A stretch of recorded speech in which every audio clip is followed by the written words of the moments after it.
playground. I call it Pyro Playground. Can you believe I get paid for doing this? In the Pyro Playground, people entered what was called the rundown entrance, which was modeled after Rundown Station, which is one of the stations that's coming in the upcoming Pyro, which is on its way. Should I tell him?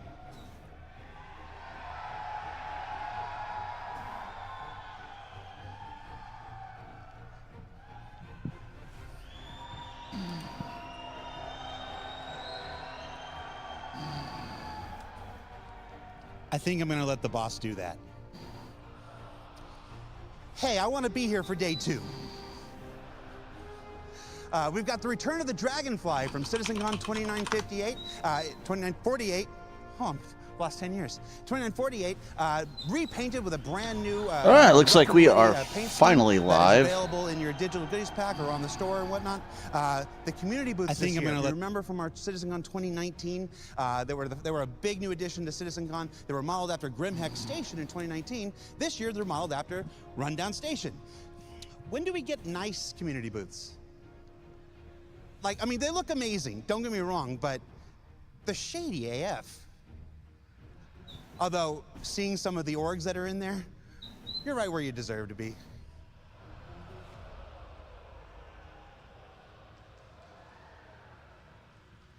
Atlas Defense Industries, you know who you are. All right, guys, we are live. I apologize for the long delay. I've had to set everything up this morning, so it's been a fun little start to the day. So I hope you guys don't mind. Again, like I said, it's been kind of heck. So I've had to set up everything from the backdrop here to the stream itself. I tried to set up the stream where I could actually get it both on Twitch and YouTube, but right now we are just on YouTube. So you guys that are trying to tune in on Twitch, I do apologize. Unfortunately, I had some difficulties trying to make that happen. There's a meet and greet schedule available. It's posted somewhere in the other area, so you can go and meet all your favorite developers and John Crew. Yes, I recycled the joke. Don't look at me. He knew it was coming. The VIP lounge, where you can go and meet your developers if you know, are a little more important.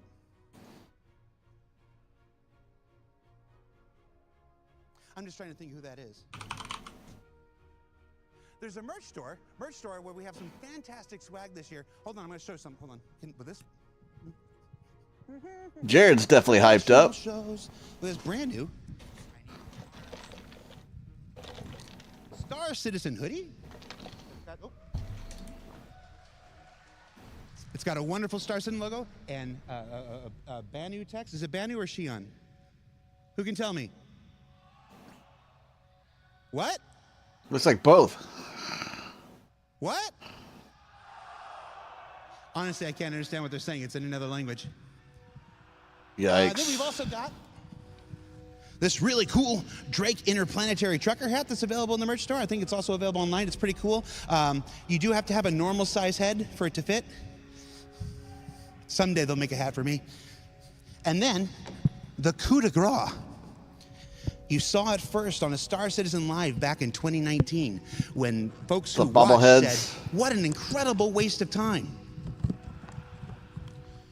Designed live on the show, the Star Citizen bobblehead. That's actually pretty sweet. Is that in focus?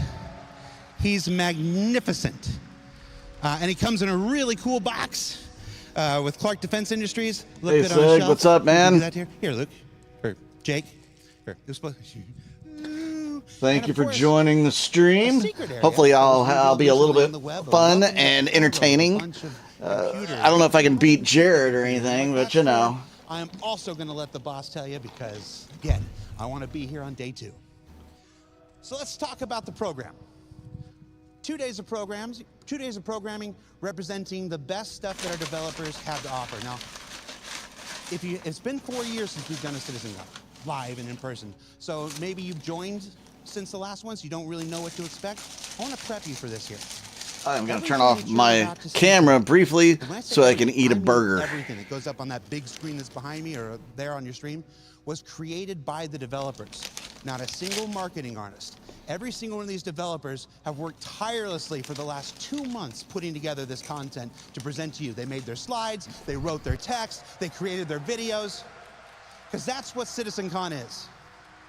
You know, we got ISC, we got SCL, you know, that's my stuff, I do my thing, you know, but CitizenCon is where we let the developers go on stage and talk directly to you and share their work directly for you. So every time they go on stage, I need a big round of applause, and when they go off the stage, I need a bigger round of applause because I told them they'd get it, and you're gonna make me look bad. So give me an example of that round of applause, everybody.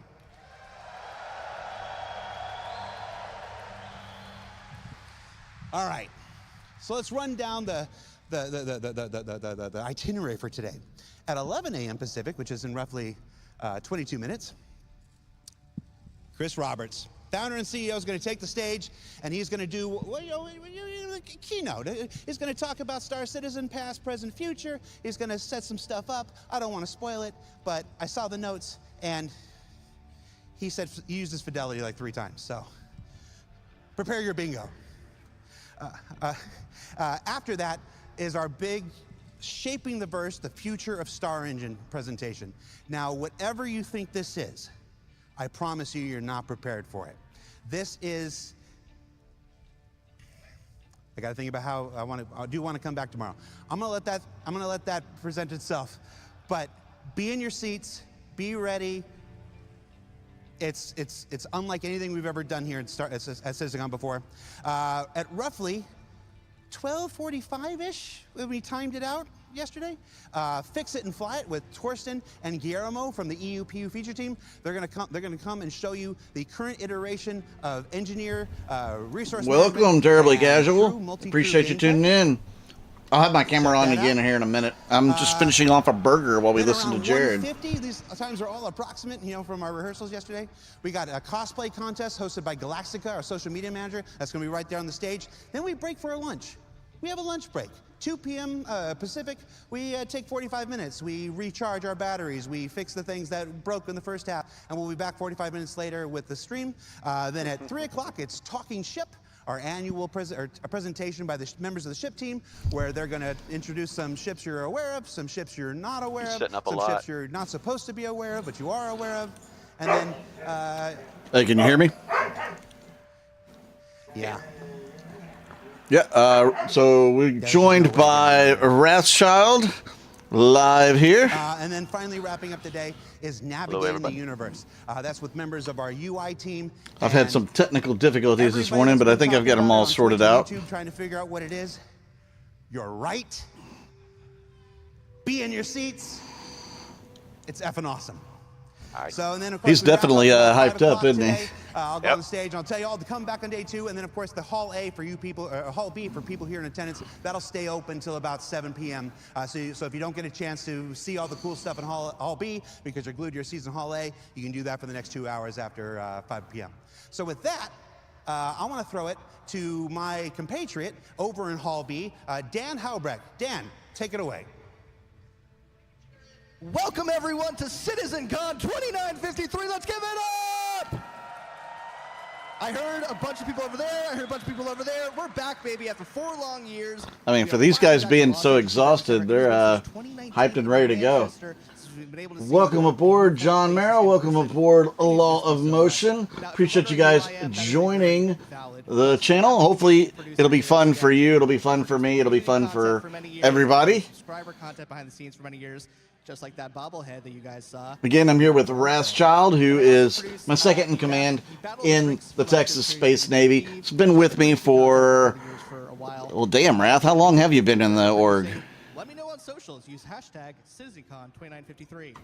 Dude, I'd have to think about it. 5, 7 years? Tweet me at Discoland. Has it only been that long? Sorry, Jared, you're just How long have we been waiting on this game anyways? Now, well, I'm in the community booth section here at Hall B of CitizenCon 2953. We were all much younger men back then. For sure. On Pyro. It is fantastic to see what an amazing job these booths have done to represent their orgs, their booths, their organizations, everything. It's so cool. We're going to be visiting a bunch of them throughout the weekend, so we're only going to focus on a few right now. Yeah, Follow me right my now. goal is to have a Texas Space Navy booth maybe next year or the following year. Test Squadron. Now, I believe these guys are one of the biggest orgs in That would be all cool. of like video games, basically. You guys are like one of the biggest single-player orgs for a single game, right? You guys are like one of the biggest orgs for like a single game. We're the largest organization for Star Citizen, as well as the Guinness Book World Records for the largest MMO guild. So they're kind of a big deal is what we're saying. They're here at the community booth section. They have a bunch of cool swag to give away. They focus on... Can everybody in the chat that's watching live right now, can you guys hear me? Career paths and job opportunities. If you guys are And can you guys hear Wrath when he talks? Test out the verse. Check out Test Squadron right here on the community booth section. We're going to follow me this way now over to the United Space Confederation. In a world in which the man is out to get you, one org claims to maybe have your back. That's United Space Confederacy. They are a role-play focused org with an amazing, in-depth, lore-driven background. So if you guys are interested in joining an org where lore is this kind of driving passion and focus of why you guys would want to be playing Star Citizen, United Space Confederacy is the booth to be checking out. They're going to be doing some giveaways. So if you guys are here on the show floor, come swing. All right, let me see if I can share this so much cool stuff. Ask them about their in the org, ask them chat about who they here. are. We're so excited to have them as well. As you can see over here, we have JRDF. I actually don't know if you're going to be able to see because there's so many people trying to buy their stuff right now. If you guys haven't heard of JRDF, well, congratulations on waking up from your medically induced coma, because they go with CitizenCon like chocolate and peanut butter. They have been part of CitizenCon since 2018 with the Dragonfly in Austin. We brought the Dragonfly back. We will be showing you that a little later, but if you guys have already checked out the digital goodies pack on the Pledge store, well, you might have already gotten a glimpse. So go to robertspaceindustrials.com, check out that digital goodies pack, and you'll be able to see what they brought here to CitizenCon 2019. All right, if you're in the Gilded, I am posting up where to go to get the live stream, and I'll do the same thing for you guys on Discord as well. So if you want to bring a little bit of the verse into your home, into your office, come check out JRDF. There was a line literally wrapped around the corner right before we went live. They are insanely busy, but if you come by their booth, they're doing giveaways for free stencils. So if you vote either Drake or I believe... Of course, I didn't write down the other manufacturer. Yeah, I'm sorry, Law Motion. I did turn the live stream sound down. I'll turn it back up. One of their new miniatures. So if you guys are here at the show floor, again, come check them out. They're going to be doing some cool stuff today, and they're selling some cool stuff as well. Literally, when this goes off the air, probably going to break out my wallet. So that's just how cool they are. We're going to follow me back this way. Excuse me, everybody, making my way through.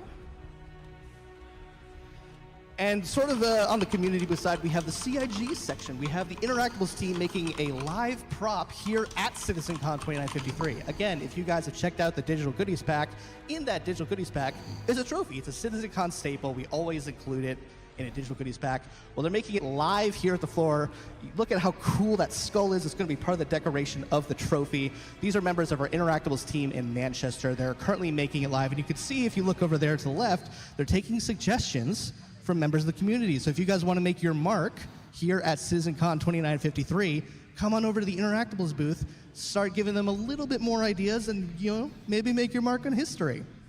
Now, I don't think it can be said enough that we are so excited. Yeah, I turned down the stream volume so I could talk over it. Can you guys hear me over it if I decide to talk later over it, or do I need to turn it down every time I want to talk over it? So hard, whether they're at the community booth, whether you're just a regular person showing up, or they're a member of CIG who helped make this possible. We are so grateful that you guys are here. We hope you guys have been enjoying the sort of Pyro sneak peek of the community booth so far. Like I said, we're going to be checking those out later this weekend, both later today and tomorrow. We're going to be trying to get all the booths, all the orgs, so you guys can see exactly what kind of passion and versatility and creativity drives the members of the verse. That's you guys. You guys are the reason why things like CitizenCon are possible. So we're going to come back over here. We're going to quickly talk C4. to a couple more members Welcome of aboard. Test Squadron, get a little more about what they're about. We got Chrome, D-Seth, and D-Lefty. What's up, guys? How's it going? It's been really great. This is my first CitizenCon, and I've been loving it so far. So Apologize for the dogs. So this is your first CitizenCon. What were your expectations coming here? Like, did you think that there was going to be like a Pyro setting? What was kind of your bucket list, your wish list of what you hoped would be at CitizenCon? I was hoping for Pyro, but honestly, the way that everything has been set up is above and beyond my expectation. It's amazing to be here, and it's just I expected a little bit, but the way that you guys have set everything up is outstanding. Awesome. And do you guys have any advice for people who are trying to break into the verse? It can be overwhelming sometimes for new players trying to figure out what to do in Star Citizen. So do you guys, as part of you got to admire the for new players who are trying to make their way duct into tape the verse? in Chrome Honestly, on Chrome's shirt with Chrome written on it. The guide system that Star Citizen has set up is very amazing, low tech really test. Or to find an org like Test, you can find us on Discord, and we always have people that are willing to help you, whether that's over voice chat, over text. We will hop in and help you figure out the game, because it can be a little bit overwhelming, especially for new players, and that's what we're really here for, is really to make enjoying. Awesome. Thank you, guys. Well, as I said, they're giving away some cool swag, so if you guys are here at CitizenCon, come check out their booth. We are beginning in 10 minutes for Hall A, so if you guys are here It's about at that time. CitizenCon, start making your way over to Hall A. We're beginning in just a few minutes. We're going to be talking about some more stuff here at the community booth before I kick it back over to Jared. We're going to be going over to United Space Confederation. I said Confederacy before. It's United Space Confederation. Excuse me, guys. So you guys are a role-play focused org. What made you guys sort of decide to come up with this amazing immersive backstory for your guys' org?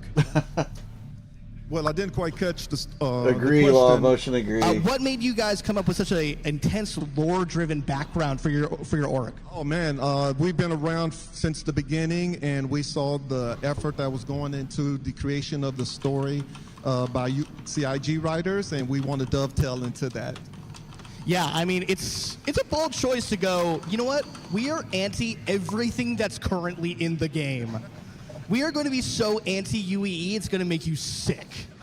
So, but you guys are like slowly starting to make your way back into like polite society now that the messers are gone, now that we kind of have a new imperator. So what's kind of the direction you guys plan on taking USC? Well, we like the ideal of creating a little irritation and rubbing up against the man, if you will. And that's the direction we want to go, is to reestablish relations with the new government. So. Awesome. Well, thank you guys so much. Like I said, we're going to be checking out the community booths throughout the weekend, so be sure to come over here. I'm going to throw it back to Jared where we can Does kick anybody off our else first panel of the get day. echo with my Jared, voice? back Like to you, and it's- we'll see you you hear it back here again at twice? CitizenCon 2953. C4, are you getting the echo with my voice? I'm hearing the lag, but I think I thought that was He's somebody's intentional. nephew. We still haven't figured out whose. So we are here in Hall A with the community. So as Dan said, if you're still hanging around in Hall B, it's very cool, but we are just a few minutes away from the start of the official CitizenCon 2953 Can you hear me? festivities. Yeah, so you want we hear you good. make your way over here. 3,000 seats, still a few available. So it sounds We're next like to we my dad. have... Wait, Dad. He's got You're a lot not of dads. my dad. Sounds like we're going to get the keynote first Where's thing my dad? this There you CitizenCon, so that'll be fun. I still owe you money. All right. I wonder if they split it up So, yeah, into so two again, we're just sections a like few they did short minutes last away year, from CitizenCon or the 2953. previous years. Thank you for enduring our sales pitch during the pre-show. I Well, told I'm you, sure they'll have a CitizenCon is closing. entirely by the devs for the community, so we wanted to take a few minutes beforehand and do all our What's up, happy Scott Hill? marketing Appreciate you stuff. joining the stream. But we're just about to start, so with that, I'm going to wrap up. Thank you for tuning in. Thank you for watching. We'll be back later on in the day. Up next is Chris Roberts, then Shaping the Verse, the future of Star Engine. Grab yourself a snack, get a drink. You're not going to want to miss any of this. Stay tuned. We'll see you in a bit, everybody. That's a good idea. I think I'll go get myself a drink. I'll be right back. It's a good idea. So I couldn't make the stream all look all super fancy or anything because I only had about an hour to work on this, but we'll do the best with what we got. 07, Texas Space Navy. Hey, we're joined by Star Jump Grim. How are you How's doing, it going? man? Good. I thought I'd stop by real quick before the first panel and wish you good coverage for the event. I appreciate it, man. Anytime.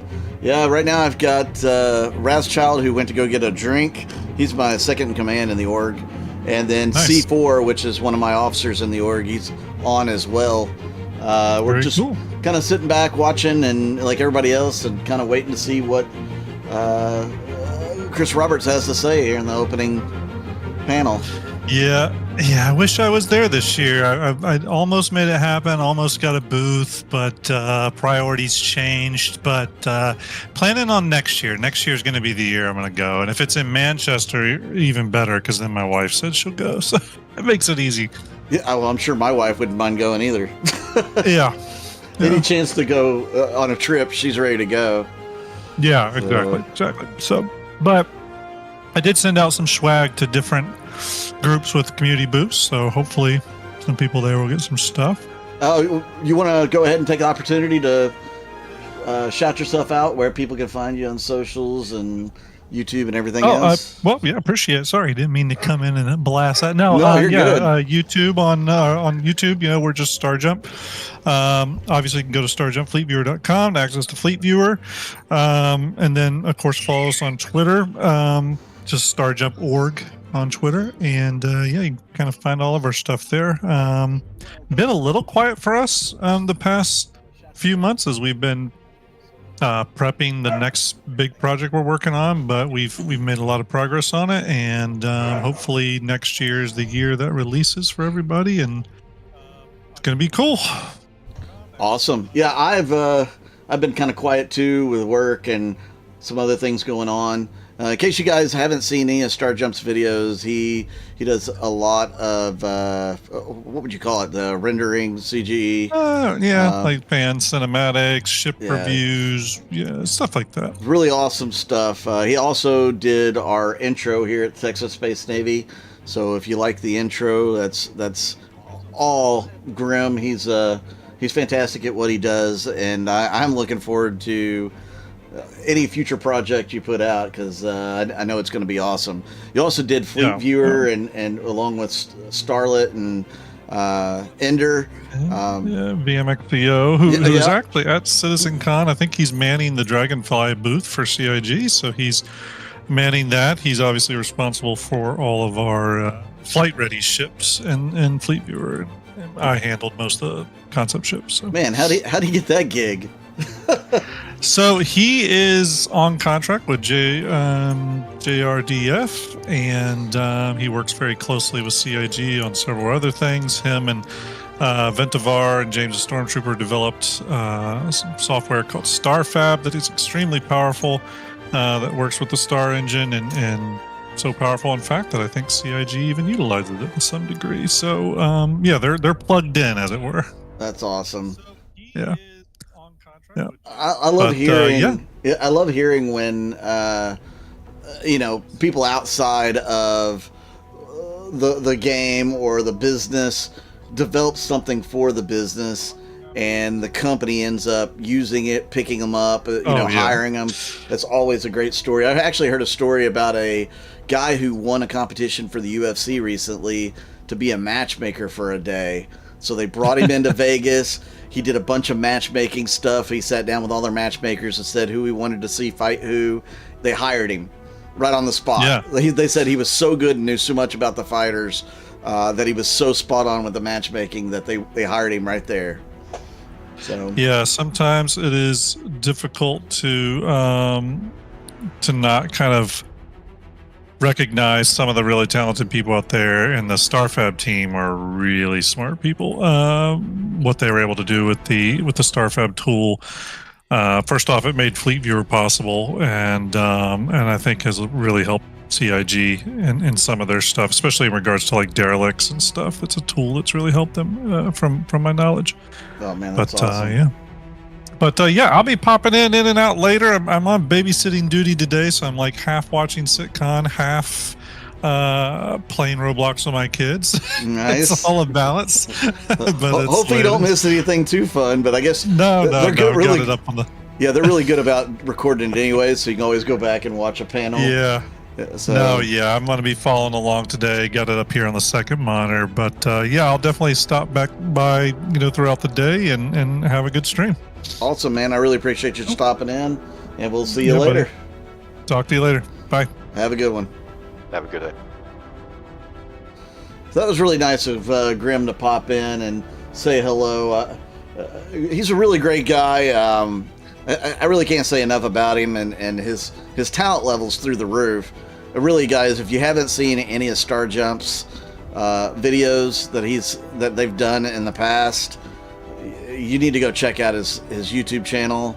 I mean, he literally exploded from no viewers to, I think he's got a bigger audience than we do now, for sure. But he's one of those streamers that, as long as he's putting something out, his channel's going to grow exponentially. That's how talented he and his team are. So definitely check that out.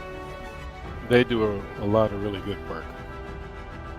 And you'll notice there's a certain TSN ship in one of the videos. So you might want to, if you guys are TSN fans, you might want to check that out. You'll be able to see one of our ships in the video.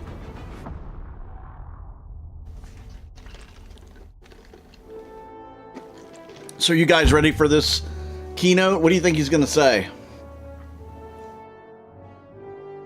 I hope he says Pyro is open. Right. Gonna be That's open. what I expect. Look at everybody T-posing in the stands.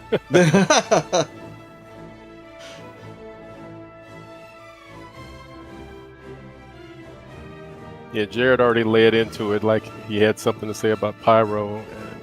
Well, we know that they've got Chris Pyro probably- playable in one whole section of the convention center there.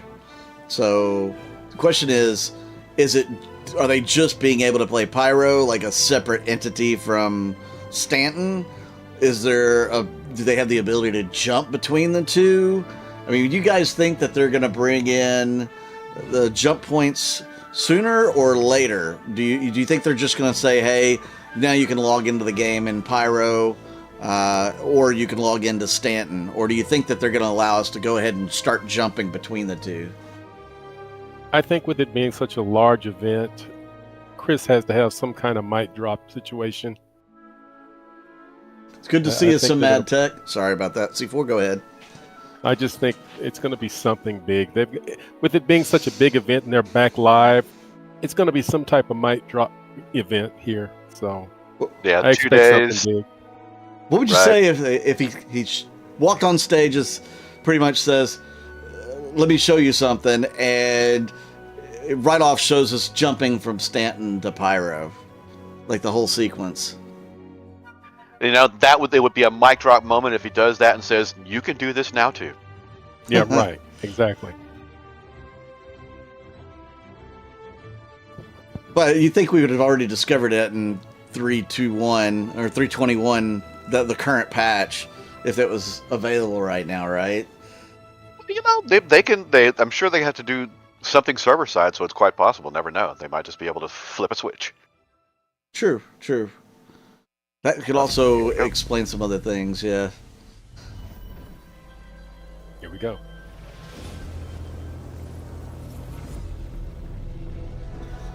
Let's see if they have a red one moment.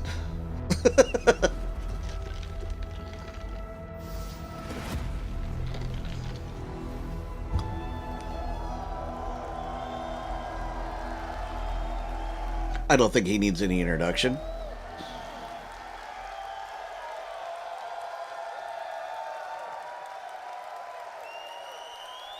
Seems smaller than the one in Austin, doesn't to you, Wrath? The stage? The audience, this crowd size. Oh, I'd have to look at that. I'd have to see it again, yeah. Keep an eye on that, because I think Austin was bigger. It's really, really good to be back in front of all you guys in person after 4 years being shut away, doing it online. It's so great to see so many of you, old faces, new faces.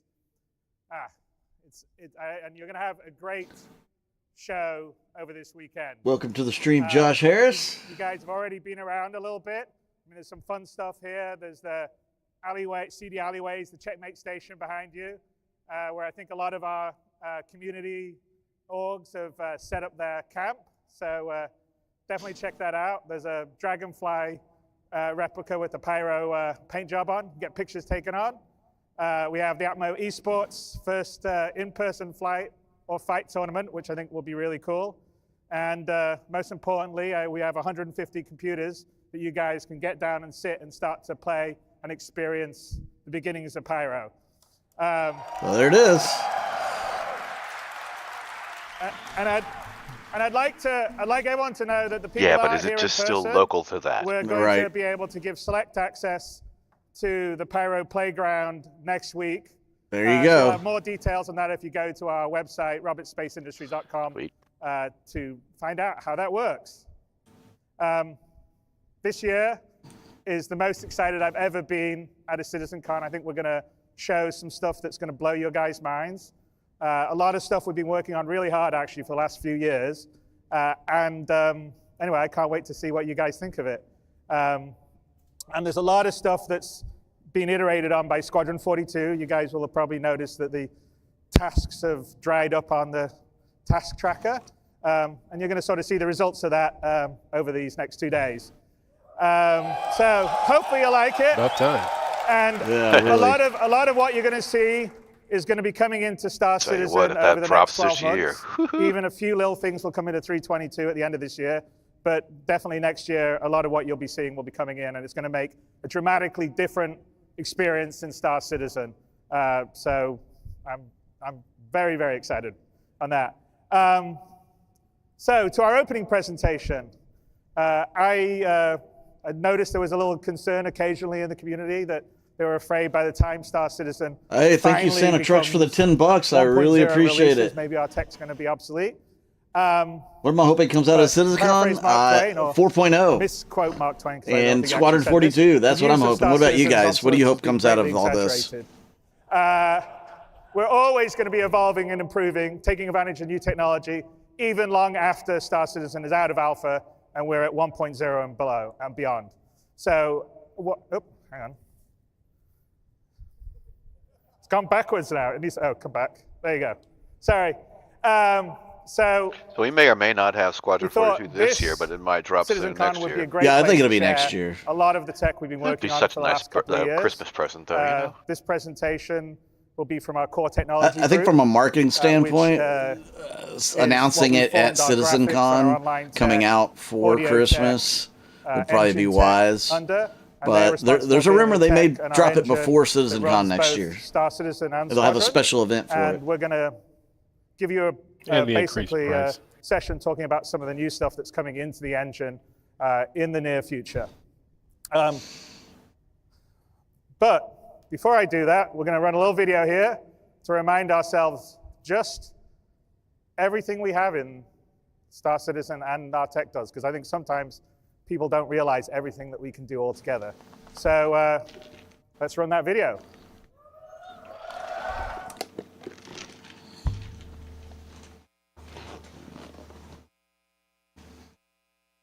Notice the without loading screens. Yep.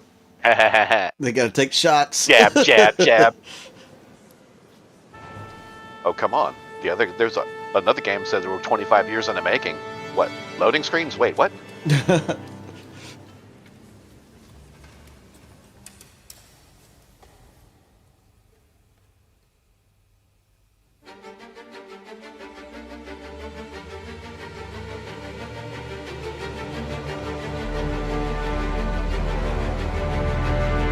I mean, that's kind of cool.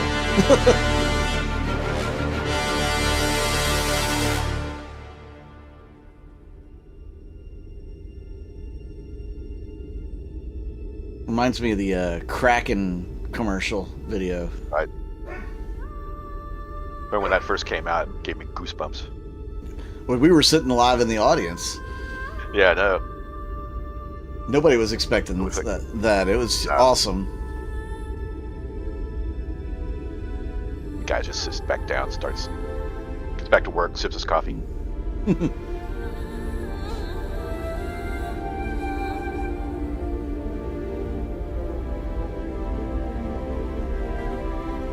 Yeah, this is just a recap of what we know, but a lot of new people who've never seen the game before haven't seen this stuff or seen how robust the game engine really is.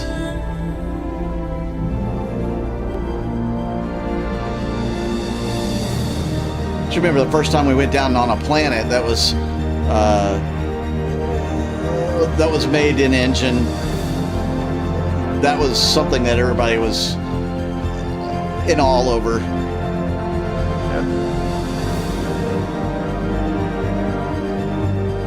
And the addition of things like the rivers there.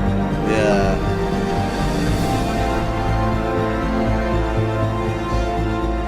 Not this one, that's the frozen lake, but I mean, you know, the river's out. It's just it's excellent tech to be able to procedurally generate that.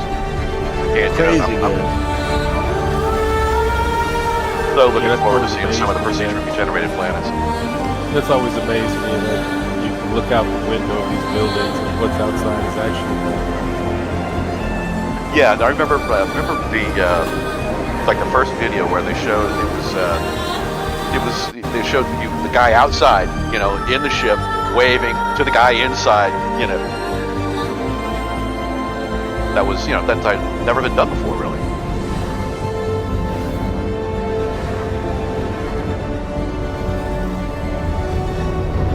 Oh, that's a cool slowdown.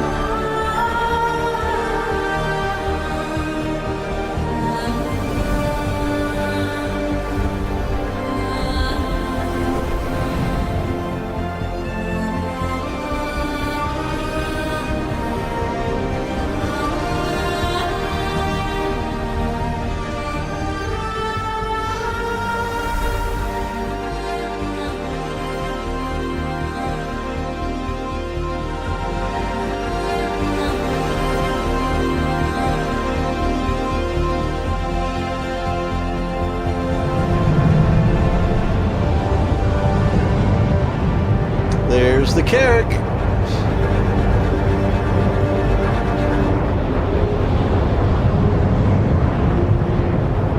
My favorites.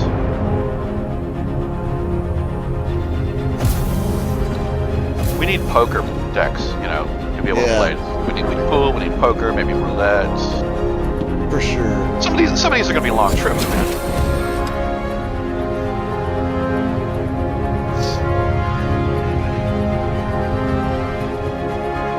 I would like the actual co-pilot to be able to take control of the ship.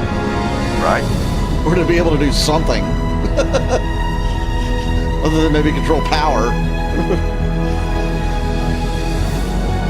Yeah, they'll separate the actual stations sooner or later.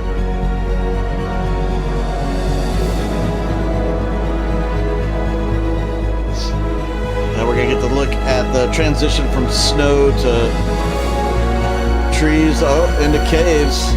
I haven't seen this cave before. I have to try and look for that one. We'll put K9 on it. You'll find it, yep. I want to see something crawling around in here.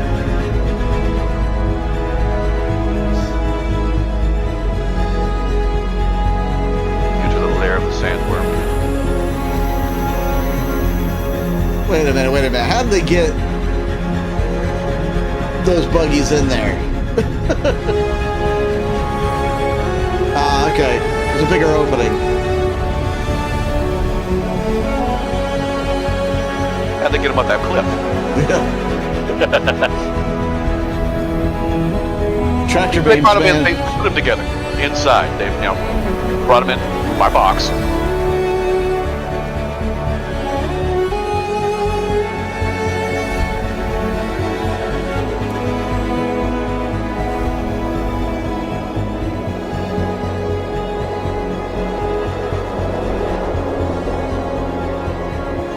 Water vapor effect in the atmosphere is pretty cool. If I remember correctly, I heard that the ground fog was a happy accident. Yeah.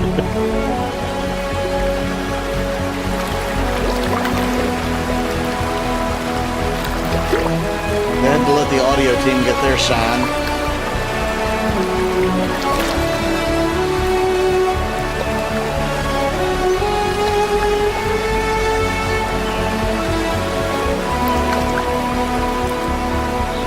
also literally adding fishing to the game. Right. You need sustenance, man. You gotta be able to catch it sometimes. Shipwrecked.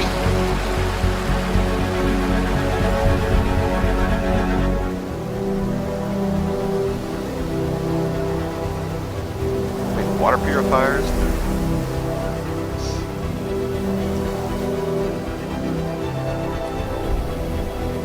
They're spending a lot of time on Microtech talking about Planet Tech.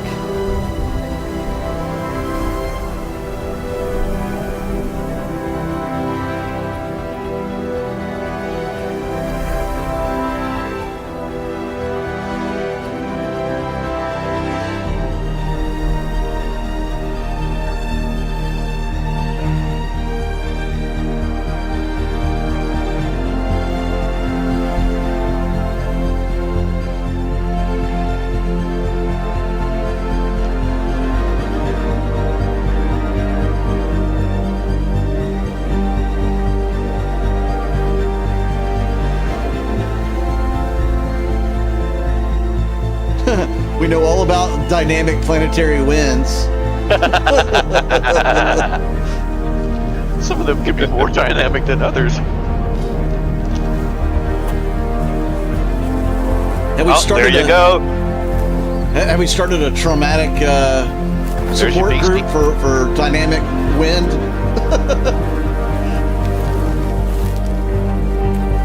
Oh, they look utterly delicious.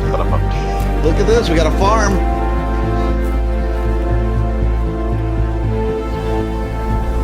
We found K9's home. Right?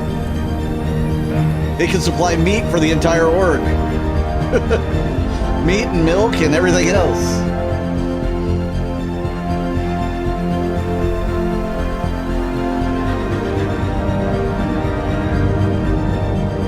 Now where's the predator we need to go hunt?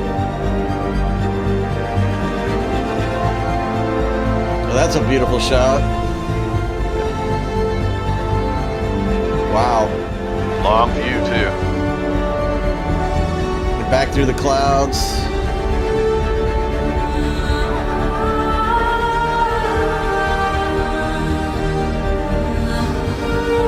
Another thing that they do is the planets are so much larger than most other games. Oh, way, yeah. Probably all of them, yeah. And fully explorable. You can actually, right, exactly. In any explorable game, for sure.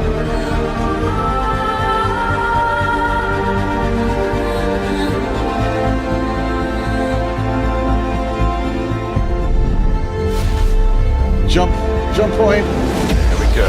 That's cool. Or is this a new quantum travel animation? Yep, that looks like the new jump animation. Are we going to Pyro? No, I think that was just a new quantum travel animation. Yep. I like that. Because now we're over at yellow. Yep.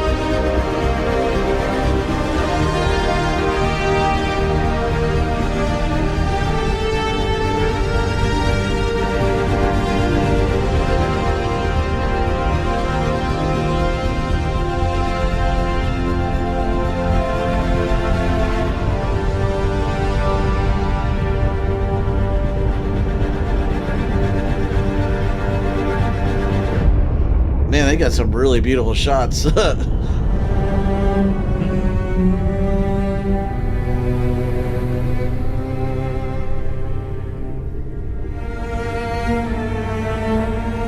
where are we going? Crusader. Morrison. You gotta get the gas planet. Oh, I want to see the whale. I forgot about the whales.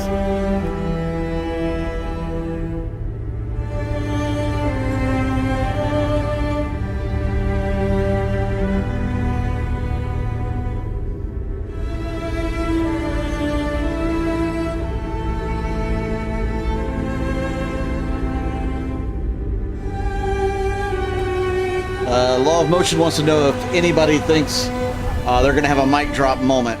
Yeah, guarantee it. Guarantee it. Most definitely. We're placing bets.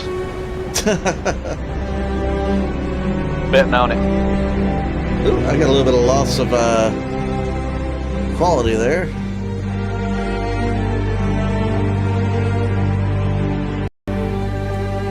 Fix that. I'll dive down into the atmosphere and show us one of the whales. Star Citizen Space Whales versus Star Trek Space Whales. Go.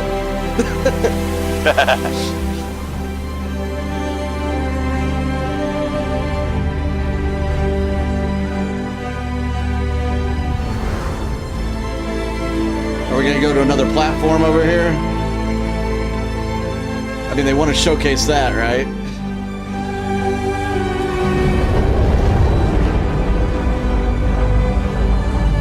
Star Runner. I thought we'd have the Spirit.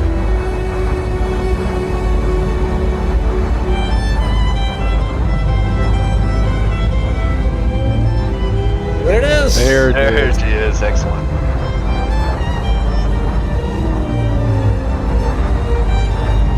It's a pod of space whales. Narwhals.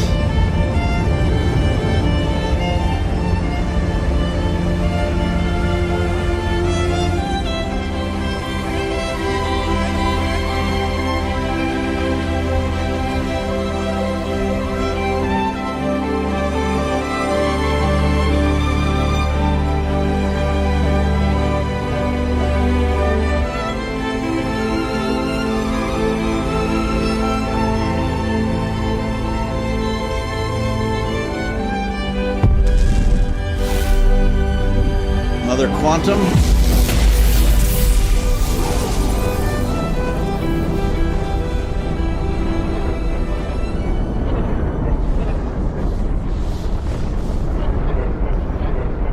A little cloud at the end of that makes me... Yeah, the little cloud at the end of the quantum jump makes you kind of a little more fearful about when you come out of that thing.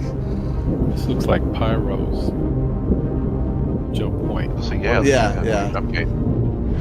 Definitely. Jump, jump, jump, jump. Yeah, Pyro. Oh yeah. It's like jumping through a Stargate. They've had this tech out there forever. Uh-oh.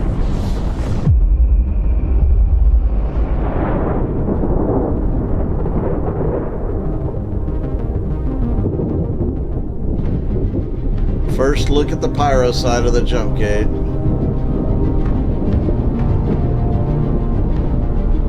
Wow. Just looks mean, doesn't it?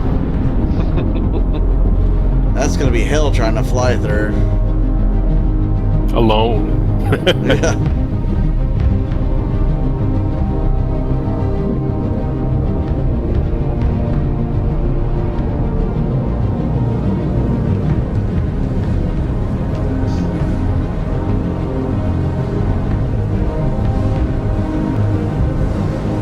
Just damn near smell it, can't you?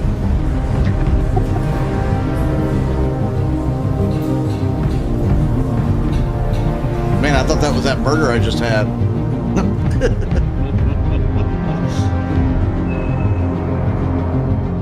It's your bird? Never mind.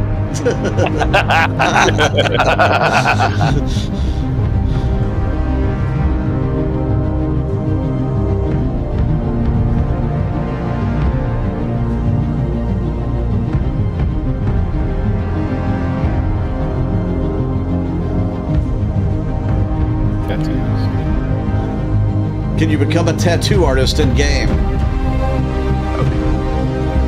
I'm quitting the Texas Space Navy to become a tattoo artist. It's a joke. It's just a joke. Open up a musician shop right next to you.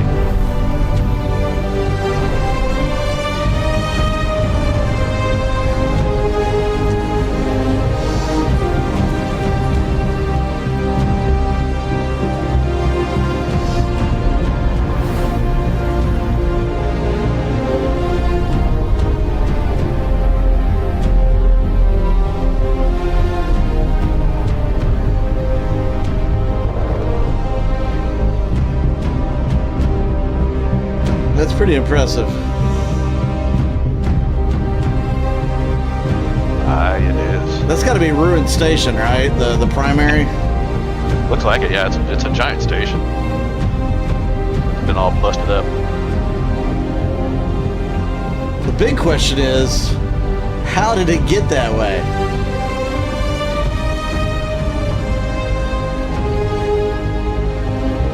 Was that UE Navy responsible for doing that, or what? Probably the dying star, maybe. Sending asteroids that way.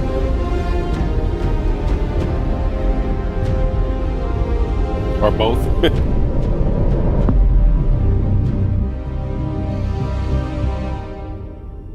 Pyro 3.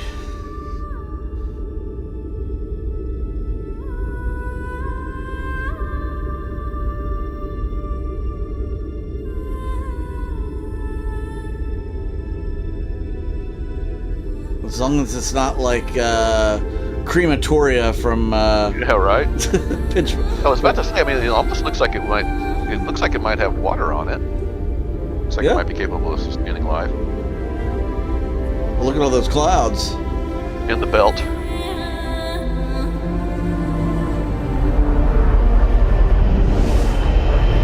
What is this? What is this? Is it a reclaimer? Yeah. Look at all the smoke coming out of it. That's kind of cool. It's like an old diesel engine. Oh, shit. I don't know if that's cool or not. I think that's uncool. Some uncool's going on. Oh, that's cool, yeah. Damn it, who left the freaking foil in on the microwave? Exactly right. Fucking popcorn. Oops, sorry. Wow, that is that fire is spreading fast. Look at this guy casually walking through it.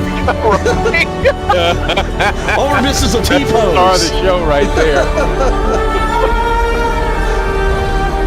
Dude, it's fireproof.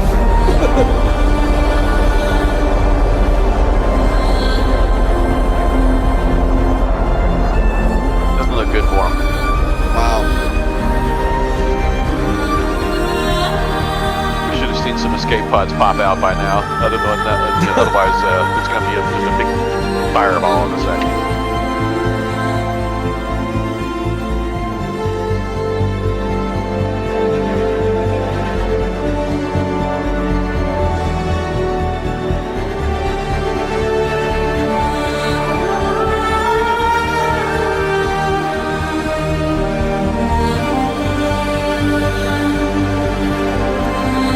Some of those clouds are pretty low. Yeah. There may not be any water in this area.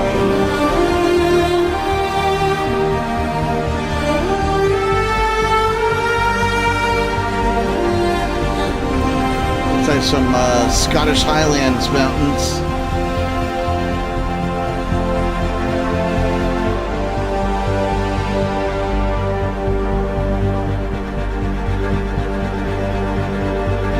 Something around here we can distill. Well, there's some water over there. Yeah.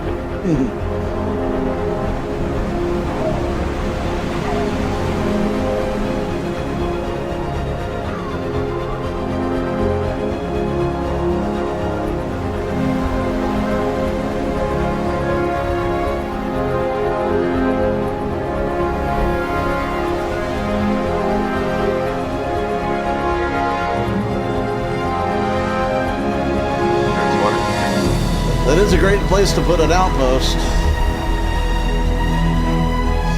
Amazing view.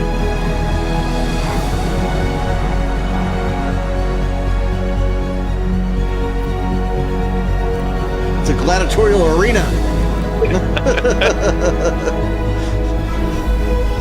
What I was thinking for a second, I was thinking rock quarry? Oh, no. It's a gladius arena.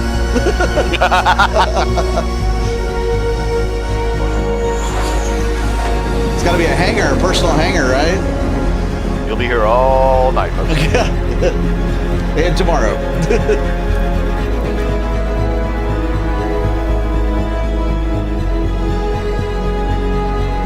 Well, this is going to give you plenty to explore. I know, right?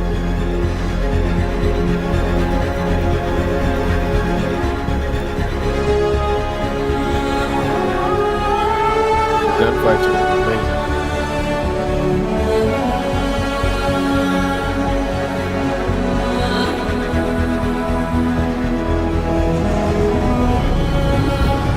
Nice. Oh, that's amazing. Haven't seen that yet. Nope, that's new.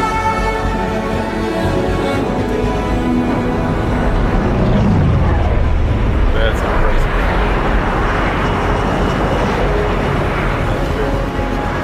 Now, pew pew, and have one of them hit the water.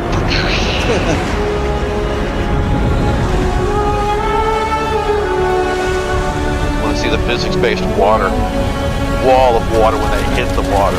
Now we need to see an actual Kraken. Hey, destructible environments? Oh. That I like.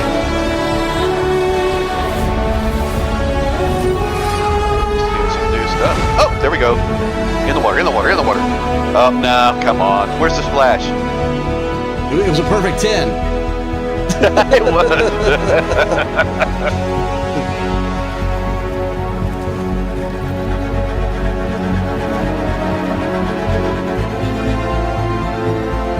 Just what everybody needed, the real-time cloth simulation.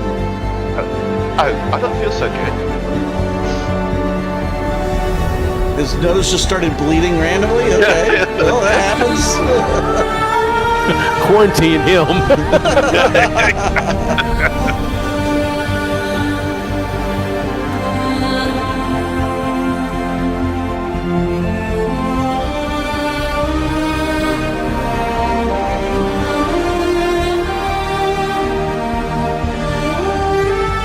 Like the way those clouds make little mushroom peaks.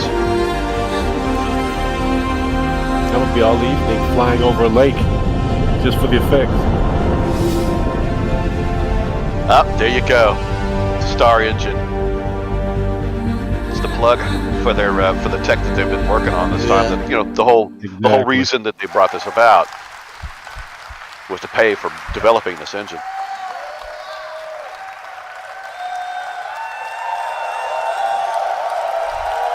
Those little LED masks. Yeah. I take that back. This may be a little. It may be bigger than Austin. I think that sequence holds the record for Austin the had longest multiple rooms too, spline though. in the history of computer games. I think we're close to 1 billion multiple kilometers traveled during that whole sequence. So hats off to the engine team and supported by our cinematic artists that put it together. Was impressive. Also need to call out Pedro Camacho's music, which is always beautiful and sets the scene so well. He's amazing with the music. And he was one of those guys they hired that was a hopefully regular from this guy. Video, and we're going to go into some of the new features later on in more detail, and you'll see actually better representations of some of the simulation that was happening there. But it's pretty amazing to think that all that happens inside the engine seamlessly without switching, loading screens, or anything else. You can go from down up close to a blade of grass all the way out, looking at a whole planet, to moving to another star system. And that's actually one of the hardest things to do, especially when you do it at the scale we do online with that level of physical simulation, with hundreds of players, thousands of AI running around. It's hats off to our tech guys who are going to be coming up avoiding saying talking about what they're doing. He was going to say fidelity, but he didn't say it.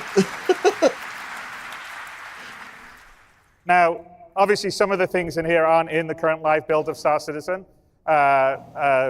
Like, for instance, at the very beginning, I don't know if you noticed the conductor with the hair blowing and the tails blowing. That's all simulated in real time, and we'll talk about it on the physics part of the upcoming speech. But I'm going to turn the stage over to the core technology group to talk about some of all this new tech that you just saw and go into more detail. And we'll be rolling into Star Citizen over the next 12 months or so. And some of it, like some of the new cloud stuff, will actually come in 3.22, which is great. But before I do this, I wanted to introduce Benoit Beautresor, who As a lot of you know, Turbulent have been our long-term partners here in Star Citizen since the end of 2012. And they built our web platform and our digital distribution platform, and a few years ago started to help us on developing the game. We have almost about 100 game developers in Montreal, because Montreal is a great place for game developing talent. And this year we brought Turbulent into the fold of CIG, and they're now fully part of CIG. So this July they joined us, and Benoit, who is the Chief Technical Officer of Turbulent, has now become the Chief Technical Officer of Cloud Imperium. And along with him and Marc Boudet, who is the CEO of Turbulent, is now our head of global studios. They're strengthening our management team at CIG, and I'm really, really happy to have them. And I want to introduce Benoit to come to the stage, since he leads up the tech group, and he can give you a little setup of what we're going to be doing this year and going forward, and some of the new initiatives we're going to go. So Benoit, come up to the stage. Is it me or does Chris Roberts look a little tired? All right. All right, let's do it. Here's the clicker. Or did you take your own? Yeah, that's good. Thank you. All right. Bonjour. Bonjour, for days, CitizenCon. Yeah. We are so happy to be here. It's been so long to see you guys They've got to be physically, nerve-wracked. and just being able to interact has been fantastic so far. We're super excited about all this. The video you just watched outlined a lot of features in the Star Engine. It's a reminder of what makes this game so special. It's a focus on fidelity. I said it. It's a focus on immersion. And it's a focus on seamlessness, being able to go everywhere. I did. And you're just there. The accomplishments from the tech teams at CIG have been numerous in building all the technology that allow you to run the game and allow you to experience the same things that we see in our dev setups. And so what we're about to see today is a deep dive into all these features. But first I wanted to touch really quickly on this last year. We have launched persistence, or added persistence.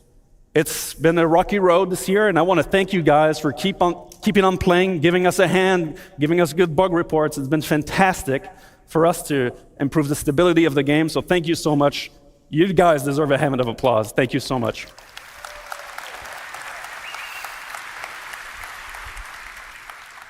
I just want to touch on one bit, which is that all the people you will see in the next couple tech panels are really the best of their crafts in the world. They are infused by a value that we tremendously value at CIG, which is relentless optimism. That this game can be made, that this vision can be achieved. And so, without further ado... They better have that. But first, I have one more thing to say. So, in all of the different panels that you'll see, all the updates, everything that you'll see on screen, whether it's a HUD, an MFD, a ship UI, FPS weapons, everything, all of this is new. So as you watch the clips, you're going to see some differences. That's because this all comes from the freshest implementation that we have. Please show me another helmet HUD. We love open development. We love to show you guys the work in progress. And so that's exactly what we're going to look at today. And so without further ado, I'll leave you with Marco, who will show you all the cool and amazing features of our engine and the challenges that we face. Thank you so much, guys.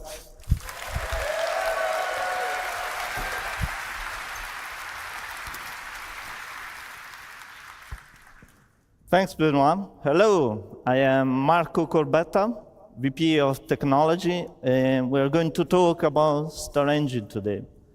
We have been developing Star Engine for many years with the goal of creating an online living universe. But creating a universe is not an easy task, and even more difficult to do everything seamless without any loading screens or invisible walls. Right. And massive spaceships flying very fast, close to the terrain and objects, are pushing the limits Drugs work of well. procedural generation and streaming. This what are you saying? He's on Widow? Player game. So creating this universe online is making everything more challenging. Doesn't seem like he's slammed. Stream and generate physics on server on CPU. And we already support more than 100 players on a single server. more with server meshing. To support all this, the engine must do a lot of work every frame. So in a typical Star Engine frame update, we got up to 64 hardware threads. I'm just waiting for him to turn to somebody in the crowd. Will you read the third one down for me? 700,000 streamed-in entities and millions of entities overall in the solar system. About 150,000 updates per frame. We have over 200 vehicles, spaceships, and ground ones, over 2 million physical objects, over 100,000 objects generated per frame when flying over the terrain. We have many unique locations, streaming on demand in a seamless, gigantic space. Yeah. Also, we are supporting many new features that we are going to showcase today. I'm going to start in introducing the new and improved clouds and fog, worked on by Carsten Wenzel in the R&D team. The first new feature is the light shafts. We're getting into some ray tracing, maybe? From clouds cast into the atmosphere. They're truly volumetric and 3D, fully integrated. They're not just a post effect, as it is usually done in games. With this, the atmosphere from an overcast sky gets darker. Seems like it'll do and without this is RTX. important for planets and locations with bad weather. Another component is the new ground fog. It follows the terrain up to a specified elevation for different locations. It is also fully integrated into the atmosphere. It receives volumetric shadows from clouds and terrain.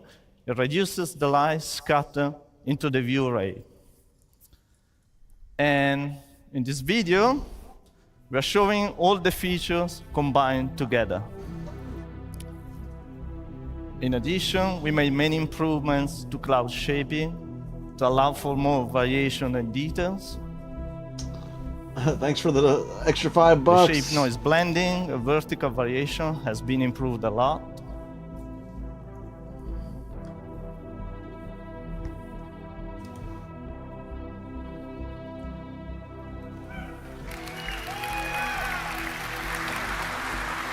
Tuesday, October 31st, we'll open access to Pyro on a preview channel. We'll utilize randomized selection process, pulling from the Also, digital we made goodies pack improvements owners, for short and long concierge, distance read, and our the most tiling active testers, visible. followed by a usual wave process. More details to come.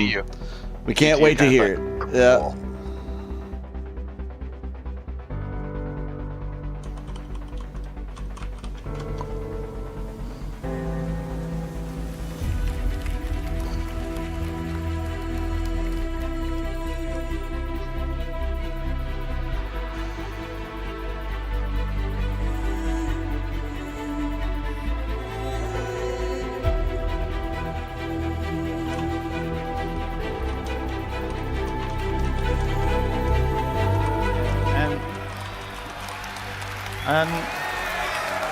And best of all, we're going to include all these new features and improvements in the next 3.22 release. Okay. Thank you. Thank you.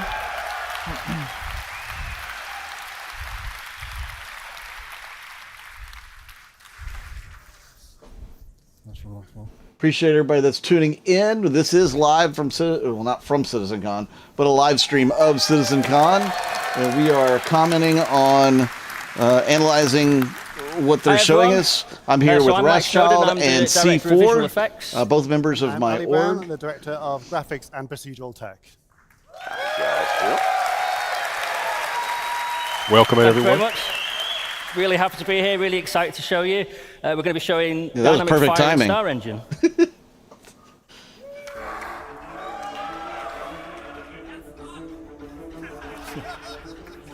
So Dynamic Fire is a driver for gameplay in both FPS and multi-crew experiences. It creates emergent sandbox gameplay, and it can be used by designers to craft very dangerous scenarios for players.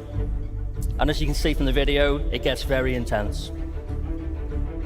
I can almost feel the heat. Except for it's not believable after that guy walked through it and didn't feel a thing.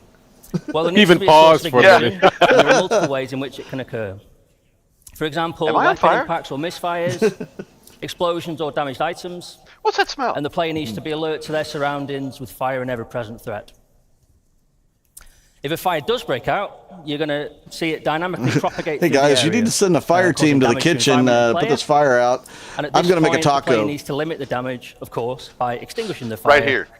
In any way that they can. So when doing so, they're going to need to wear protective clothing. Somebody got a hanger? To protect them from extreme heat. They're going to need to wear a closed helmet to protect them from smoke inhalation, poor oxygen levels. And there's actually multiple ways the fire can be extinguished, including the removal of heat. Tell us, for we're going to example, get the fire extinguisher, which a Grey Cat multi-tool fire extinguisher attachment. The removal of oxygen, for example, locking off the area, venting the oxygen, creating a vacuum. Or simply, the fire's burned so fiercely that it's done everything it needed to do. There's nothing left for it to destroy. And if you let it get this bad, it's probably time to consider repairing your ship. There's going to be so many insurance companies go out of business. Okay, so how do we achieve this from the technical perspective? Well, the first thing the artists and designers do is they mark up their scene to tell us what physical properties each surface is made from, whether it's wood or metal. But not only on the surface, we have to describe you know what business our org needs to get into? You might see a metal panel on your spaceship, but has it got cladding or wiring? Construction and remodeling. And after this, we have to define all the physical properties that go with these surfaces. Smoke and water removal. So, for example, the masses, the energy density, combustion temperature, fuel ratio. And we use all these physical properties and we sum them up in each voxel, which is a 1 by 1 meter cube. And then once we have these voxels, this forms the basis of our simulation. So then first thing we do is we look for sources of ignition and then we're off. So here's our debug mode that shows us what's going on in the simulation, is what we use to track it. And you can see these squares enlarging to show us where the fire is spreading. For each of these voxels, we're tracking the fire, the temperature, fuel remaining, the amount of smoke. And the fire is propagating via convection and radiation, which are both accurately simulated. And it's consuming the gases and producing the knock-on products as well as it goes. And because we're using a proper simulation, like Mike mentioned, when you vent a room, not only are you removing the oxygen and putting the fire out, but if the temperature remains the same, if oxygen is reintroduced, the fire will reignite and it will continue burning, just like it would in real life.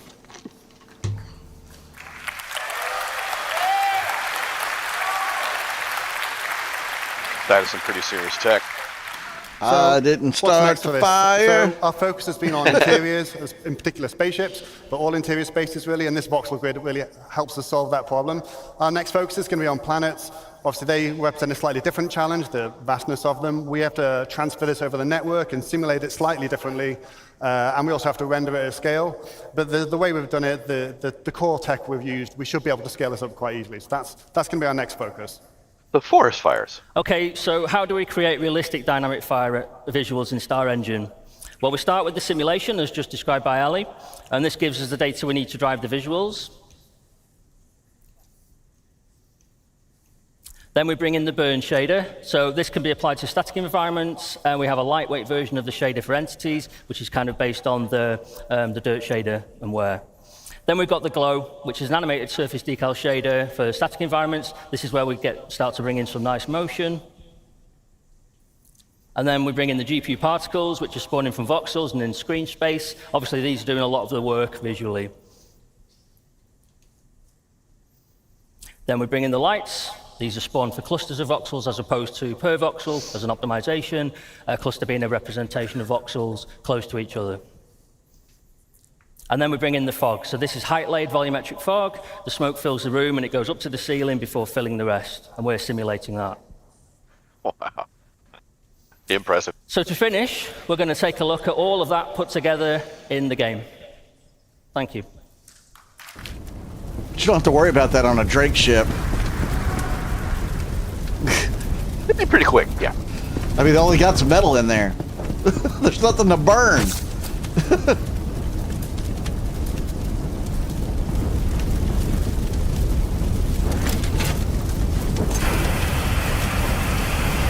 Oh, that's impressive. Got to read out of the temperature it's aimed at.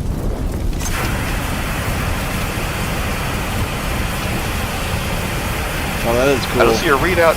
I don't see a readout of how much is left in it, though. I think it's going to be where the... yeah, that little bar is on the bottom? Yeah. The fire restarted where he started at. Oh, put Pico out! Put him out! Don't let Pico burn to death! Oh yeah, this is wise. Hey, he's saving Pico. Thank you. Thanks very much, everyone. Thank you. Thanks a lot. That was awesome. Run, Pico, run! Hello, everyone. I'm Will Hain. I'm here to talk about water in Star Engine. So, water is a huge part of both of our games, Star Citizen, Squadron 42, and we wanted to give it a major upgrade. We were going to set 3 ideas that we wanted to impart on our water. We want it to look as good as possible, obviously. We want it to look realistic. We want it to be beautiful. We want it to be in motion constantly. It should always be moving and always be reacting to everything around it, whether that be players or objects or vehicles. And we wanted this to work on the whole scales of all of Star Citizen, all the way down from footprints in puddles to enormous ships crashing into the ocean. I'm going to talk about our updates to water rendering first, and then we'll move on. When will they design the first space bikini? The water shaders, particularly the ocean and the river ones, were in dire need of a major upgrade. They were currently using a technique called deferred shading, which is really fast and fantastic for opaque objects, but does not translate well for transparent ones, which of course water is. So the first step that we made was to transition to forward shading. That allowed us to introduce more physically based techniques, such as proper lighting, reflection, and refraction. It allowed us to integrate the atmosphere properly into our water lighting setup.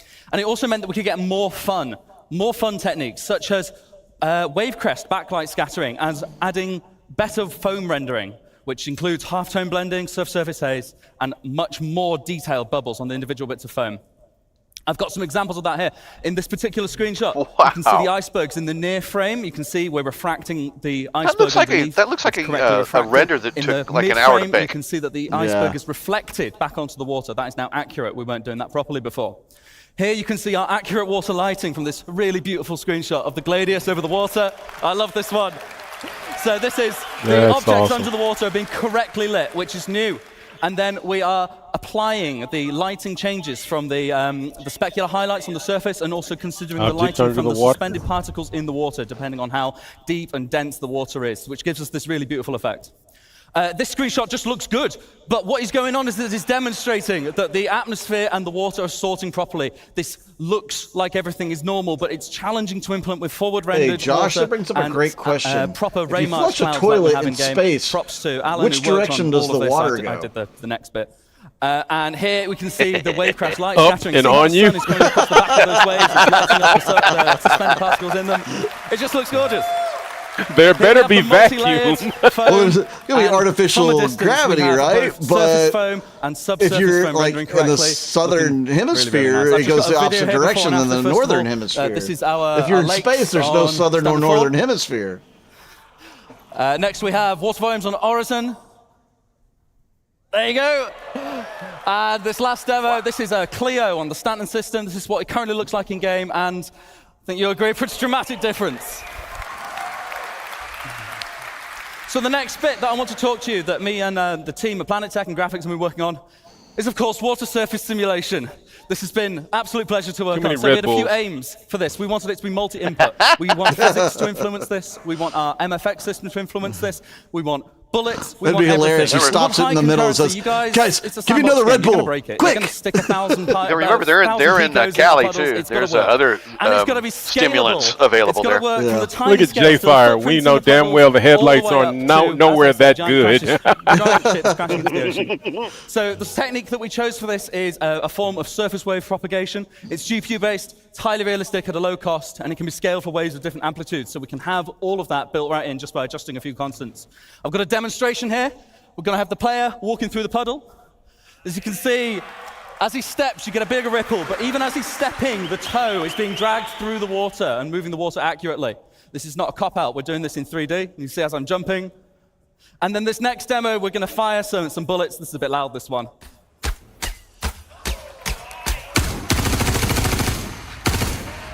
That's impressive. Yes, right, it the is. one more thing that we had to look at. So it's all well and good, this Yeah, working especially puddle, but in Star conjunction Citizen is not with made of puddles, it's made everything of else. oceanic I was gonna say, he killed the planets. shit out of It's that made puddle. of everything. We needed to make this multi-scale. So we wanted the water near and far, not just in a square around the camera. We wanted lots and lots at once. The solution we picked was a multi-region water sim. Now, this was really, really tricky to get right, but I really think we have now.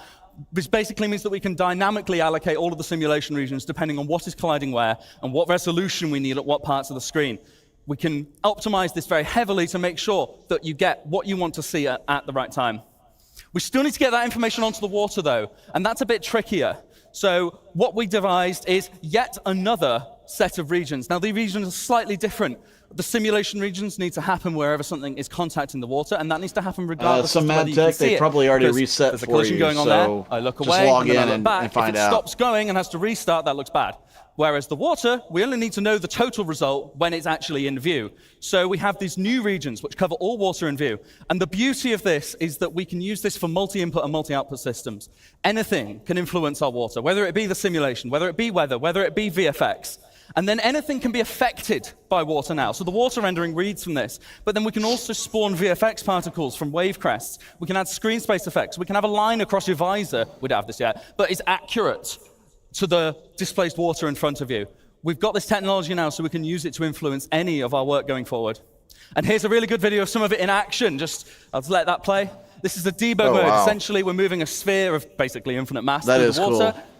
And as you see, if we pan out a bit, we make our sphere a bit bigger, we get a much different result from the sim. Spawning the phone properly. That looks it looks great. really nice. Really happy with this one. See, it didn't look like that in their preview video earlier. So what I'm going to do in a great. second is I'm going to turn on the debug mode so you can see where the regions are. You see we've got these gray boxes. They light up green when there is a hit inside the box. We've also got different sizes going on. If you look near the shore there's a big cluster of text. That is a whole bunch of other regions because there's some stuff floating there causing little ripples that we can't actually see. And as you see, these scale properly. We can add the results from multiple sizes of simulation together, and they influence and interact with one another accurately. You see those big waves crashing over the little sim there. It works pretty nicely. I've gone ahead of my subtitles, but I'll just let that video play out. Nice. Their math is mathing. Yeah. So, what does that look like when we bring it all together? What's it going to look like in game? Now, you did see a little bit of this in the Star Engine trailer, but actually, I think this video does a little bit more justice to it. So I'm just going to let that play out for you.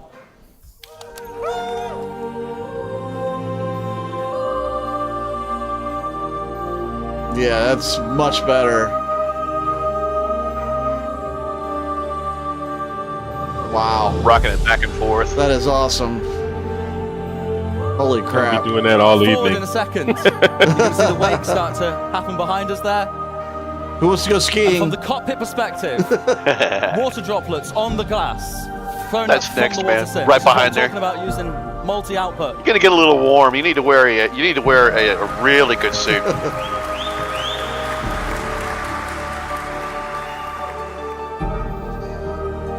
Wow, that's very realistic. And that's us. Thank you so much, CitizenCon. Handing back over to Ali. Crap, that looks good. I know that took a lot of hard work. Hello again. So, I'm here to talk to you today about a few other graphical things we've got coming in. I'm really proud of the work we've done on the fire and the water. They both look amazing features. I'm going to step out for a second to take care of these dogs. And a few longer-term R&D features were coming in on the visual side. This first one, something we wanted for cinematics and telling a story, but also to tie into now an the active feature PvPers system can to actually just see get salty the face to tears. tell a little bit more story on our characters. So this blood, sweat, and tear system is something we implemented recently, and it allows us to use a GPU particle simulation, which we project onto the face, and then we integrate it into the skin shader so we can get realistic reflection and refraction of water on your face. And we even make the skin go a little bit redder to simulate the extra blood flow when you're tired or upset.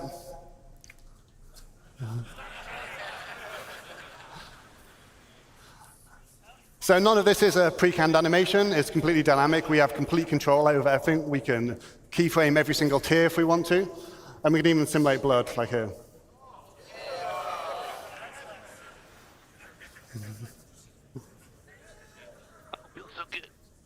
So next thing I want to talk about is our scope shader. Design came to me telling me that they really wanted to up the game for our rifle scopes. They weren't quite good enough. They didn't really feel realistic for them. And they thought it was a real core part of the first-person shooter experience. So to give you an idea of what we used to do, we used to use these type of fake scope meshes, which you see here, which is where we type of slice the scope in half so you can see through it. And sometimes you put these big black planes around them to obscure your vision. And we put a bit of glass on the front of it, but there was nothing really to tell you that it was a lens. So we've worked on a new scope shader, which is now going to be on all of our scopes moving forwards. And I'll give you a quick show of what that looks like in game. That looked like a real so on the first holographic scope here, we're going to see it's got an infinite projected red dot scope sight. We've got lens distortion, so you can see this little refraction and bending of light on it.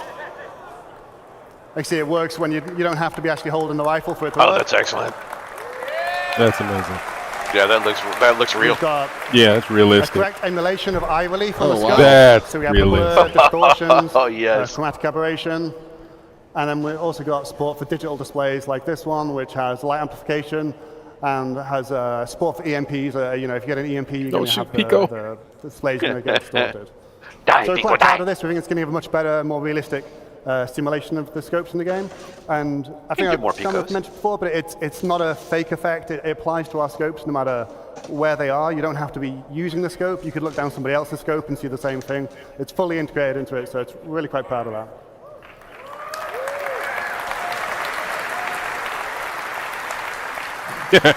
Next feature I want to talk about, hopefully if any of you have a HDR monitor and you've been playing 320, hopefully you've given a go of the HDR feature. We're really proud of this. It looks really good. And we've got some great feedback from you guys as well. There's been some strong feedback about we want extra black level controls, so we're going to be adding that for you. So make sure you can tweak the image exactly how you want. And there's a great user guide on Spectrum as well if you want to know how to get the best out of it, because it's not always a straightforward tech to get the best out of. Just to give you an insight of how this works, we've got something called Unified Tone Mapping Curve, and this is the process where we map the real-life colors of real-life intensities of light onto what your monitor can display. And rather than having an SDR mode and HDR mode, we have like a smooth system where we can blend between SDR and HDR depending on the peak brightness of your monitor.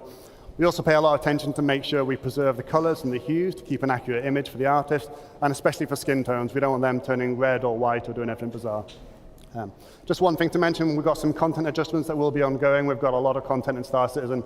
It takes a little bit of time to make sure we balance everything so it doesn't look too dim or look like a supernova.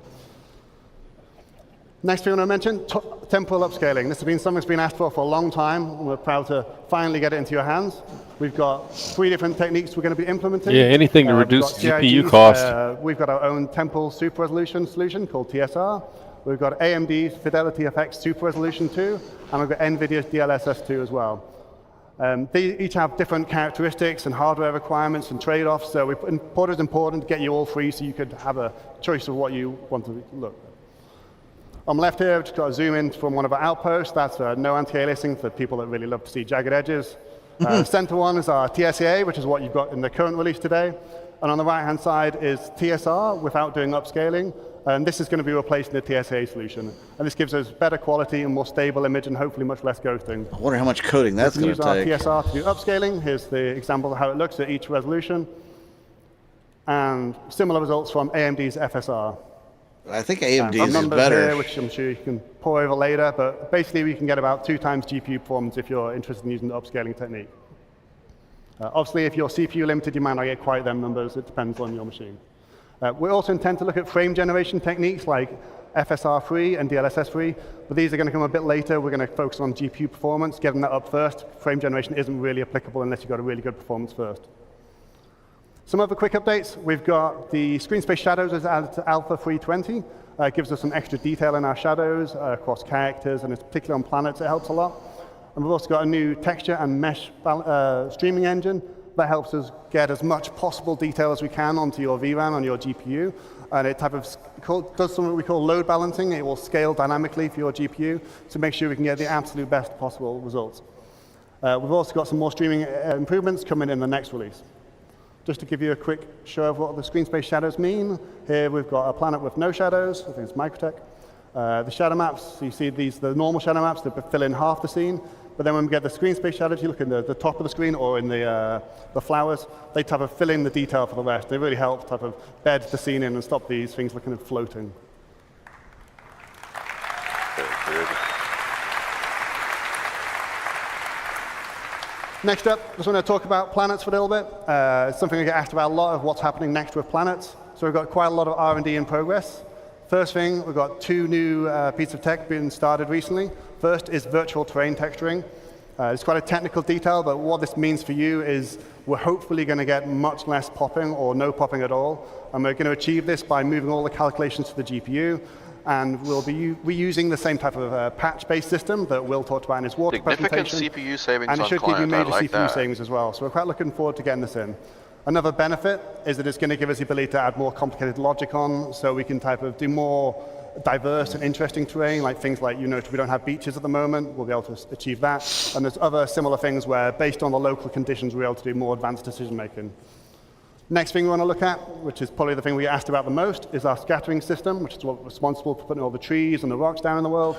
That is a nice We're draw going to, again, distance. move this to 100% to the GPU, and that should let us have vastly longer draw distances right up until the horizon, and much better performance. So we'll finally get rid of the dreaded pop of trees coming in for you. We also have to integrate it with our harvestable system, the resource system, and the awesome fire system you just saw a minute ago. Another point is it's going to be a hierarchical-based system, which what that means is we'll be able to use nearby vegetation or rocks to influence what other vegetation and rocks can grow or will show up. And this lets us produce much more complicated rule sets, so we can do things like have a tree that maybe underneath it doesn't have any grass, or maybe certain trees come together in clumps. And we'll get a much more natural distribution of vegetation.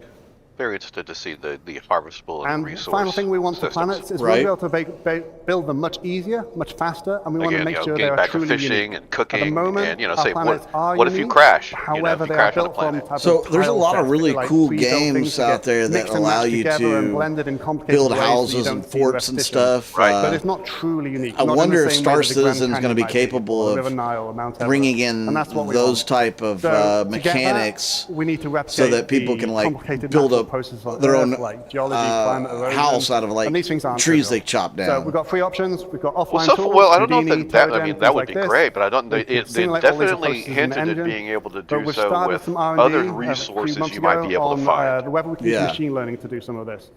So just to give you a quick idea of how that would work, or how it But could you know, work, like Sons of the if you Forest just and start all with that, some where you random input, chop here is the just wood some and pick it noise. up and then Yeah, place it. right. We run it through a that would be kind of a Or at cool least mechanic to bring in. So we can type of get a more, Yeah, right. Well, even at least being able to make, you know, approximation a of simple simulation of different lean-to, altitudes you know, and something like atmosphere that. on Earth. And then we Make a what we do is we lean-to and a categorize all this campfire, into different biomes. start to, So you know, based get on the fishing, temperature and moisture, you purify find some out what is water, desert, you know, what at is least so you can forest. survive until somebody can come And this get part you. is crucial. So this is the input for our machine learning algorithm.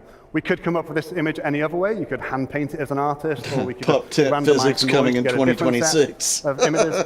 And then what we do is we take the large data sets No, we it needs to already be have soon, from Earth, from TM. Mars, and from the moon, and we train it on exactly the same distribution, so biomes, so forests, grasslands. At least to be able to fold out your own bed by and log training it out on exactly wherever. the type of data we get in reality, Yeah, we can right. take Nice. this and then Bedroll. just that, and then we can get these lovely height maps out of it that tell us a really realistic distribution. You can see here, this is the height map, so the black areas are low. You can see all the little rivers and valleys, and this had 0 art input aside from this image, which is a very nice result. It's early days. This is based on something called a custom diffusion neural network. It's, like I said, it's pre-trained on Earth data, and it's been built up in patches so that it just doesn't become too expensive to build. And the little circular patches get like added together, and to avoid any seams in the image.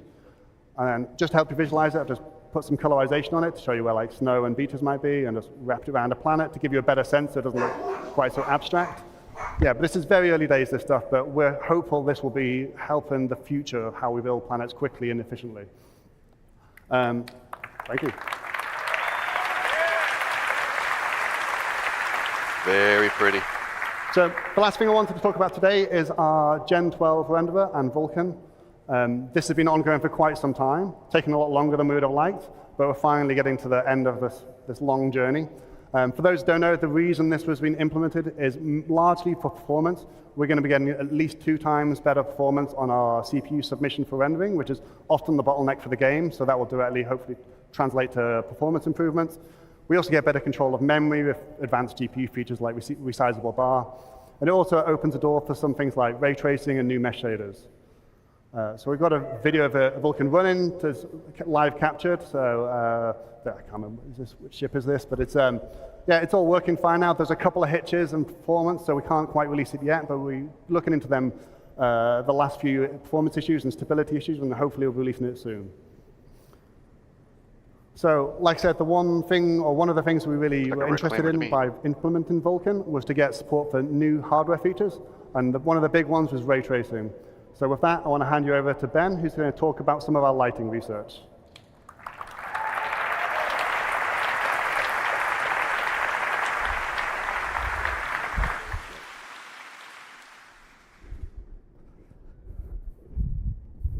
Hi, I'm Ben Parry, and this is Global Illumination.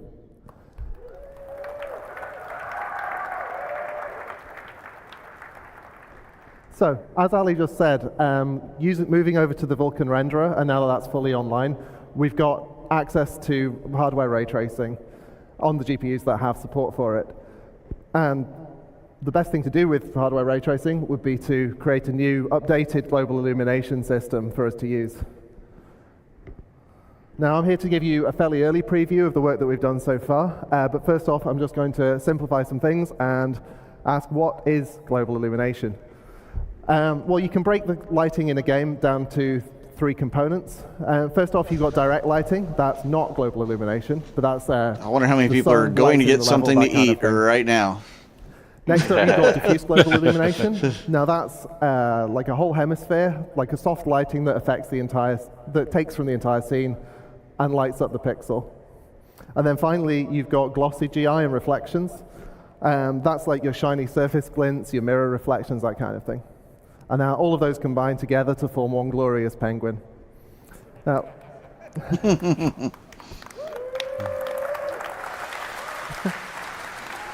anybody notice that Pico's a little chubby guy? He may need to specifically talking about get on a weight loss program. Glossy GI has actually been disabled in all the videos. Even the old system videos don't show the glossy GI here, just to aid the comparison.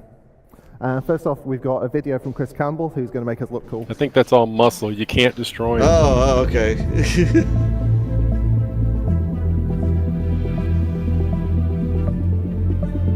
Wow.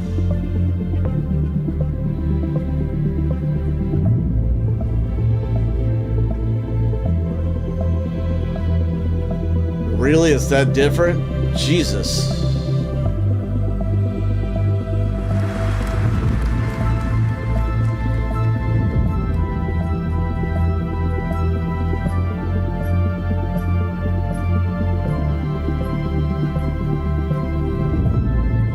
Yeah, ray tracing just kind of brings everything to life a little more. It does.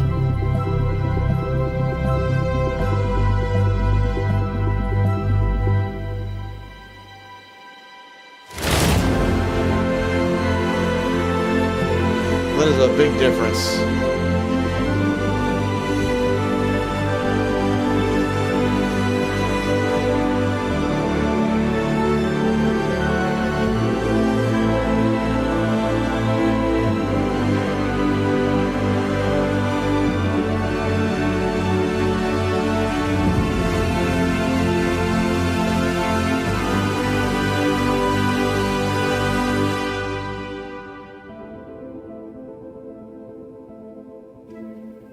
I definitely need to be looking to get a 4090 Ti.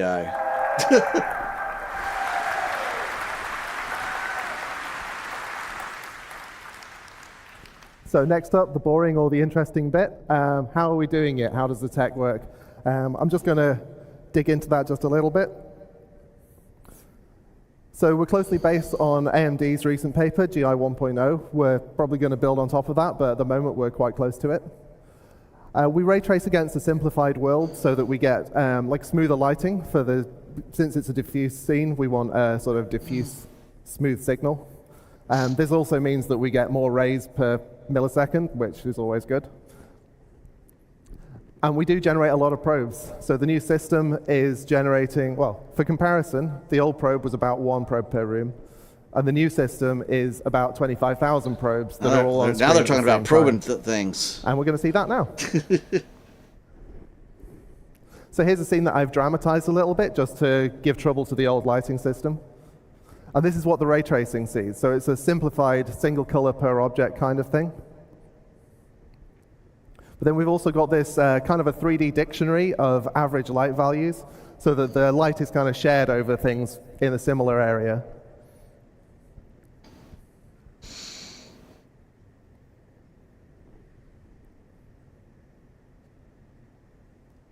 So going back to the scene, this is the old system. So you'd render a single image from the center of the room, blur it, and then slap it onto the entire scene. Now, as you can see, like the middle of the scene is about the right lighting, but everything else has got the middle of the scene's lighting. Like these red lights at the sides, they're basically drowned out by the table bounce that somehow made it across the room to them. So we want to replace that system with 25,000 probes, each one of them only providing light to a small area around themselves. And then we interpolate that to provide like a smooth bounce. And you can see already in the distance, like the red light is really bouncing up there. And then we add a screen space occlusion pass just to tidy up the edges on things. And there is the final composite.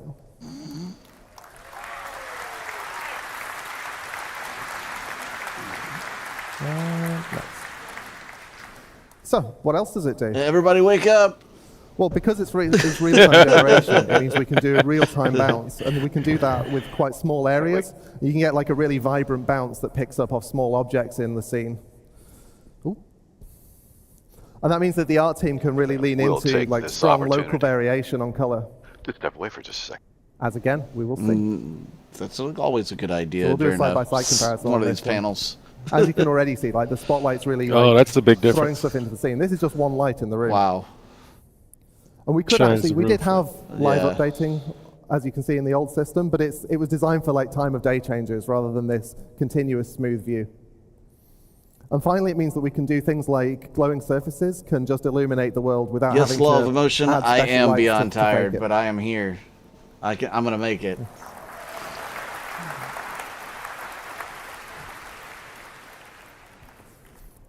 So yeah, there's two really common cases in Star Citizen particularly that this is going to help with.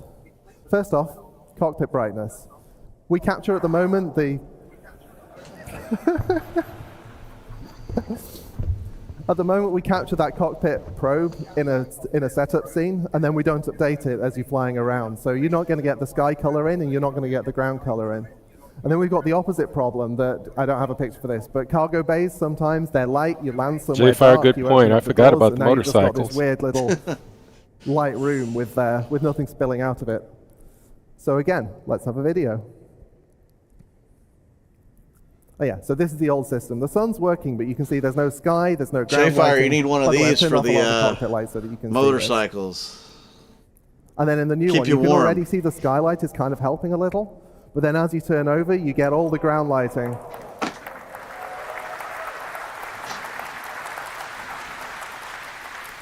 And yet there's more. See, one of the concerns we had was that we didn't want to create a two-tier system. If people have got hardware ray tracing and it's working for them, that's Star great. Citizen Minecraft. But you can't really have the art team optimizing we're seeing for one type of lighting and then having to optimize it for another type of lighting and having to trade off decisions about the two of them. So what we've been experimenting with is trying to create a new low bar that's higher than the old low bar, as well as creating a new high bar. And the idea for this is basically to take that single room environment probe system that we have been using, update it so that we can do live relighting on that, and then to sort of slot that in where the ray tracing would be while still keeping all of the other stuff, like the 25,000 probes and all that kind of stuff, can look at the old system and we kind of Frankenstein them together. So I'll show you what we've got so far for this. So this is just the old one and the new one so that you can see the problems. Like just, it's overly lit, let's be honest.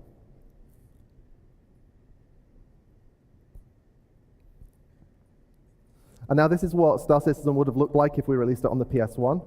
The sharp-eyed among you may have noticed also the ship is missing, but you know we can't do dynamic objects in this. That's the PS1. You'll be surprised. It doesn't seem to mind. And there we have software GI in the middle, which is, yeah, like I say, it was using the same 25,000 probe system, but not having to use any kind of hardware ray tracing. As you can see, it's not a perfect match. It's not identical, but it's a lot more dynamic than the old system.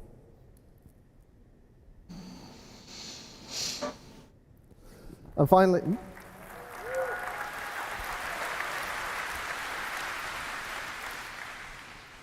I'm just going to show you a to-do list here. I don't have pictures because it's stuff we've not done.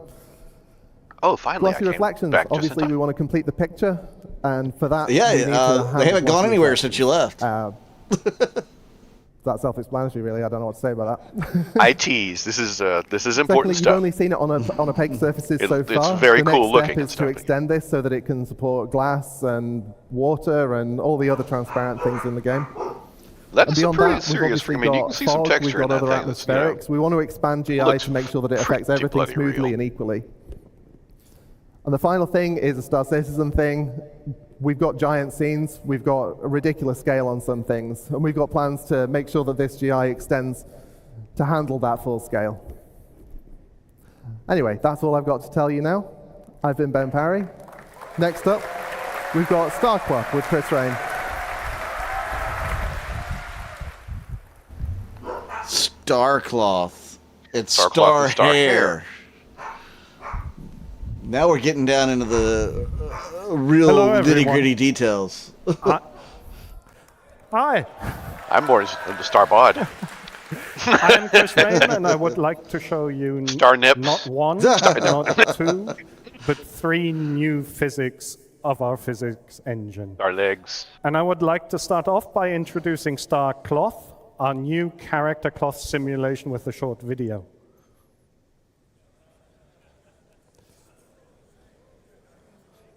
So this is just regular player movement. That was actually me playing. You can see the cloth collides with the ground. Watch that flap. Definitely, yeah. There is a little bit more flappy going on in the sleeves there. Multiple layers of cloth that do but yeah, not penetrate. Hope he's wearing some underwear. Cloth gets influenced from wind. Oh no, not wind. And has accurate collisions with the player's body.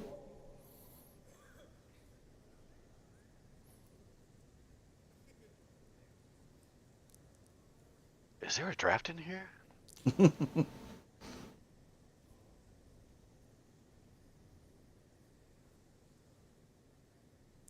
We now have support for collisions from dynamic objects. Ow! Oh, sorry. Hey. You Careful can where play you put that thing football now. in any outfit.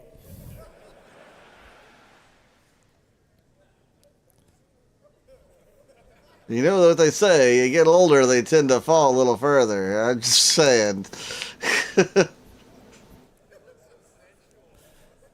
Starcloth supports the full range of motion a human can make, from fast movement. That poor bastard had to sit there and take that whole thing. The full range of motion a human can make. Okay. Morning wood.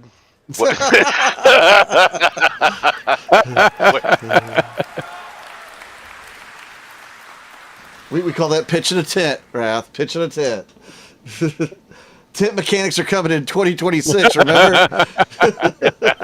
Starcloth is designed to be a first-class member of our physics engine. It interacts with everything we have to offer, from character movement over forces like wind, thruster backwash, explosion, to projectile impacts and collisions. It's efficient. It always updates at 120 FPS, regardless of the frame rate, and is hand-optimized. It's immersive and believable. It's a realistic simulation based on physical properties. It's high fidelity, high quality. We want to raise the bar with They said fidelity. Drink. Oh, hang on. Let me take a drink. The visual geometry you see on the right is complex and not suitable for simulation. The visual geometry is made with visual quality in mind, and that does not translate well to simulation. So we decided to add the ability to use bespoke meshes that are made to simulate well and let their movement then deform the visual geometry. This allows us to share the same sim setup across multiple visual meshes, which is a huge productivity boost for tech art. We can seamlessly blend the simulation on and off, so we can disable the simulation at a distance. Back to the football. Definitely supports tinting. Everything that is dynamically simulated is able to interact with the cloth, from ships, over crates, boxes, and even footballs. We ensured that the collisions are accurate and believable. As you can see in the image, the football parts both layers of the gown. The cloth itself supports self-collisions, which means it will create folds and wrinkles, but not interpenetrate itself or other layers of cloth. The same applies to the static environment as well. The cloth will drape itself around the environment, so brushing up against objects will result in the behavior you expect. We added tapered capsules to improve collision detection accuracy. A tapered capsule is a capsule which has two different radii at the endpoints. Human anatomy is complex, and we need to accurately represent it for collisions. The traditional capsules we use on our dolls lead to jumps in the collision surface. They're ahead of schedule on the tech. There's a jump between the elbow and the lower arm, and another jump where the forearm connects to the hands. These jumps pose significant problems for our cloth simulation. If you look at the upper torso, you can see the collision proxies are actually completely hiding the cloth, and they're essentially completely useless. So now notice the difference on the same body represented with tapered capsules. We can now faithfully represent the hips, legs, and arms of the character. An additional benefit of tapered capsules is that the collision detection is significantly faster than with regular capsules. Currently, we're only using them for cloth collision detection, but in the end, we'd like to use them for everything. It'll be more optimized. We simulate the cloth always at 120 FPS or 120 Hz, regardless at which update rate the game is running at. We do this to be faithfully able to detect collisions with a fast-moving character. An object, as we're simulating at a higher rate than the game updates, we have to interpolate the joint positions between updates we get from the game. At each simulation step, we perform collision detection, simulation, and update the cloth sim cage. Now, if the game is running at 120 FPS, we do one update for the cloth simulation. They're going to get this so detailed until it's going to be something we take for granted as something we see simulate the cloth day to day. Now, if the game runs slower, like at 30 FPS, we need to update the cloth. The shaders, the movement of the claw. You can see this in the image. It becomes apparent that we need to make the cloth run as fast as possible, and we spent a great deal of amount of time optimizing this with various techniques, including handwritten vectorization and using every trick in the optimization handbook. The effort pays off because we can faithfully capture very complex movement and fast-moving characters, even at low frame rates, without any clipping or tunneling.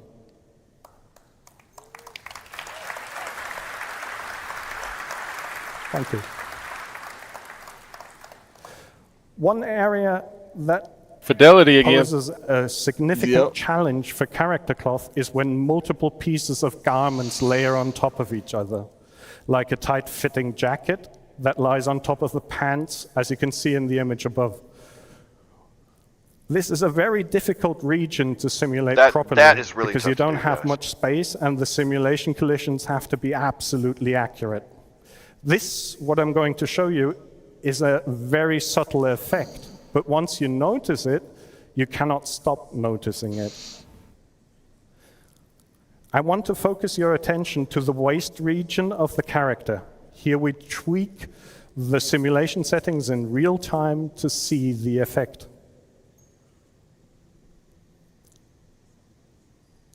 Here you see a rendering with the high fidelity cloth disabled. And here the same scene with it enabled. I think we still have about an hour and a half till their lunch break. Not mine. To be continued. Tomorrow, much more can be seen about StarCloth in the character advancement panel. Be sure not to miss out. Thank you. So, next up, Star Hair. Currently, we have the ability to simulate the effect of moving hair with joints that are essentially simulated pendulums. The hair is skinned to these joints, and when these joints move due to the pendulum simulation, the hair moves with it. This leads to a fast and believable movement of hair. However, the quality is directly correlated to the quality of the skinning, which is tedious for tech art to achieve for some complex hairstyles. Further, apart from gravity, the pendulum joints do not react to external forces like collisions or wind or explosions. So we asked ourselves, can we somehow improve upon this? And I'd like to show you some early prototype results of our research. They do a pretty good job of that, but I understand what they're dealing with. Of the raw geometry you saw in the previous image. You can see many strands of hair. So there's no singular strands. Maybe we can simulate all of these strands. We'll take the moment to say if you want to join Texas Space Navy, we are taking applications. The website is on the stream here at the bottom. You can go to the Robert Space Industry website and join Texas Space Navy there. And you must submit an application through Gilded in order to get accepted on both. If you are new to the game and it's first your time seeing it and you want to get into the game, you can use my referral code, which is also flashing down below. If you use the referral code, that gives you some bonus credits and helps me out a ton as well. And if you're interested in some of this beautiful merch that we have, we've got a lot of different merch for the Texas Space Navy. That is at texasspacenavy.org/shop. You can go and buy all sorts of different things we have. We have flags, shirts, pants, coasters, glasses, all sorts of different things. Go check it out. Change the visual appearance of a character. One of the reasons why using the cloth simulation for hair did not work out at all is that the cloth only simulates vertices and they have no concept of orientation. So you do not know how the next segment has bent in relation to your current segment. In other words, you cannot easily simulate twist with vertices alone. For splines, however, that is very easy to do. So all of this together allows us to simulate the strands according to the theory of Cossarat rods. A Cossarat rod allows you to model the behavior of slender one-dimensional rods, exactly what our splines are, and simulate bend, twist, stretch, and shear, exactly what we need. Hair also needs exact collision detection to not intersect with the head, the ears, the cheeks, the jaw region. Are they going to put barbers in the game? The video I'm about to show you open up that, is some very early prototype that hair salon right next to your tattoo shop. Actually looks like.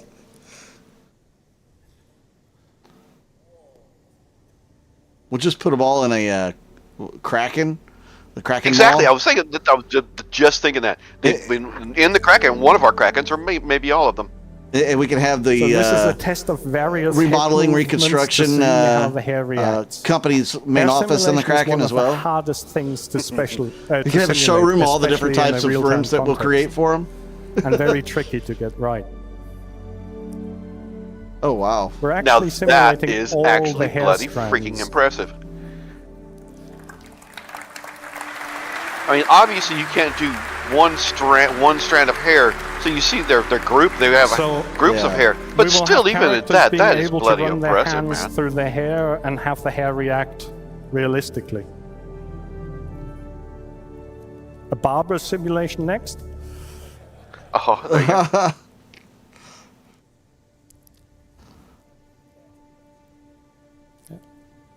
Actually, being a bald man, this was a very touching moment for me when I made this video.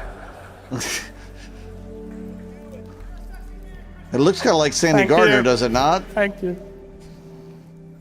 Yeah, but possibly a little bit, yes.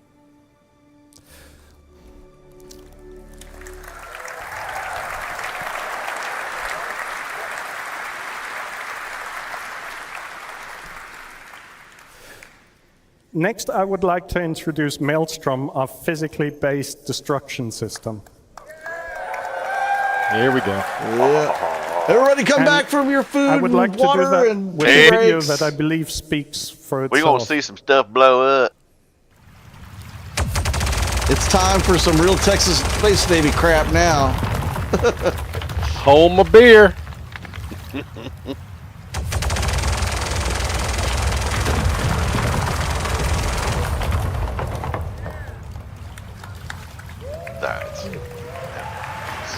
So what happens when you drop an A1 bomb or a A2 bomb on that? Does it all blow out? Yeah. In those little pieces? Oh, there we go. There's one. Oh, there's See one. the water That's splashes? Nice. Very nice. Nice. Now, can we do this just anywhere? I doubt it. Some things are just not going to be destructible. You don't want to be able to go into Seraphim Station and chop We off want a players' landing intuitive pad. prediction of the effect a weapon or a collision has Yeah, got some to pretty actually serious shields happen going in on the along with that engine defense. or in the game. You would hope.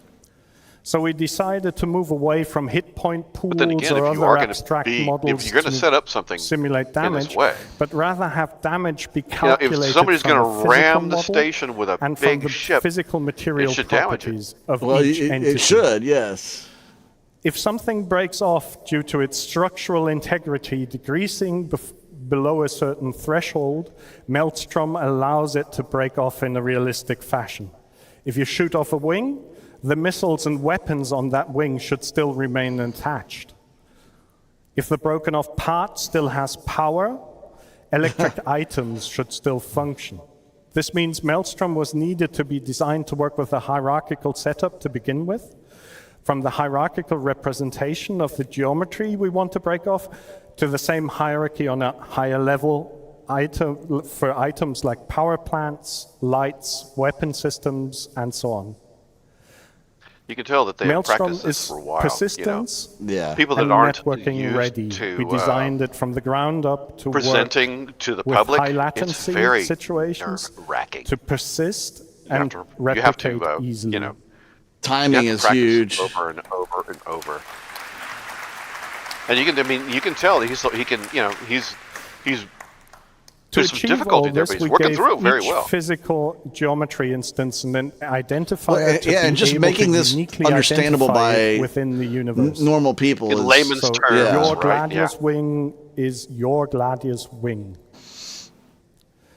We added physical material and damage properties that can now be replicated across the Man, that the is so network. much coding. One of them, and that's the most important one, we call integrity.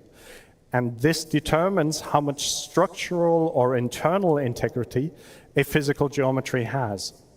Integrity is modified from dissipating or rather absorbing energy from kinetic impacts or energy weapons, and also in the future from absorbing energy from external factors like extreme temperature or fire, as you've seen before. We also track which physical part or geometry belongs to which visual geometry and which high-level entity. So if the structural or internal integrity collapses, we know which visual geometry is affected and which item might be affected as well. So a power plant will cease to emit power or implode, explode. A weapon will cease to fire, and so on. To make things break apart, we create what we call breakable clusters. Damage. A breakable cluster is a set of physical geometry, the visual geometry, and the entities on top that can break off. Okay, there's your shipwreck. And then you can just, if you can chop down some trees, stretch them in between there, coat it with some leaves. I was just thinking some, you know, duct tape and breakable super clusters are hierarchical. Take right back off. They Hell yeah. mirror the hierarchy of all. There's got to be some baling wire around here somewhere. They also embed the hierarchy of all animated joints. And they also embed the hierarchy of all physical geometries. They essentially represent a ground truth. That's part of the our entire hierarchy remodel reconstruction company is going to be selling lots of duct tape and baling wire. Is showing a chewing breakable gum too. cluster graph of the gladius. Bubblegum to be specific. I'd like It to holds show better. one more video of Maelstrom before we continue. Uh-oh, this could be cool. The bombers. No, that's still the Gladius, isn't it? No, that. Oh, wow. Holy crap. That was beautiful. Pico used And the Pico- force. He used Pico the force. witnessed it. No, he used the force and he brought it down. Or maybe it was one of those dynamic we needed winds. to find a good way to easily and efficiently determine when a breakable cluster breaks. We chose a well-established model from material sciences and structural engineering, cantilever Are they going to beams. break this? The In revenge essence, of Pico? Is that was it? A cantilever is a structural member that has a fixed support and They're a not going to break free something end. at Tisa Spaceport, are Forces they? experienced Or on the free Fly end through can and be clip one of the used to wires. calculate the amount of stress the fixed support is enduring. The basic ideas behind that are best explained from a very simple example. If a ship were to collide with the horizontal part of the crane in the image, far from the vertical part, the fixed support would endure a higher stress as if the ship were to collide closer to the vertical part.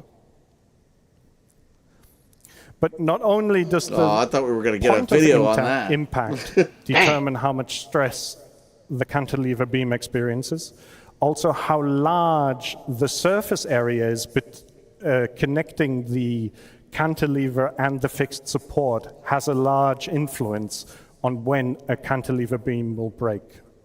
In our case, this actually means we analyze the cross-section of the intersection of the set of geometry from two breakable clusters to calculate the surface area. A wing attached to the body has a rather large connecting surface area compared to the surface area calculated for the stabilizers connected to the body.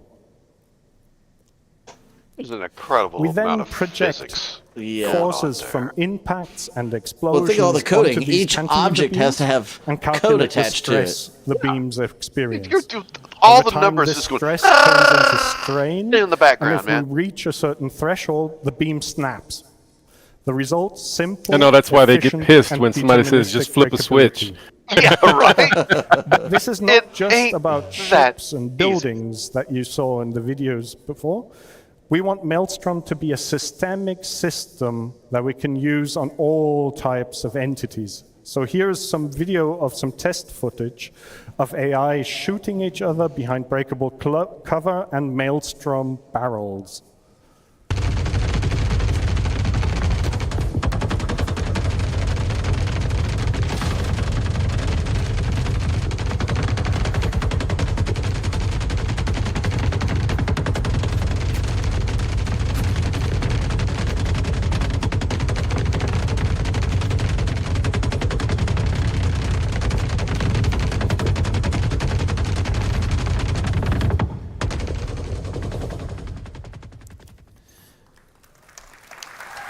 In short, get ready to drop.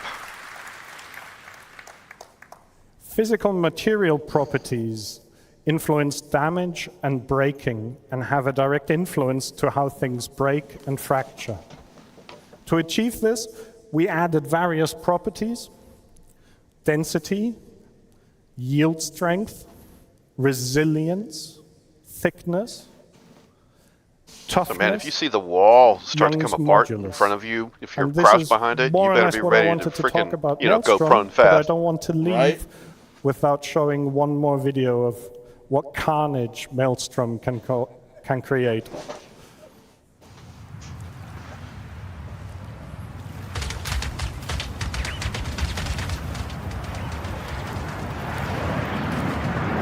Here comes a bomber. Nope. Wow. Oh, two collided. That was excellent. That does happen. Oh, So, look at that last piece Especially fall. that one.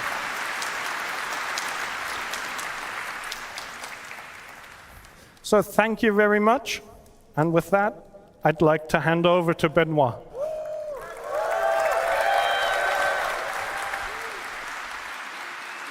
Great. Thank you. So far, it's some pretty impressive All right. technician. I mean, I am not this person, Jack, man. but I'm filling in with him. So far, I mean, you guys think this is going to change your game up to now? All these new features? Not at all. Hell yeah. Okay. So we've seen updates from fire, water, we've just seen force, we've seen sun and light. So the next thing that's left to build a ludicrous space game is audio. And so I'll leave you with Graham, who's going to show you some of the new audio enhancements we bring to Star Engine to make it even more realistic than it is now. Hi CitizenCon, Graham here. Good to see you.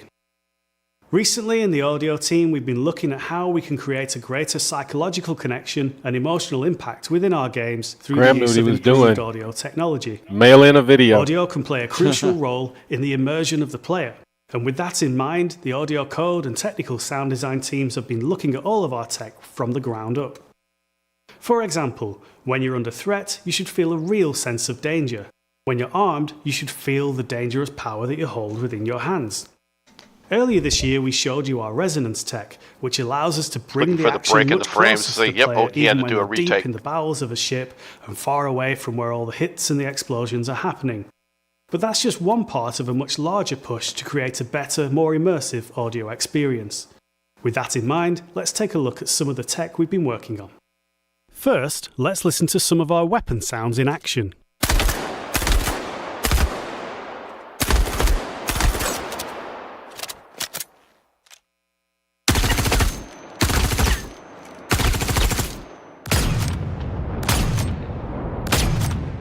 They're a great simulation, but we wanted to take them further and express the sound pressure, the forces being exerted. Our new in-house audio effects, particularly the multiband compressor, tuned by our sound designers, give us this result.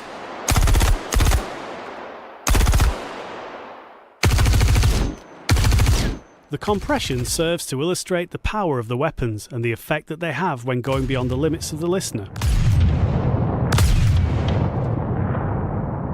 That gives it that takes a little bit of that, I don't know, with audio aftertaste, right? That seems so similar between them. To this.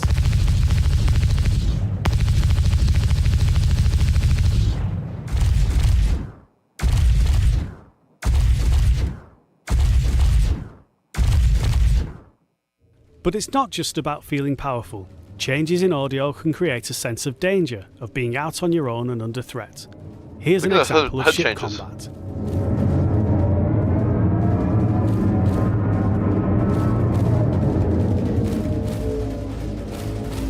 Sounds good, MFDs, but what if we wanted a little more realism?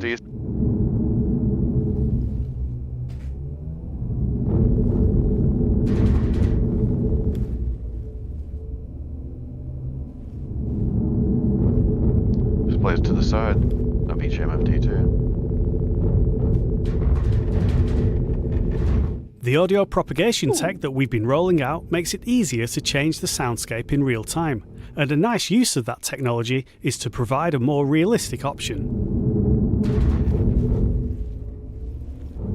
Here, your own weapons resonate through the hull of the ship. Only what's in the pressurized cockpit is heard clearly, and the threat level feels higher due to the isolating lack of enemy weapon and ship audio.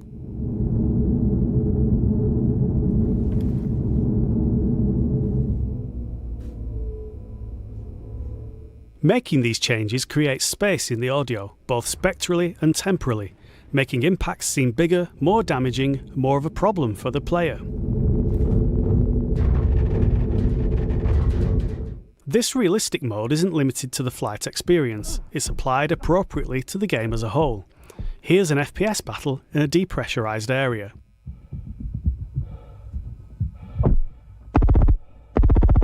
That's pretty cool.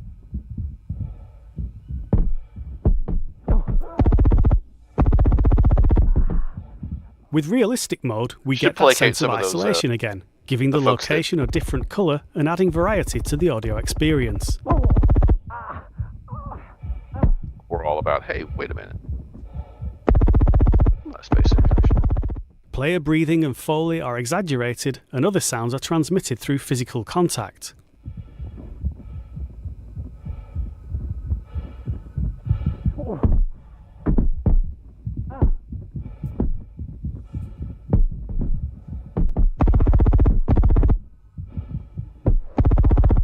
That's all from us for now. We look forward to getting these new audio features into your hands.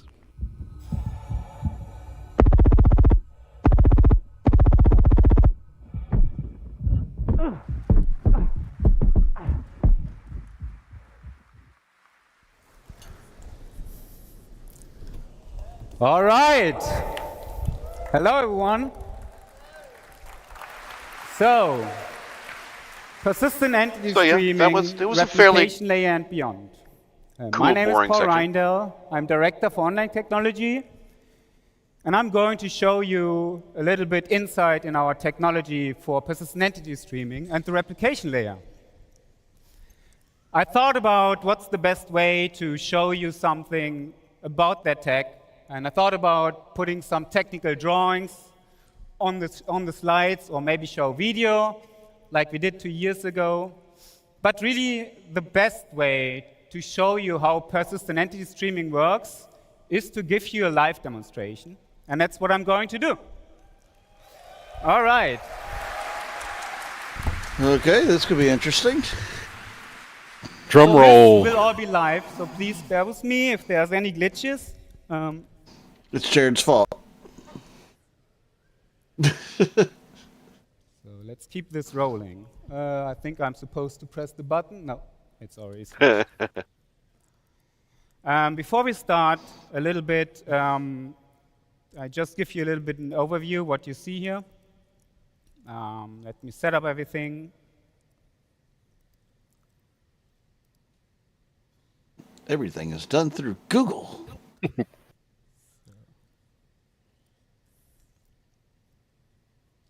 Hey, J-Fire, you actually noticed that. So on this left side, you will see my client window. And on the bottom side, you will see the server renderer. So for this demonstration, and I start a second client, I'm just stopping that. Sorry about that. This is live, all right. So again, on this side, you see the client. And he just logged out because I started a second client. So let's do this again. One more time. Because it's Star Citizen. On this side, you see the server renderer, which is currently, it has nothing streamed in. I'm showing a small demonstration level. And on this side, you see the entity graph, which is our online database. That's powering what you see in persistent entity streaming, what you play since 3.18. And I also have some metrics on the screen, which shows the entity graph worker, the requests per minute, per second, the mutations, and you also will see entities created and destroyed. Did he say 318, by the way? All right. So let's wait for my client to come up and join this level. So the first thing that will happen when I join this level, you will see on that server, everything streams in. And my client gets connected and also streams in everything on the client. That's kind of a cool view. What would happen on the behind the scenes is that my player just got unstowed into that chart, and we at real time created everything for this player. So you will see his body is attached to the player. You will see his mobi glass, his head with all his customizations, his undersuit, and then all his customizations as well on the undersuit. What you also see is that this player just got unstowed and attached to a static zone object container. And this is how our zone system works. Basically, on the server, you will see 3 different zones, purple, green, and red.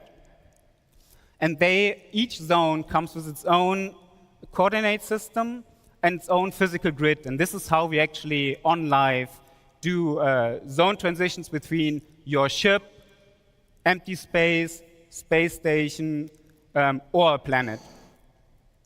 And you will see, as I walk between those zones, I will, at real time, update it in that entity graph. And this all happens seamless. So for a client, this is completely transparent. You don't notice that. But this is actually what's happening when you step in or out into a ship. And this is very unique to our engine. No other engine has this zone system. And that allows us to do all the amazing stuff you saw in the videos before, transitioning in and out of planets and go from the smallest scope to the largest scope. At least I didn't set this environment on fire. So everything we do in the shot, so this is like a mini level, like the mini PU level, is also persisted in this database. When we create new entities in our engine, in Star Engine, those entities get pushed into our entity graph, into our online database at real time, and then from there replicated to our clients. So if I go ahead and spawn a couple of plushies here, you will see they spawn, they get created immediately on my entity graph and replicated on the server and on the client. So spawn a couple more here. And you see this, the pengus I spawn in the other zone get attached to the other zone. And then if I go and that's some pretty incredible one of those, they will also transition between the different zones. Oh, that's cool. And the same works for ships or more complex entities. And that's what I'm saying. We take so much of this for granted. Here, oh yeah, right. And we don't know how much is going on behind the curtain. All its attachments and and everything else attached to it. And this is just my small demo level here. On live, maybe this will help people, kind of give them a break. That get created for one trying to understand what is going on. Just the because then that all has to be transmitted 3 weeks of gameplay when you guys stored on the server, destroy stuff, so if spawn stuff, something all of a play sudden around, happens, it goes in the millions of entities. So this in itself is pretty amazing tech. The next time I want to talk about is our streaming system. Most engines do stream on texture or geometry. We actually stream entities, and we do stream persistent entities. So when I turn on the streaming system here and I walk into this, if I walk over to the red area, you will see that I will be right back. It's cookie time for my dog. Together with all the entities. Let's say, make me some cookies. So it does not only stream out on my client, it actually streams out on that server. And when I come back in the green zone, that purple zone streams back in with all the entities in there with their full persistent state. That's cool. So now I have a second player joined. Benoit is going to join me. So Ben, if you want to join, okay, I think you see him over there. Hey, Ben. Sorry. Nice. All right, I'm going to spawn a couple more penguins here. Because the next thing I want to talk about is new technology. I want a Pico gun in the game. Right now developing, and we're about to put on the shoot tech preview Pico for you plushies today. at people. And this is actually the replication layer split. And that's the big next step in our great vision. That would be an OP gun.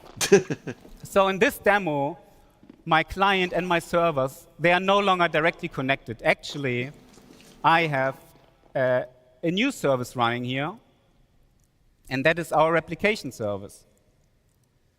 So my client is connected to this replication service, and my server is connected to this replication service. And the replication service, the sole purpose is to get all the entities which are in the entity graph and stream them to clients and servers which are connected to.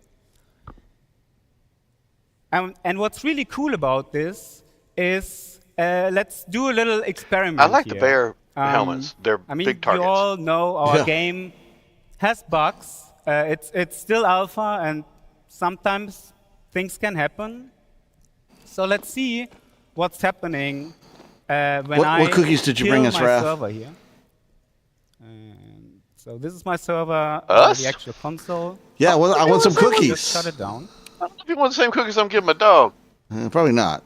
And yes, this is where you would Then usually again. see a Although certain she's pay a or good something. girl, so I give her good You can see Benoit kind of froze there for a bit, and the buggy does a bit weird stuff. I can shoot those pingus, but the world is really in a frozen state right now. But I didn't disconnect, because I'm connected to the replication layer and not to the server anymore. In the meantime, I'm just starting a new server. Let's be a bit patient for it. It should come back online in a second.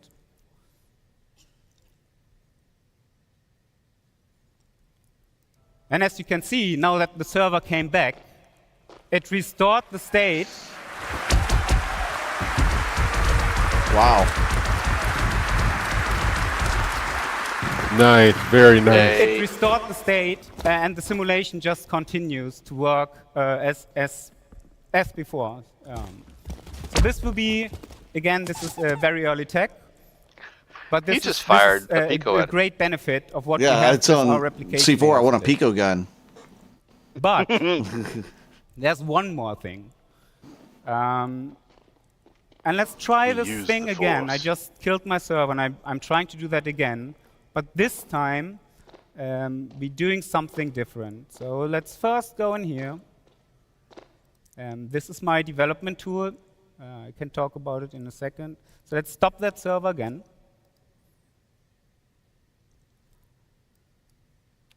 And restart.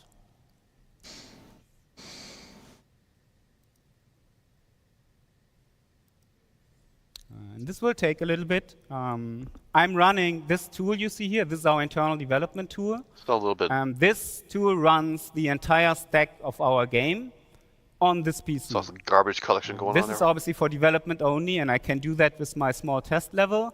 But this really helps online devs and all people who work on the incredible, complicated tech we hear to be able to develop our game.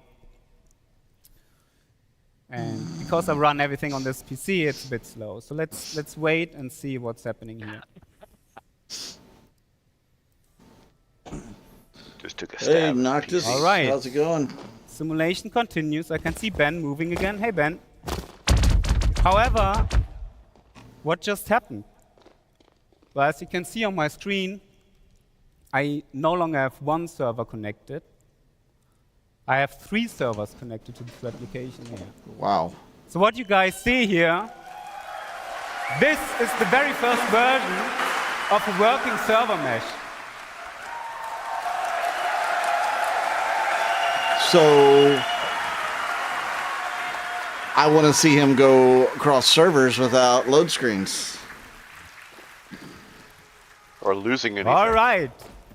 So now I'm going to explain a little bit how this magic works, because it is truly magic.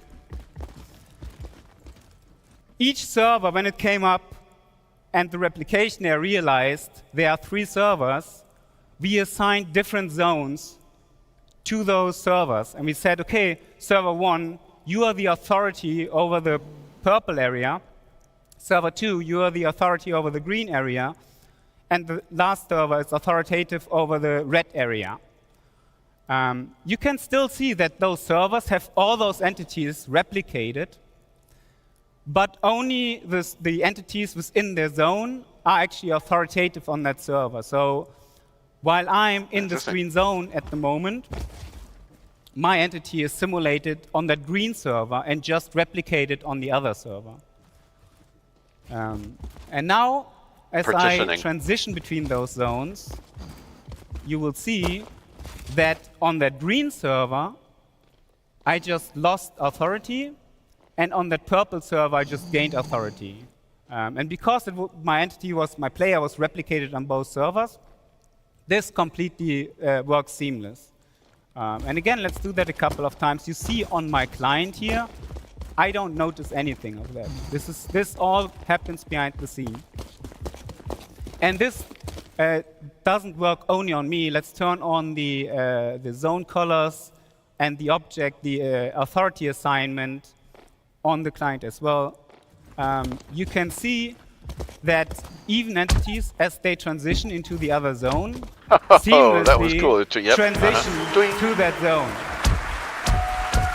I think they created a new game. Yeah, it is. And not only that, whoa! Why don't we interact bang with entities instantaneously? that are on the other side. So if I go on the screen zone, for example, and I shoot this, I can still shoot that purple. Now, obviously, when you're talking about you're sitting on a server, you got 100 or later on 1,000 people sitting on one server. There might be some lag in between that here and there. Up, right? All right. So there's more to this. The first just thing noticed I will do, the let's Picos were fresh making buggy, noise. Just destroyed mode. When I go into this buggy, I will become part of the aggregate, and that means that now my buggy and myself will transition authority together. And this is how we make sure that my player, while he's driving this buggy, is always authoritative on the same server. So you can see, as I drive around with this buggy between the zones, I will switch between the different servers. All right. But there's more to this. So remember when I turned on the streaming earlier? The same streaming mechanics work here as well. Like, obviously, in this example right now, you can see all those servers, they have all those entities replicated.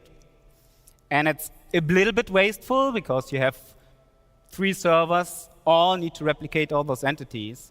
And that's where streaming comes into play. I can turn on streaming here, and you will see that suddenly my purple server no longer has the red area streamed in. And the red server no longer has the purple area streamed in. So let's see what's happened when I drive my buggy backwards into that into the red zone. What happens on that purple server? Yeah, but is that per person or? And I just disappear. What if you have 50 people in those on this rooms? server, there's only Benoit replicated. And Benoit, if you come to me over in the red area, you will see that now on this server, there's no client at all. And in theory, we could now completely stream out the entire area on that server, or stream in a new area. Oh, okay. So at least then, if there's nobody there. And you will also see, as I drive back into the green area, I will magically reappear on that purple server. And this obviously works on the other side as well. Let's get a couple more player join. I have a couple more QA in the back, so you can just see the whole thing running at live. Running in live with a bit more things going on.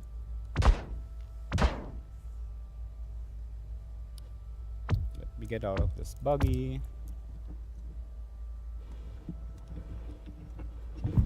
And you will see on each server renderer which clients are currently replicated on those servers and which clients are actually authoritative on those servers. And you can see this, the green server, because it's the middle one, has most entities replicated. And then you can see this purple one at the moment only has one client replicated. Yeah.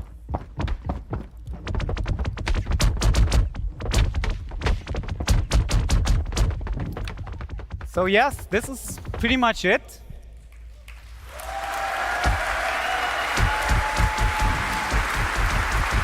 I hope you guys enjoyed this.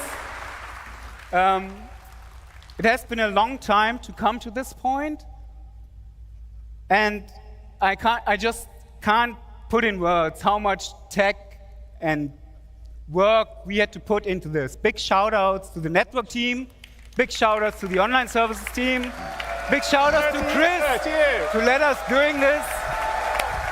Are we gonna get lunch? It looks like it's almost lunchtime, huh? Right. Or we get an hour? It's been a really long journey to get to this point. And I've got to say, the team has done an amazing job. They've been working diligently for the last 4 or 5 years. We've had a couple of false starts. We finally have an incredible, I mean, the way the replication layer works and how we can spin up servers and down and keep the state constant, even if a server goes down, is, I think, a genius design.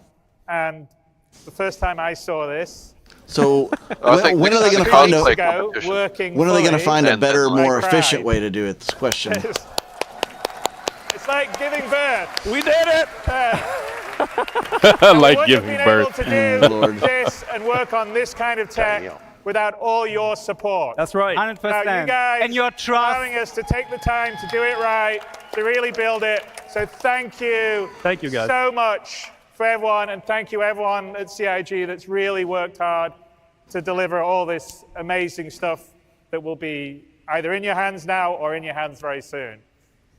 And this is just the beginning of CitizenCon. We got a lot more stuff to show you. Yeah. That's what we need for this MMO, guys. Yeah. That's what we need. Great demo, by the way. That's good. All right. That was great. Come on, give me that.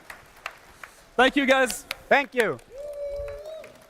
So are we going to get Jared back on now? Yep. I know I'm live. Dan, I got to digest what we just saw. Take it away from that boat, Dan. What is up, everyone? We are back here on the CitizenCon show floor. Give it up for that amazing panel you just saw. We are so excited to have all that stuff working. We're here at the Atmo Fight or Flight area here at CitizenCon 2953 at the Los Angeles Convention Center. I have with me 2 of our content creators who are going to be enjoying LA later today. He's eating the edibles. What is up, guys? We're going to be doing some rapid questions about your guys' upcoming stuff. First question, how does it feel to see Atmo come to life here at CitizenCon? It's so cool. It's this is the first real esports thing at an event like this for Star Citizen, so I'm really excited to be a part of it. I think it's a great opportunity for the community to showcase the PvP. This dude wears his Atmo esports jersey and a sport coat. Fantastic. What's your mindset going into your guys' match today? Don't lose, and yeah, that's pretty much it. I'm gonna beat him. Good mindsets. Preferred dogfighting ship? The Arrow. Definitely the Ghost, Hornet Ghost. All right. Advice to people learning dogfighting in Star Citizen. Nose to the grindstone, go hard at it. Yeah, don't be afraid. Just jump into Arena Commander and just put in the hours. It's a lot of fun, worth it. All right. Where can people follow you guys? Twitch and Twitter, LazyB_. Yeah, same thing. So Twitch, yeah, I think this is a cosplay contest now. All right, and you know, a lot of tension, a lot of animosity. Say something nice about your opponent. Yeah, it's definitely lunchtime. He's got a great mustache. Let's I'm gonna see. feel really bad blowing him Cosplay, up. is it 3:30? All right, guys. Well, that is Lunch it for break. Atmo Fight or Flight. The matches are going to be starting soon. I'm going to cut it back to Jared and the CitizenCon main stage. We'll see you guys back here on the floor soon. See you guys then.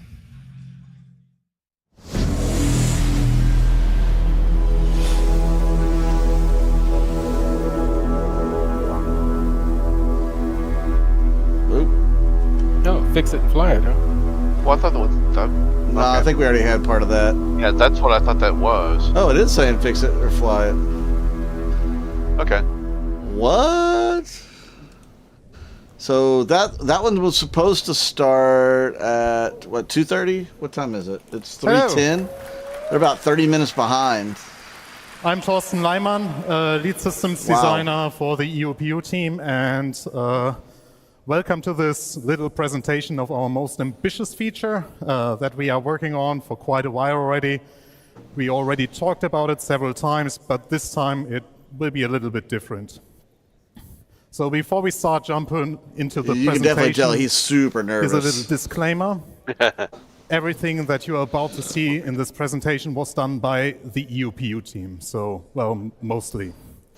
We got help from the vehicle. So what's he saying? The EUPU team's better than the other PU teams? So what you will see here is mainly placeholder art that was either done by Guillermo, Bastien, or me, so members of our team, and it's gameplay that we focus on in this presentation. So what you will notice here is also that The UI is still work in progress, so visual changes even throughout this entire presentation. So we are still iterating. But let's start with the actual presentation. Those that follow us for quite some time probably know about the resource network already. You can hear his heart rate in his brief voice. Recap. We will be talking here his about breathing is very our erratic. technology, that is Poor guy. the resource network, and the engineering gameplay that can be called a child of the resource network. The engineering task will allow you to manage your It's not ships, easy to get up outposts, there. and possibly other Takes things. practice. Let's have Guillermo talk about the technology first. So welcome on stage. It's one of those Guillermo. skills that 99.9% of people can't just go and do. You have to get up there and do it many times before you're somewhat comfortable doing it. Hi everyone, I'm Guillermo Bilbao, gameplay programmer for this team. You know, I used to I'm going to talk about go on the stage a lot. I used to love acting. what I used is to the love, reason being in a network? theater. The It is main different drive for the research when you're network doing a was presentation like replacing this. the previous pipe system you might have heard about with a new system that was Because more with acting, generalized, I'm easier to I'm rehearsing. understand, I've got and would I've got my support all the lines. I'm a gameplay we different actually want person, to a do. different thing. And Here, if I'm making a it is presentation, a I'm me. network, as you can see on You that know, picture. and it's So if in the you really, I connections guess between you different items I and those don't inside really of the containers. take the actor's approach to it when I do it. It Well, still makes me nervous. with acting too, you've got usually have other people on stage with you. So yeah, right. And So, this you're kind of stuck by yourself, and of course with CIG's past history, things don't always work right when you're in the middle of a presentation. So that's probably everybody's biggest fear is like, oh crap, what if it doesn't change slides, or what if something just doesn't go right? You know, that is a good point, because so far, it's been pretty good. Haven't seen any issues. They're prepared to do shadow puppets. Hello again. So as a crew member of a ship or as a person managing an outpost, you have several responsibilities. Where the engineering topic can be split in 3 activities, and you can decide to share those responsibilities or take them all by yourself. It's really up to you. Every task requires their own skills and their own tool sets. There is tuning. Here you are responsible for preparing your ship. Your journey did not start yet, so you adjust your ship items based on your goals for the travels. Exchange sub-items, adjust the default settings of your power plant, basically operations that require you to turn off the items or even remove them from their sockets. The next activity is maintaining, and this is all about damage control and keeping literally the items almost in has a pristine vibrato to his pristine voice. enough state. Poor dude. You are the mechanic that makes sure that everything is and stays operable. Maybe even go further in the sense of caring for the items. And what caring means I thought they would have, they have the community team for a reason, right? Shouldn't they be presenting everything? Because that's kind of like what they do. Just as some That's quick what happens examples. when you can become the lead let's on actually some show you team. some of the main tenants you Because can nobody already knows it do better than and you, yeah. will be able to do. I've got to do what? We start with 2 gameplay mechanics that are already in the game, so technically nothing new, but the entire engineering loop ties them nicely together.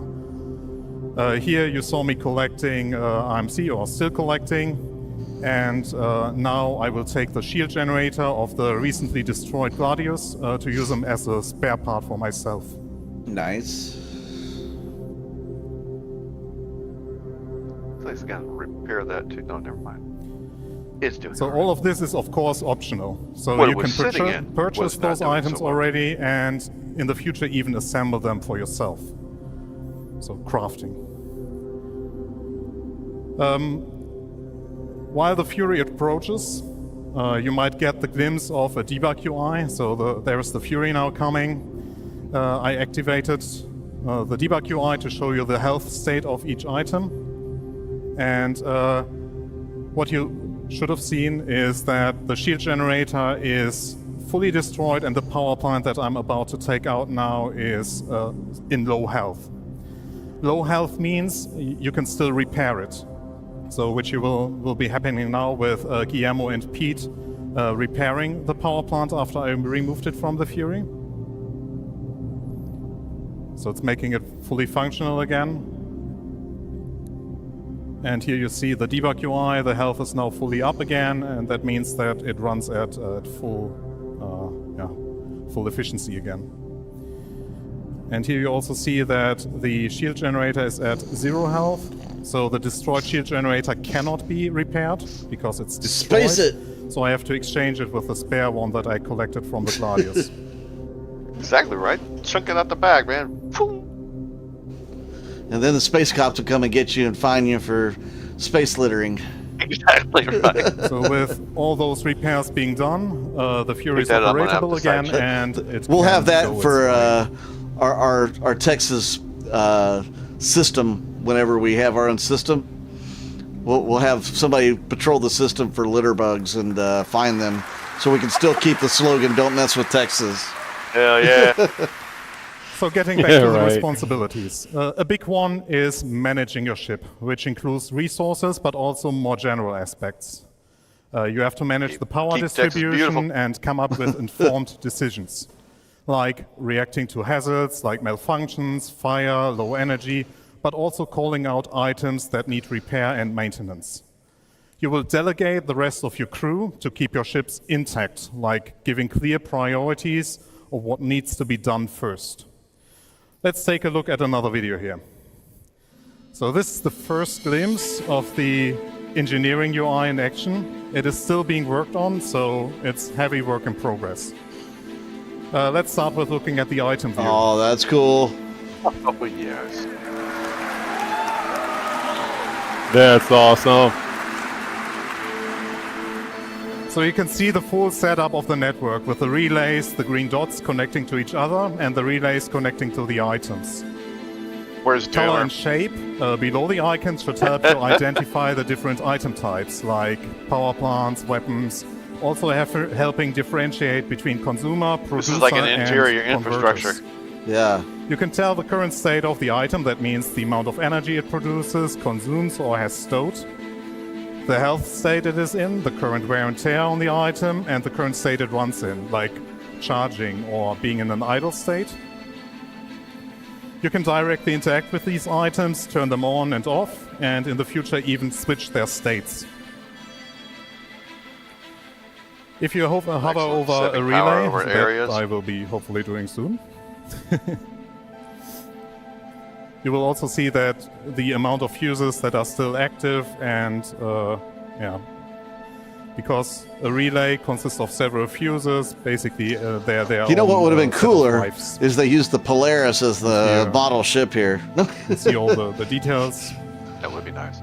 You can click on the items to see a 3D render of the power plant here, the quantum drive, sorry. And here's the relay overlay. This is definitely going to be a job that people are going to have to specialize a little bit in. The relay to show the UI updates on the screen. So once this relay got shot at, you will see the update here on the UI that. I mean, you'll be able to do it, but they're already hinting at, being able to do things better if you practice at it more or if you do it more. What you might have not picked up on the screen is that actually the power plant here that I'm now focusing on is on low health. So I'm commanding Simon to repair the power plant to get it fully operational again. Cool. So as long as it's repairable. So something to highlight here, take a closer look at the doors. Since we also track the door states, you see that you can watch movement inside your ships now nicely. So you can track players moving around in your ship and even close so doors. if you have an intruder on like board. Compartments in this case where Simon Yes. Take all the air out. Take all the air out. Right. Oh man. Okay. So if, so say if you do have an intruder on board, we need the ship in fully functional state. So you could hopefully be locked down areas to begin with, and open up what you can also do with the doors is that you can create safe pathways. Or you could just have Brian put a burrito in the microwave on the reclaimer and lock him in the kitchen. So you open doors to create a path that the players on your ship have to take. Now to the room view. That is mainly the life support controls plus controlling all doors. Again, we nice. show the details of each room, like the temperature, pressure, atmosphere composition, so everything that is relevant. You know, I don't for, smoke like, anymore, but I you think I need a living on cigarette ship. now. We also show the door states. I know where you Doomer can does. precise control over each door in your ship, as you see here. This will also allow you to have more control over which door or compartments to open. So here, again, showing opening the power plant. That also helps very much in already telling players, hey, you should repair this item, so I open that door for you, and they directly know which item you mean. It also allows us to control like the outside-facing doors much better. So you can directly open, if you just want to open the left side ramp, or the front facing ramp, or the back facing ramp.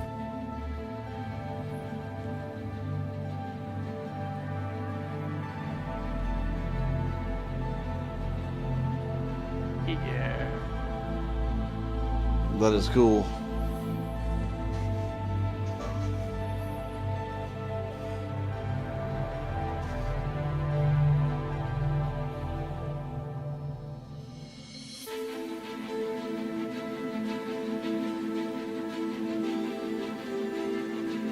That is pretty freaking cool. Yeah, So we did it last year already, but let's make our crew suffocate again. So the moment that you basically pull off their helmets, and now me pressing the cycle button, you see that the entire atmosphere in this room is vented. And yeah, well, the consequence is death.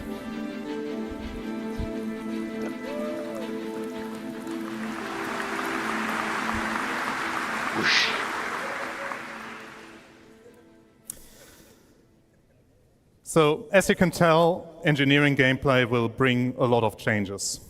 Some of those changes are adding batteries to ships that will allow you to get a little bit of extra power for a short amount of time. Allowing you to control items directly, where it's not only their on-off state, but also their resource consumption. And where the biggest change that will come in this update is basically to the resource consumption and generation. So let's talk about energy balance. Currently, ships are balanced such that they consume less energy than they produce. What I mean with that is that the sum of all items requires less energy than the power plant will provide. And this has to change.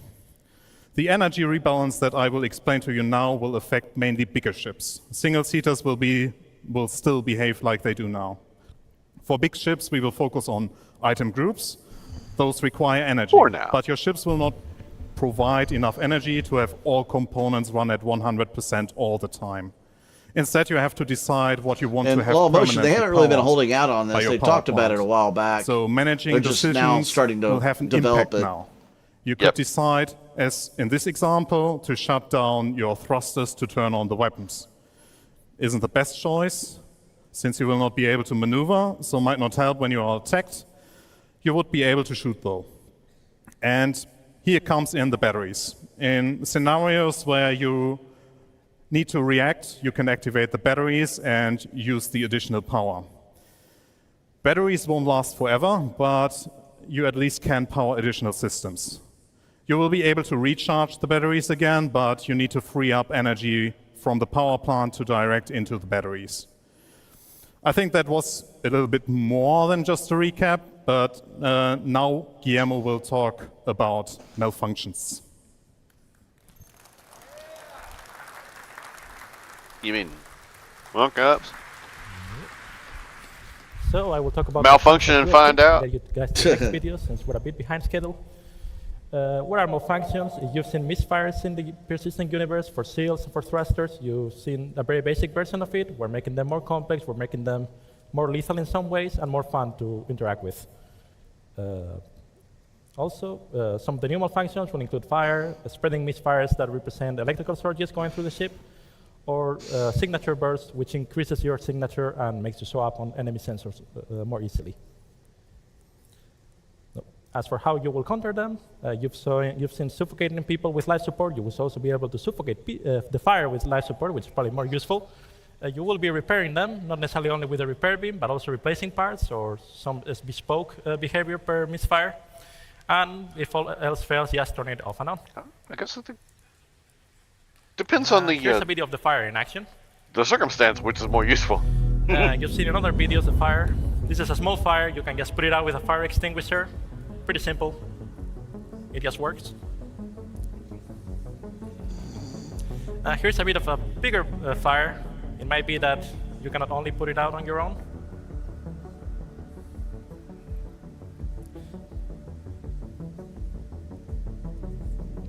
So here we have one crew member that's going to try to put it out with a fire extinguisher.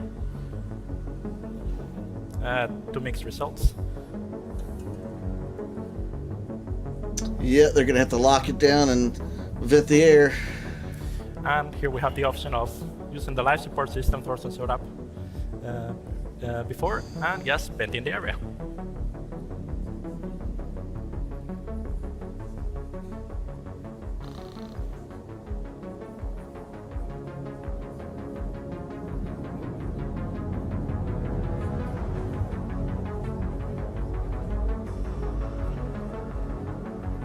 And now you can see that the fire, once we get to that compartment, has been successfully put out. Interesting. Okay, so let's get Thorsten back on stage. You saw a lot of the systems in action, but let's get a video of one of our play sessions, which is going to probably show it a bit better. So, yeah. I have to excuse myself already because I was leading this group of players being attacked by the Gladius, and I did a poor job, but more to that in that video. Yeah, Guillermo, we wanted to talk about... So for this demo, we have modified the damage system slightly to represent impact penetration on a very basic level. So you are going to see that the quantum drive is going to be hit by the Gladius attacking the ship. So, yeah, being attacked by a Gladius for an A2 isn't like a big challenge, but in this setup we were not like fully staffed. That means we had our engineers running around and yeah, no one being seated in the turrets. So, yeah, our goal was basically to flee the Gladius, and yeah, with the Gladius actually shooting the quantum drive and damaging it, I thought, hey, it's a good idea to tell Pete and Simon to repair the quantum drive as a priority. As you can see, I somehow missed that the habitation room caught fire. I tried to, yeah, well, prevent further damage to it, but yeah, I failed. Yeah, so that was causing a bit to the panic, so I even got distracted in this moment. So we managed to have the quantum drive survive, but here I notice, oh, actually the power plant also starts to take damage, and at this moment I'm also telling Pete and Simon to switch their attention to the power plant, because if we lose the power plant, it's also like almost impossible to flee. So here I realized, oh my god, we are going down fast, and I think at this point now, yeah, I opened the compartment to make it access faster, but that was already too late, so the power plant died. And yeah, so the backup is to activate the batteries, which I did here. So Simon and Pete still tried their very best to fix it, but yeah, didn't manage to. Yeah, the attack moved to the forward side, targeting the batteries, because the player who was attacking us actually knew the ship layout. And yeah, here I noticed that the second power plant is also got attacked, so have to redirect our mechanics to it. And at this point we wanted to flee, and then I realized why doesn't the quantum drive work? And as you saw, that there is a relay that also got destroyed. So here you see it very clearly that, yeah, with a relay being destroyed at the at the quantum drive position. That means that the quantum drive cannot be accessed from the pilot Got me, seat. sausages, That you means got me. that yeah, I also had to get that repaired. So it was a bit chaotic. Everything was also happening a bit too fast. Here, trying to save the second power plant because we're already running out of battery life. So yeah, if we would have lost the second power plant, that would have been our certain death. And I think at the in the Sleep next is not one part of the motion, video, it has not. we basically asked someone to fix the relay at the back so that we still be able to jump away. Yeah, so we at least managed to save one of the power plants.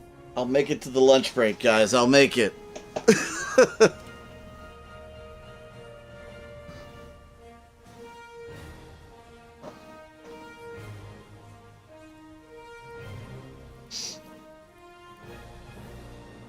Yeah, that's now. I think it was Pete running there and fixing the fuse. And the next step was the pilot trying to push the quantum drive, but it was too late. We died, and the end of the show. Yeah. Yeah. Thanks.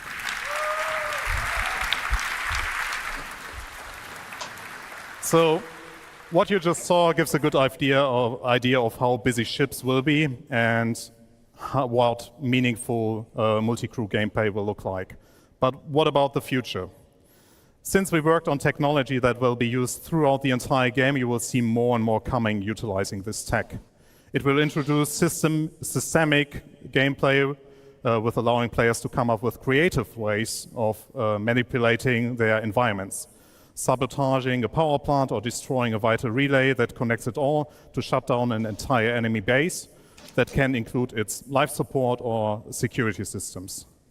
It would also tie in nicely with Maelstrom that you just saw, and anything that will break off will lose its connection to the network and therefore have an impact on its functionality. So it's a real systemic feature. The technology allows us also to take further steps into the crafting profession as well as in the base building, where both are related to each other. Bases built by player will also form resource networks and come with their unique challenges similar to ships.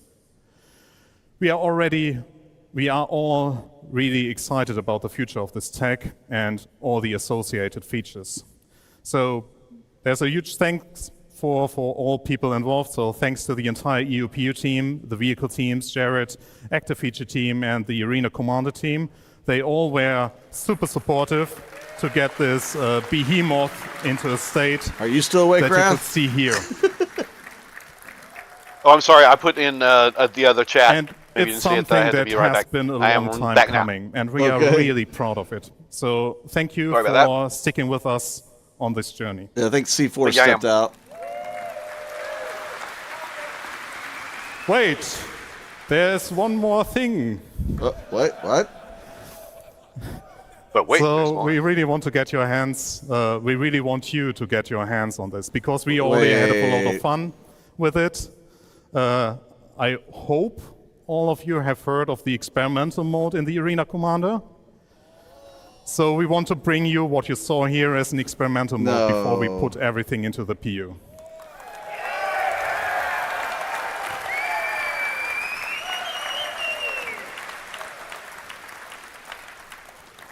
And this will be soon. So, TM. Thank you. Gotta love that, man. Soon, TM. Should have been a giant TM behind him. Camera 4. Hi, everybody. I think I'm supposed. There we are. He's coming down off of one of those edibles. You know, yeah. When we started this, we said we'd have a nice, relaxed pace. That's a lot of new content coming in just the last 2.5 hours now. We are going to slow things down. We're going to take a little fun break here. We're going to do a cosplay contest, because why the heck not? And then we're going to take our lunch. So all you restreamers during the lunch, you can have a time to open your mouth and talk to your communities, because I can imagine you over the last 2.5 hours just to get a word in edgewise. We just do edgewise. So let's go to the cosplay contest, hosted by Galactica, our social media manager, with special judges Kat, Forrest, and me. Look at everybody leave. Sorry. Hey, these cosplays are usually pretty good. Hello and welcome to the Citizen 2953 cosplay contest C4. powered by Toby Gaming. I'm Galactica, Thank you, social thank media you. manager Heads for boy. Star Citizen, or as I like to say, professional ship poster. And on stage with me, I have Kat Reeves. She's our creative director. Okay. And then next to Kat, we have Forrest, who's our principal technical artist. And who let this guy on stage? Security? I thought Forrest had a higher and title. of course, Jared Huckabee. What's your title these days? Creative content doofus. All right. So, really quick, we did say that this was powered by Toby Gaming. And for those of you in the audience, just out of curiosity, who has used a Toby eye tracker before? Okay, a good number of you. Okay, so for those of you who have not used a Toby eye tracker, I want you to look to the left. I have two, but I haven't used it in a I while. didn't see anybody look to the left. Everybody look to the left. Oh, I use it all the time. And now to the right. All right. Now, wouldn't that be awesome if you could do that in game and not have to use your hands to I need to do clean the camera dust off of controls? mine. That would free up your ability to focus on your flight and your I'm still waiting on fighting VR. in-game. And with all of that, Yeah, you that can could be do pretty it awesome. with the Toby Eye Tracker 5. Which is some of the prizes that we're going to be giving out today. Yeah, mine's collecting thank you dust so much, Toby, for since being Elite here Dangerous and for fell providing apart. these prizes for us. All right, now, who's ready to see some cosplayers? Can we get some drum rolls? Yes. Judges, I wonder if are you she's ready? thinking, man, I got the Yes. real crap Yes? job this CitizenCon. Yes. Okay. All right, so coming up first, we have Diabolus. That dude usually wins. He usually has the best. Who? Diabolus. Oh. He usually has the best costumes. Wow. Do a spin for us. That's pretty awesome. Who is this? That is very detailed. Who is this? Wow. This Diabolus. is the Artemix Elite Hurston armor.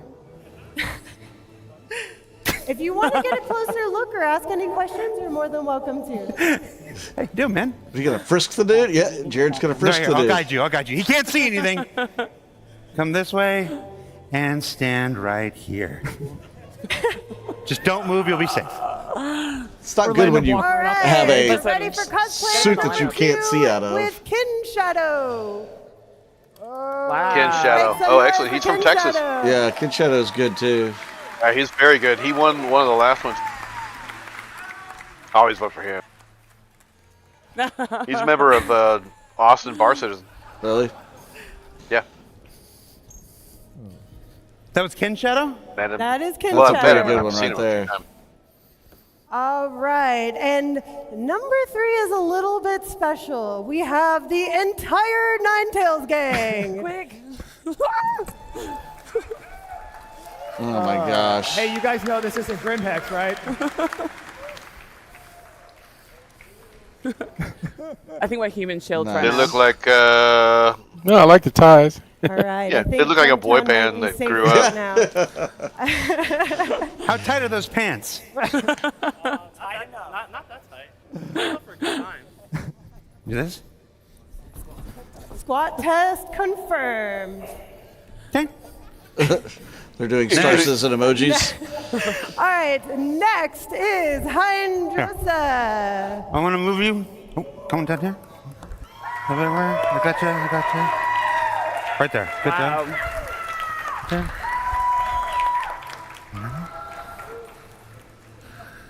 So if you are not familiar with Hydrosa does stream on Twitch, and I was lurking a little bit in his chat while he was making this outfit, and he told me that he has never made a cosplay before, and that he had to learn how to sew and do a lot of different fabrications in order to make this outfit, which is quite impressive for a first cosplay. I've made probably about 100 cosplays, and they look nothing like that, so GG's.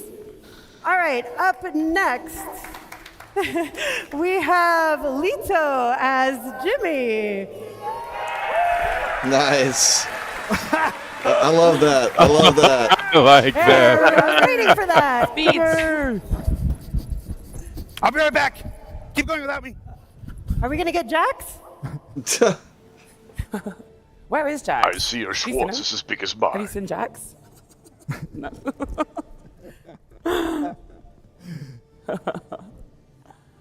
Are we waiting for Jax? Yes. Okay. Where did he go? Let's take a look at him while we're waiting. Anybody want to sing a song? Here's the CIG screw up, and it is Jared's fault.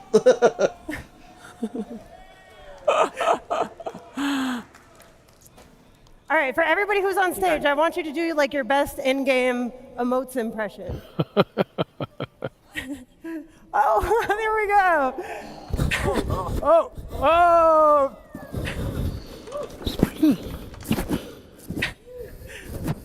Well, the real Jimmy, Did he just please have stand that? up. Like, He always has that. can't see. What bloody just happened here? Jared just All went. right, and up next we have Britty Kitty. So what? Okay, never mind. Wow. There's one problem. Her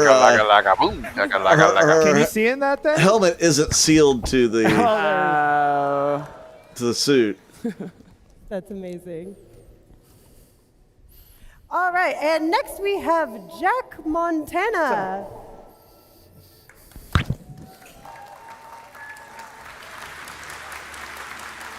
That's some heavy That's going armor. to be able to bring Luke back. I know.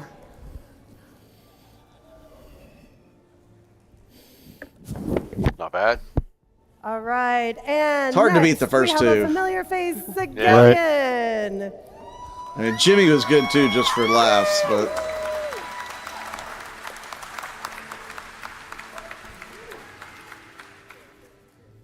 Also, side note, if you have never had pizza All right. made by Sigillian, I highly recommend it. You're I missing out. have an award All to give right. out. And up next we have My stapler? Cyber Wolf 74.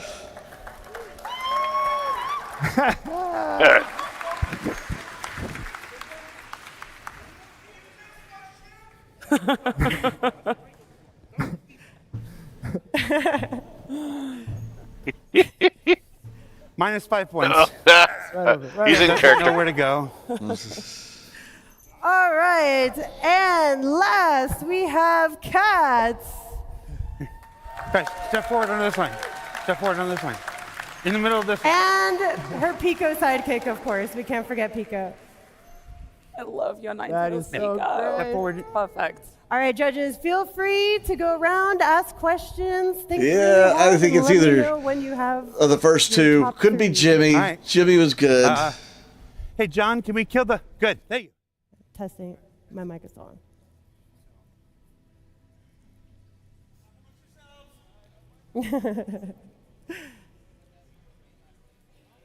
Not really a fan of the last one. I don't think there was a lot that went into that. There is not much to it. Exactly. Are we back I on? do like All right. hers, the So the that was gray. that was easier than we thought. That's not You bad. got yours, right? Yeah. The one with the blues looks like real close to Let's TSN announce armor there. our third place winner. Step forward.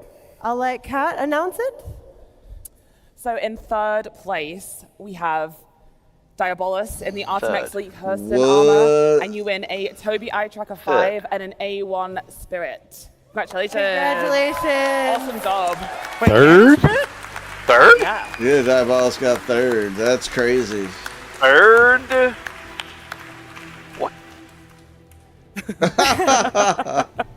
All right, if I can have you when you're done, just stand right here. He doesn't know where here is.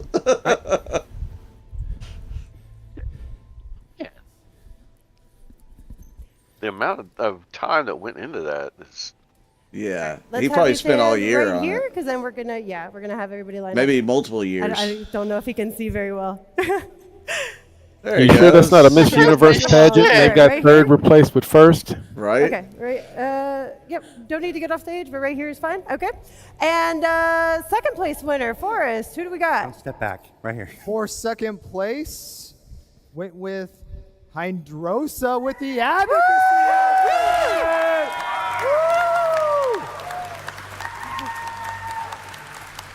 Oh. Congratulations.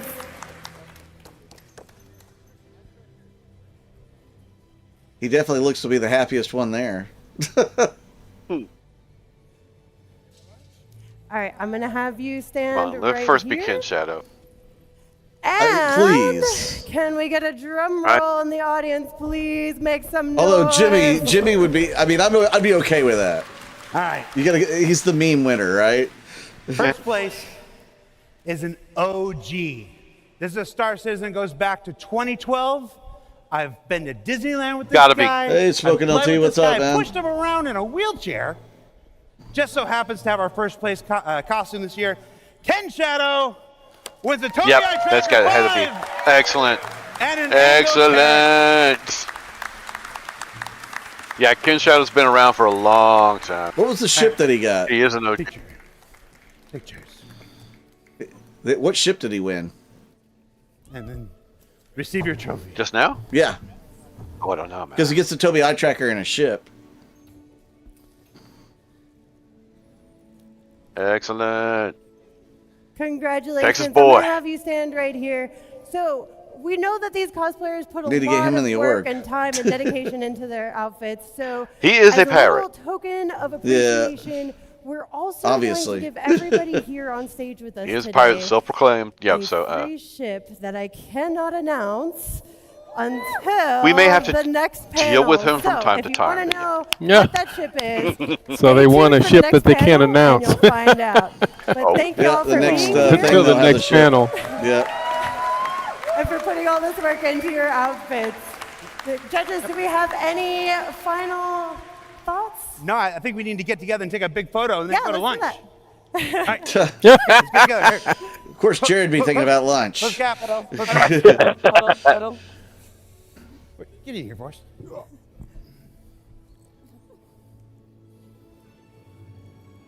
Yeah, I thought Forrest was like one of the producers, wasn't he?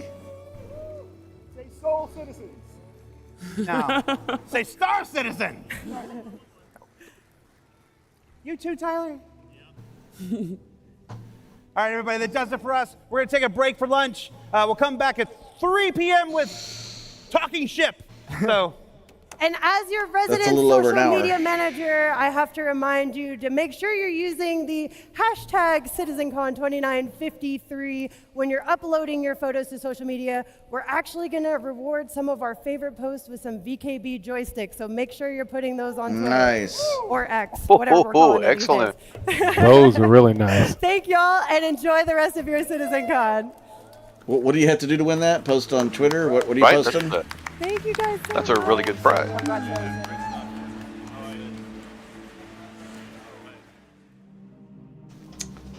Well, if you guys want to take a little break, I think I am going to leave the stream up and running, but I will probably take about a 30-minute break, or at least I'll come back about 4:30 our time, so I guess that's a 40-minute break, and pick things back up about 30 minutes till the next panel.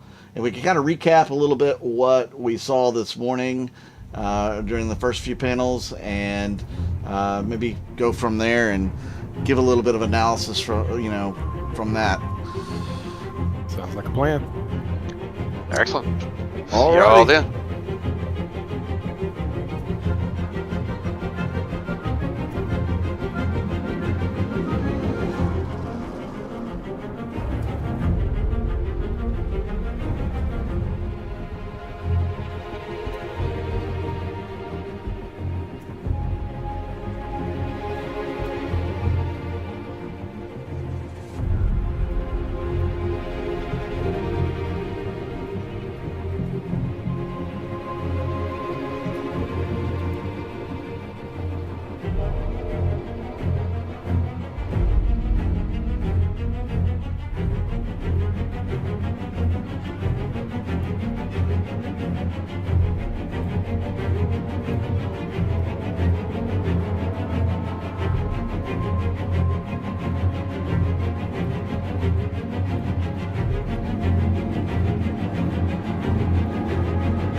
your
welcome back. It is Mud Dog with the Texas Space Navy, and we are live streaming CitizenCon and giving our commentary on it.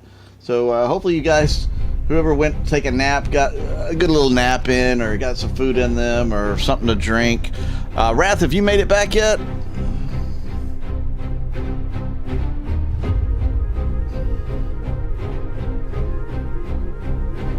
Well, I guess Wrath hasn't made it back yet.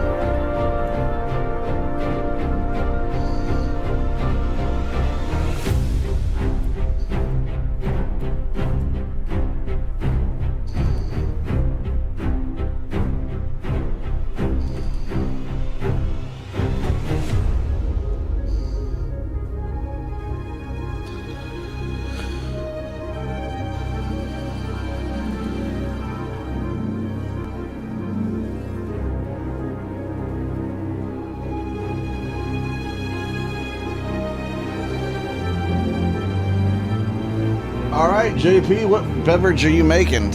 And why aren't you sharing?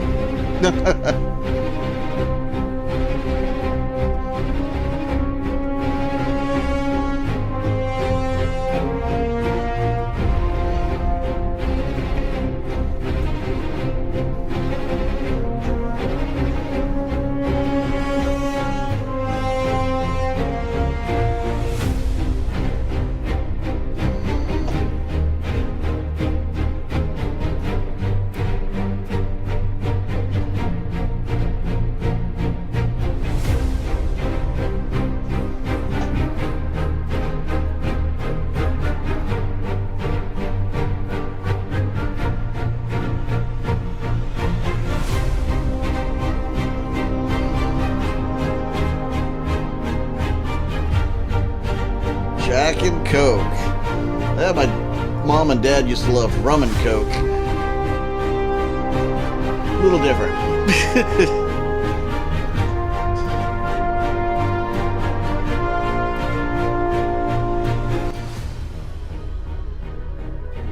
I am going to turn down the Star Citizen stream a little bit while we wait for them to come back. So let's go ahead and do a little recap of the earlier events that we got to see. I know there's a few of you watching, and I'm still waiting on Wrath to come back. Maybe he will be able to join me. I think he's AFK at the moment. C4 looks like he logged off as well. Maybe he'll be back. We will see. But I'd like to get their insights as well on some of this morning's more interesting panels. So, where to begin? I mean, I'm not going to begin at the beginning, but let me ask you guys this. What was the thing that you liked the most, or felt like it was going to impact gameplay the most? I will start off with saying I think the whole engineering part that I struggled to stay awake through is probably going to be the biggest and most impactful thing that we saw from all of the morning's panels, because it's multiplayer. It's bringing in another aspect of that multi-crew gameplay for ships, and it's getting closer and closer to what's going to make the universe even more dynamic and interesting, and I'm really looking forward to having more multi-crew aspects and in the gameplay, like you know, we talked a little bit about being able to switch off pilot controls to other co-pilots, or just having some other duties that they can do. Being able to do the engineering to where you can shut off entire rooms or power couplings to certain areas, and then somebody else can run in and use the fire extinguisher on it or replace the components. That's going to be really, really huge and super, super important, especially on the bigger ships when it's going to take a little while to kill one of those. You know, you're going to have to be able to repair components pretty quickly if you want to stay in the fight a little longer. Yeah, JP, server meshing was huge too. That's true. Very true. That probably will impact it more than the multi-crew side of things. That's I've forgotten almost that they had the multi-rooms that they showed off the replication layer with the server on three different servers running at the same time, with everything replicated on each layer for redundancy and to offload some of the load, I guess, on those servers. But I'll be interested to see how that works on a much larger scale, which we will probably see, well, with the whole Pyro implementation, that a lot of folks are going to get the test play here coming up after, well, at the first of next month. So you guys can actually go on to the website. Let me see if I have it up here. I do. Okay, so you can actually go on to the website here, and they have a section called Introducing Preview Channel. And when you go to the preview channel, it gives you some information on Pyro and when you can go to that and how they're going to implement all of that for you. But it is really to start the whole server meshing process and the full implementation of server meshing. They're going to test it before you get to actually before they implement it across all the servers. Obviously, this is a smarter way to do it because they can see what we're going to break and what we're not going to break. But Tuesday, October 31st, that access to this preview channel will be open. And you guys, if you are a Digital Goodies Pack owner or concierge or some of the most active testers, you'll be able to get into that testing at that time. And then they're going to release it like on a normal wave process that they do for anything that goes to the PTU or the test universe. So that's something to look forward to from the server meshing side of things. Good catch there, JP. Now, if you look at the CitizenCon schedule, which I have here, we're currently during this lunch break, but we're about to enter Talking Ship. So they're going to present this year's newly released vehicles with a focus on how the lore of the past is shaping vehicles of the future, as well as a look at the pipeline itself and new methodologies within. And they did say there was going to be a new ship that the cosplay winner from the cosplay competition has won, and it'll be announced during this Talking Ship. My guess is it's probably going to be the Zeus. That's right, we're going to go back into the past to get a future ship. The Zeus was one of the first exploration ships, or the first ship with a jump drive that was capable of going into another star system. And obviously we will get a newer version of that ship, not the old ship from the 21st, 22nd century, or whenever it was that they first were capable of jumping. But yeah, we should get a newer version of that ship. Now, will that be the only ship we get? Let me tell you, in CitizenCon past, they have always announced at least 2 new ships. At least 2. And maybe even a ground vehicle. But I'd just say at least 2 new ships. So I would bet that they're probably going to announce one more. And, you know, it's been a while since they announced a big ship. So, I don't know. Will we get a big ship? What do you guys think? We're almost definitely getting the Zeus, which is not going to be a big ship. But I think we're due for another big ship. And I don't know what class of ship that would fall under, but who knows? Maybe we won't. We'll have to wait another, 20 minutes to find out. Yeah, I understand, JP. I understand. My wallet would be hurting too.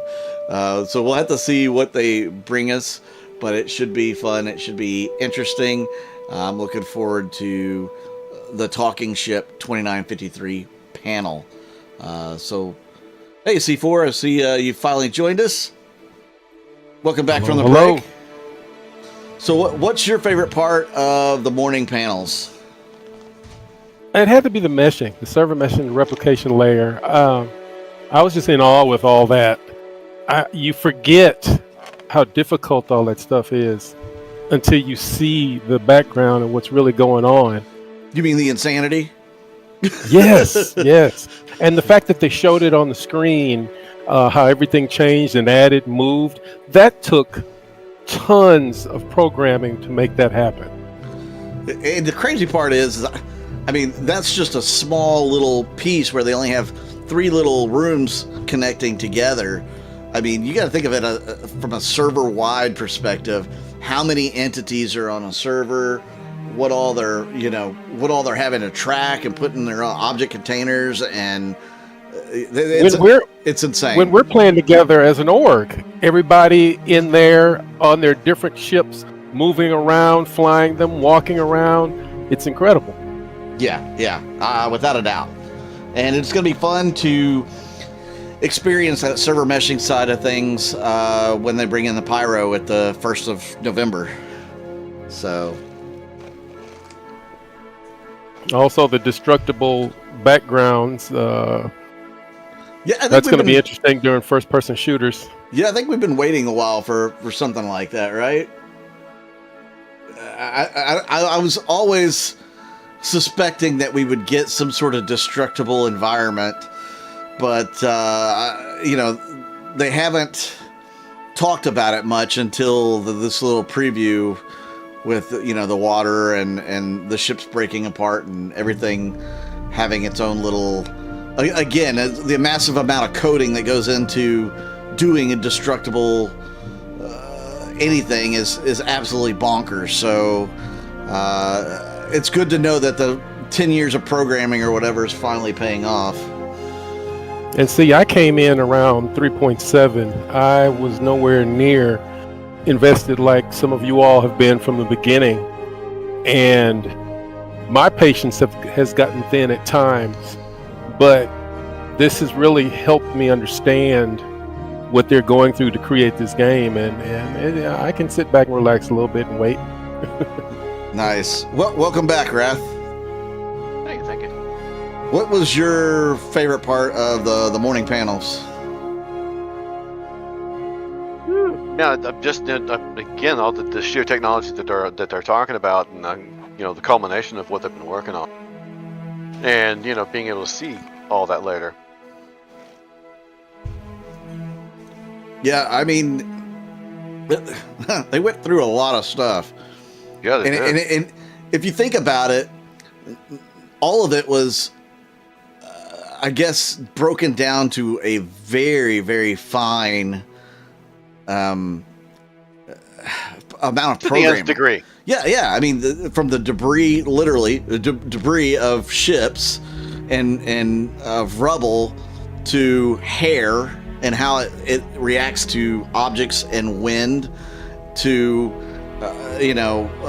fire and how fire will continue to go throughout a ship, to being able to control all the little things on that ship. I mean, I've dealt with other programs in Unity and things like Jazz, and getting things to react and collide correctly is a challenge. Getting them to collide correctly in a game like this, in real time and in multiplayer, is a hell of a challenge.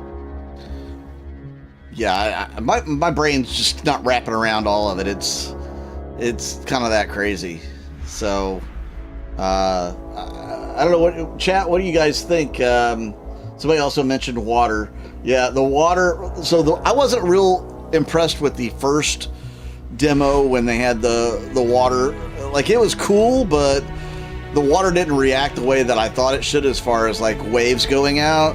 But then when they showed the second demo with the water a little bit more specifically, it was pretty awesome. It looks like they're coming back. I had a pizza from the Galaxy Court here at the LA Convention Center. and it was just like the pizza I had at Galaxy Court in the LA Convention Center back There in we go. 2005. It might have been the same pizza, I'm Jared. talking about the quality. It was good. It was just as good.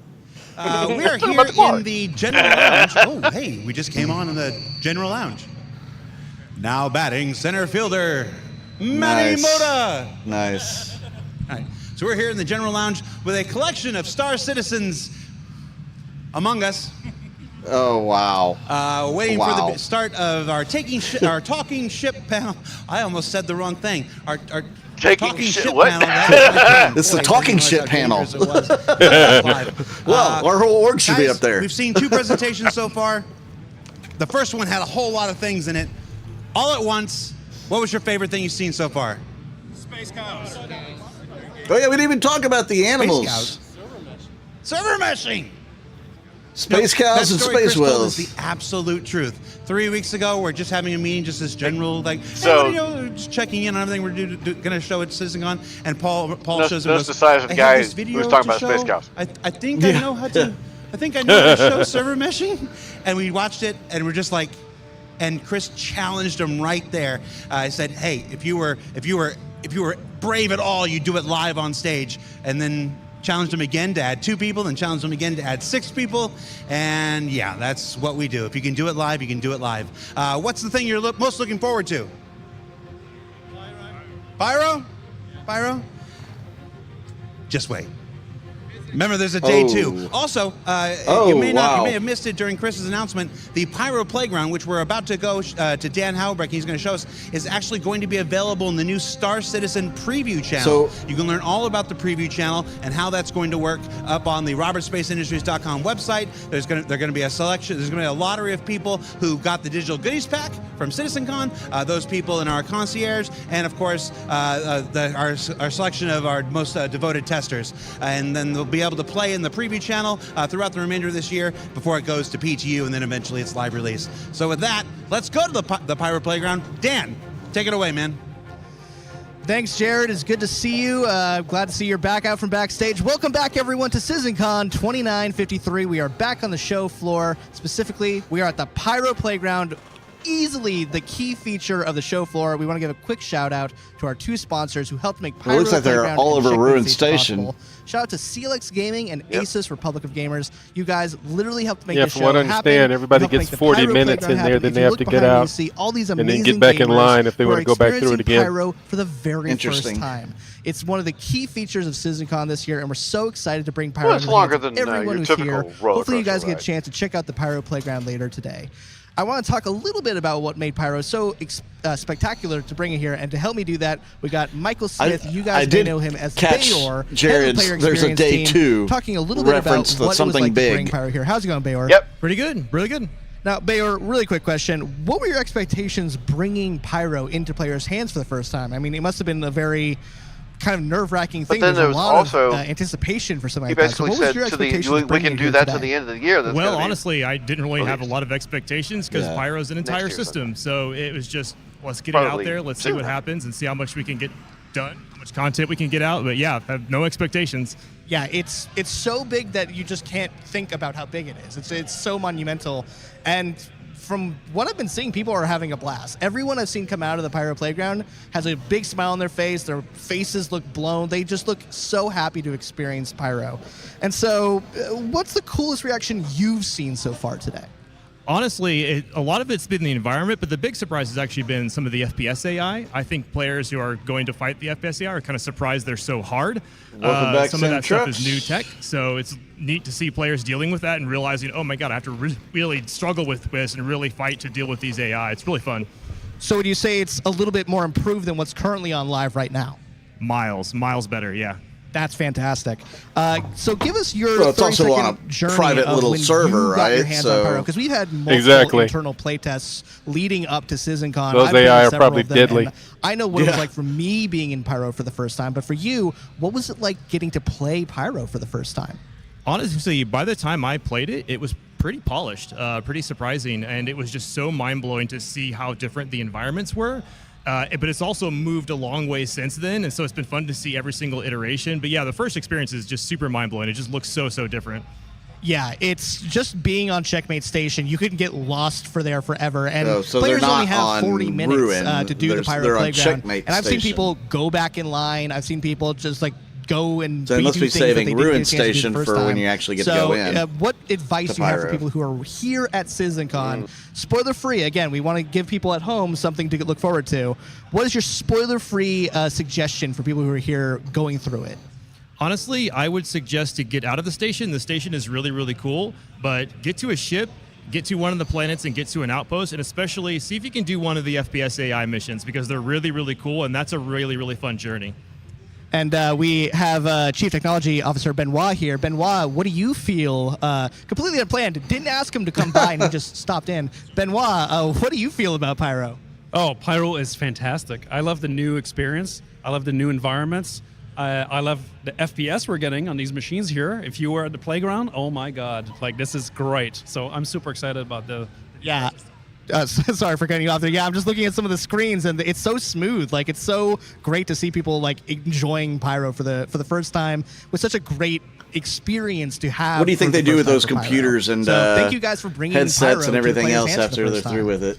And we're going to talk really quick. Thank you, Benoit, I'll be for packing up and your storm. photo bomb. Thank you, Bayor. We're going to talk to a player who just got to experience Pyro for the very first time. We got user Welcome, Nick at Night Rory Red here. So and tell me, Yeetzer. Nick at Night, again, what was your spoiler-free impressions of Pyro? Just sort of impressions or feelings when you got to be in Pyro for the first time? Yeah, I mean, I think calling it a playground is just missing how immersive that is currently in this build. I, as Bayor mentioned, got out of the station, was able to see everything in the universe, and man, was it just amazing to kind of go between the asteroid belts into the new planets and see all those new things that you guys have been working on. So I was really excited. I love that. Yeah, there's some really cool things. I cannot stress enough how if you are here at CitizenCon, come over to the Pyro Playground because it is just such an amazing experience. It's nothing like Stanton. It is so unique to its own vibe. So how do you think we did making Pyro here at CitizenCon? I mean, the people at home have seen bits and glimpses, but for you who's been able to see the whole thing, do you think we did a good job recreating Pyro now that you've gotten a chance to be in it? Oh, absolutely. I mean, from the game into the booths to the community events to the way that you guys have put everything together, I mean, it does feel like we are in Pyro right now. It's amazing. Good, we did it, guys. Everyone, wrap it up. We're calling it a day. That's not true. We're still got another day of panels left to do. So, last question. This is kind of a fun one. When Pyro makes it into live, where are you setting your spawn? Are you setting it to Stanton or are you setting it to Pyro? Oh, Pyro, hands down. Uh-oh. You heard it here. This guy had such They a hinted great at it. experience with the Pyro He's a Playground. dirty that pirate. He's going to set his spawn to Pyro. Nick and I thank you Right. for coming up here. Really appreciate it. I'm going to throw it back to Jared Yeah, really quick pirate, yeah. and make sure that we are on our way back to the panels you guys are looking forward to so much. So, we'll see Santa you back Trucks, here you on the did floor miss soon. a big hint from Jared that something big's coming Am I on? tomorrow. Bigger than Pyro.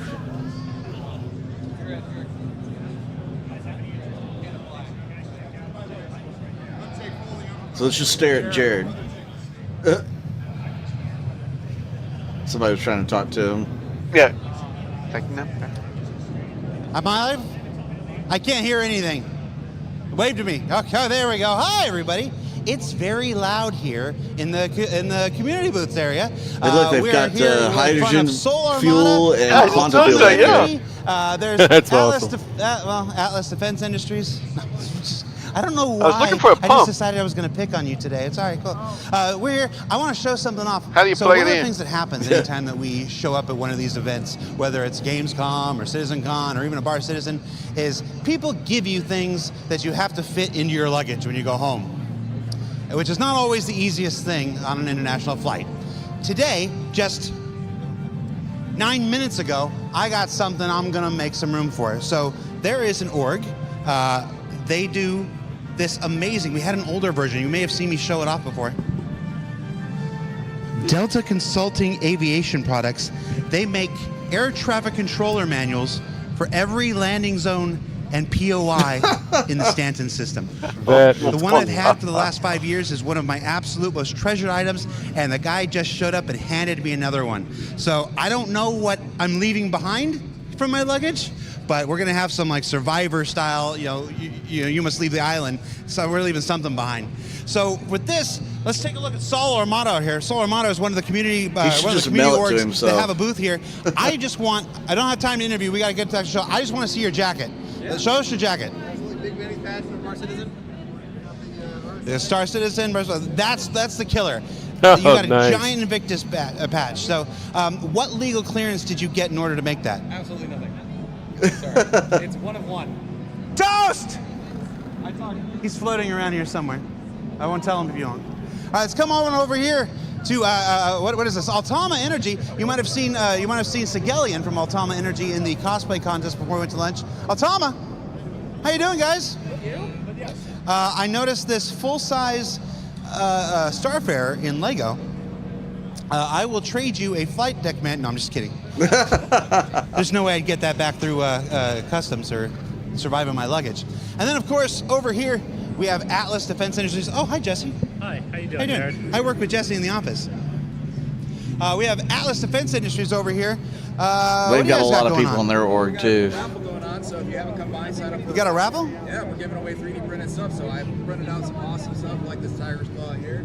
I've got a little Pisces here, and then some 3D printed artwork here that I've done up. So if you want to come over and get in the raffle, we're also giving out a ship at 5. And we're giving out every hour, so come on over. What happens if I win? Oh, well then you get an awesome back rub from our lovely JDM. All right. You might think Jared's being really bad at this and he's not putting the microphone in front of this guy's face, but he just offered to be a back rub, and it was just better if that didn't go out on the live stream. Okay, we got one more thing to check out. What is this? Jared would like it. This is for me to take home? Is this touch me? Are you going to make room for it? Touch me? Oh my goodness. Wow.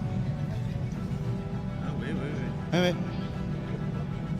Oh, that's cool. It's their own big old MFD. Can't. Oh, wow. That's impressive. Just like my book. Wow. At this point, I'm legitimately so tired I don't have anything to offer in retort. This is just dang cool. Oh, all right. So I'm in my ear. Right, it's time to return back to Hall A. Talking Ship. With John Crew, Ben Curtis, Ellen Bachelor Jr., and Mark Gibson is coming up. The party. So stay tuned. After that, navigating the universe. Red, I'd like to have a and like I said at the beginning, everything you were thinking you were going to see, you're going to see that. I don't know. And more. So stay tuned. We're trying to do our own little barbecue citizen in March, beverage. So that's going to take precedent first. We've struggled with trying to organize stuff like that in the past. Ooh, farming.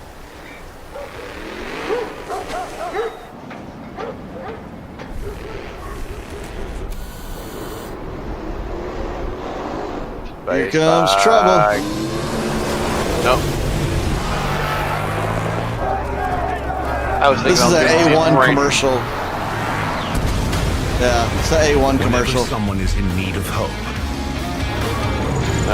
you can feel it in the atmosphere. The spirit. See how these are delivered.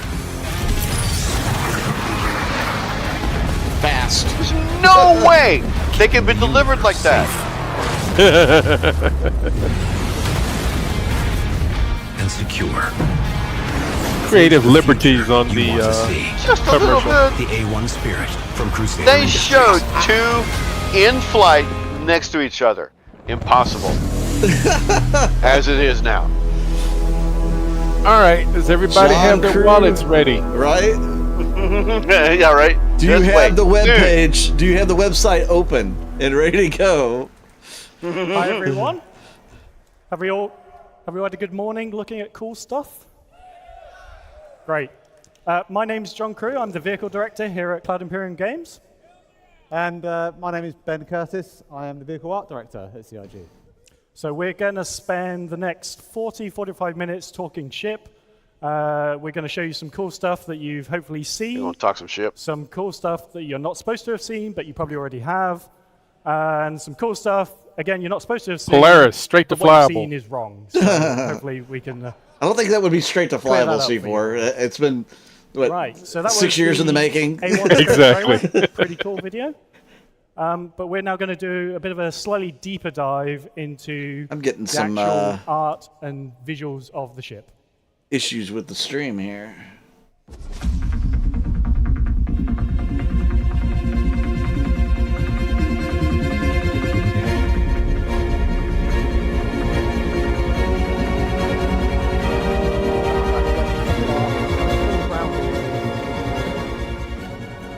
As we move into the heart of the ship, this area is kind of like really dominated by those 10 sci-fi bombs.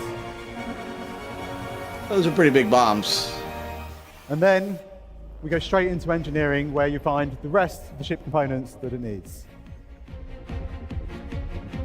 Up front, we've got a completely fully featured habitation area, suit lockers, weapon lockers, pod beds, everything you're going to need. And then right at the cockpit, we have a two-pilot cockpit, and I think the Crusader engineers have done a fantastic job of putting everything that the pilot needs right at their fingertips. So, you know, in the heat of battle, you kind of might just eke out that advantage.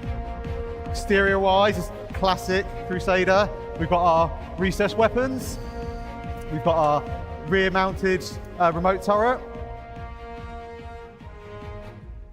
And then underneath is all business. We've got the missile racks, and we've got... Has anybody played this in the PU yet? You can't do that. They just do. And I think overall, you know, Crusader have done it again. They've done a amazing job of packaging something that's like super feature rich and something stylish, sleek, looks fast, but still super aggressive. And then here is one last look. Oh, why not? Okay, that was one last look of the interior. Well, that kind of looks. Oh, that's a cutaway, yeah. So we had a really cool cutaway that you half saw. I'm sure we can show you that again They really later. needed that extra door there If just you because, like I what you saw guess. there, that is available now on that link. Black And the door. QR code there that hopefully takes you to the right place. The Crusader doors that you have to run It's through. available in Alpha 321, which went live Thursday. I've honestly lost track of time the last few days. They're all wore out. That's the current. Let's talk about something a bit further in the past. The Zeus.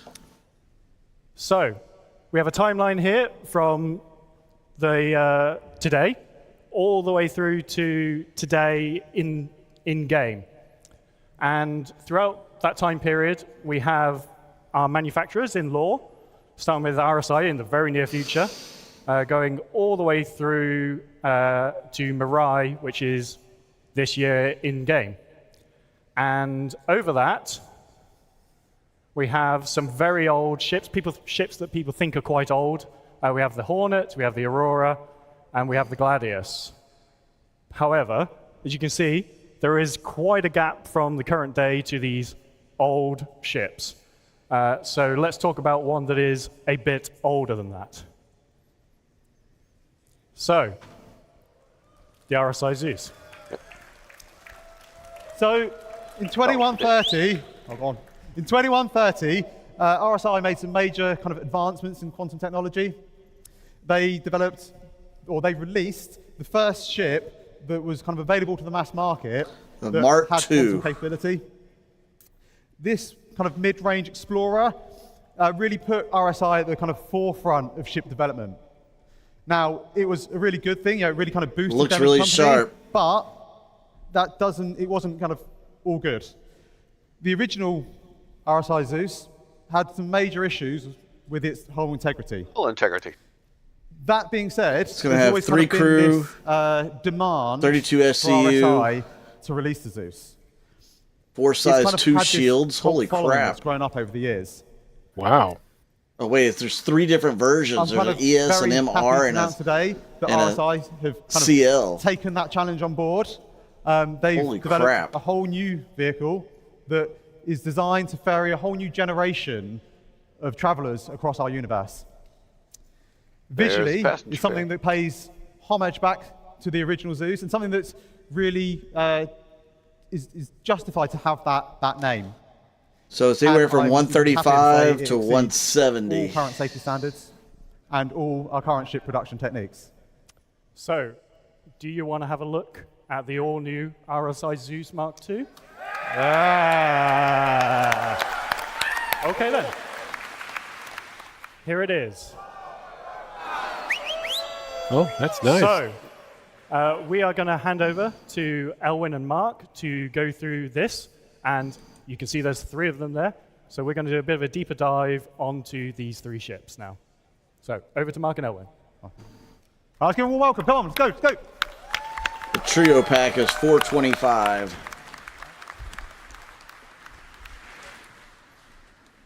Hi there, everyone. My name is Mark Gibson. I'm the lead vehicle content designer at Cloud Imperium Games.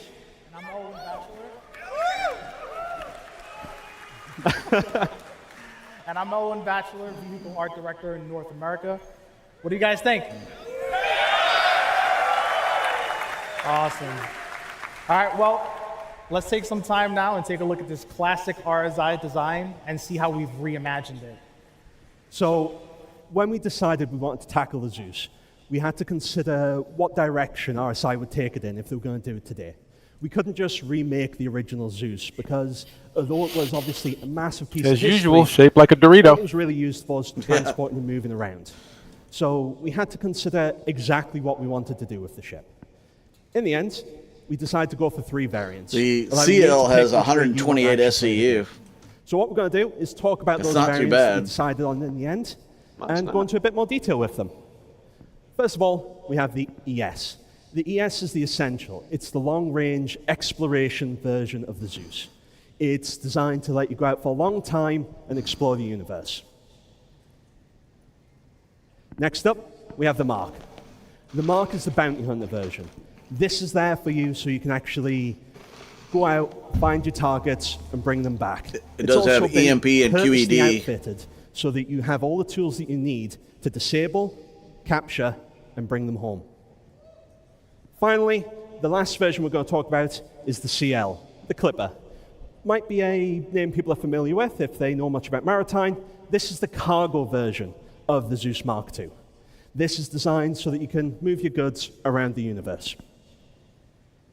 Of the 3 variants, the Zeus Essential is the one that harkens back the most to the original design, with the original white on black paint job and the vertical stabilizers. We also worked to maintain the silhouette of the original, but brought that forward to modern day RSI design with tons of technical detail and layered panels. And on the underside, the landing gear and the underslung turret, as well as the entrance ladder, fold in perfectly flush, leaving behind a super smooth underbelly, just like the original design. But you probably all want to see what the Yeah, inside Santa looks Trucks, like. they were in the Let's have a store closer as soon look. as, like right before he even said anything. The sleek and slim body of the Zeus, we've been able to pack a lot into it to give everything you need when you're doing the deep space exploration. You have a fairly comfortable habitation recreation area so that when you're out away from home, it's not too unpleasant. In addition to that, the rear room has a 32 SU cargo capacity, as well as being able to fit a Cyclone, so if you do decide to land on our planet, you can have a look around. Talking about the loadout, it's a ship designed for 3 crew. It comes with 4 size 2 shield generators, 2 size 2 power plants, 2 size 2 coolers, and 2 size 4 pilot-controlled weapons. And obviously the lower turret that Elva mentioned earlier is a size 3 remote turret. Now, the Zeus Mark was always designed from the beginning to be a sleek and aggressive bounty hunter. As such, the black paint will help you stay hidden in the shadows until you're ready to strike. We've also redesigned the spine in order to embed an EMP and a quantum dampener, which allows us on the art side to really crank up the level of detail on the exterior. We've also added a second remote turret on the top. Looking at the interior of the Mark, you see that the habitation's taken a little bit of a hit. It moved forward, but what we've been able to add in exchange for that is a massive armory. Let you take all the different weapons and equipment you might need while you're tracking your target along the verse. As far as flyable, I don't think it's flyable yet, but it's far in the pipeline as far as I've heard. Similar to what you'll see in the Cutlass Blue. So you can stack up the pods and take multiple people back with you. It has less SCU than the ES. It only has 16 SCU. And it does have a different loadout with the components, only having 3 size 2 shield generators. Like Ellen said, it does have a top-mounted forward-facing turret so that you can put the pressure on the target as you're chasing them. The EMP and QD drive are designed to stop the target escaping once you've caught up with them. Now, because the Zeus Clipper focuses on hauling cargo, we've decided to lean into the industrial aesthetic. We've covered the exterior with a warning strip paint job, and we've covered the exterior with more technical detail and armor plating. In addition to that, it comes with a remote tractor beam, which is mounted on the rear to the side of the ramp to make it easier to haul cargo in and out of the cargo hold. We've also added thrust capacity to the base of the wings.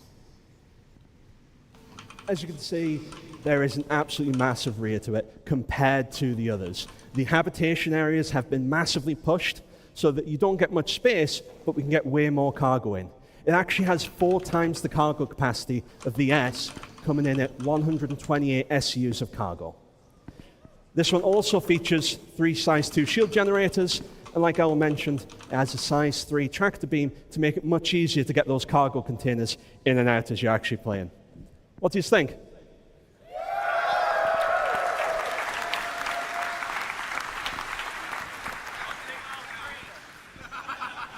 So, last year we introduced the Spirit, and anyone that may be playing on live the last couple of days might have seen a new ship adding to the verse, the A1. We hope to follow a similar route with the Zeus, where we announce it today, and then in about a year's time, ready to reveal to the public to actually play with. But this isn't just a concept. We're not just going to show you some images. The Zeus is actually in active white box development right now. Do you just want to have a look? Duh. Shall we? Okay.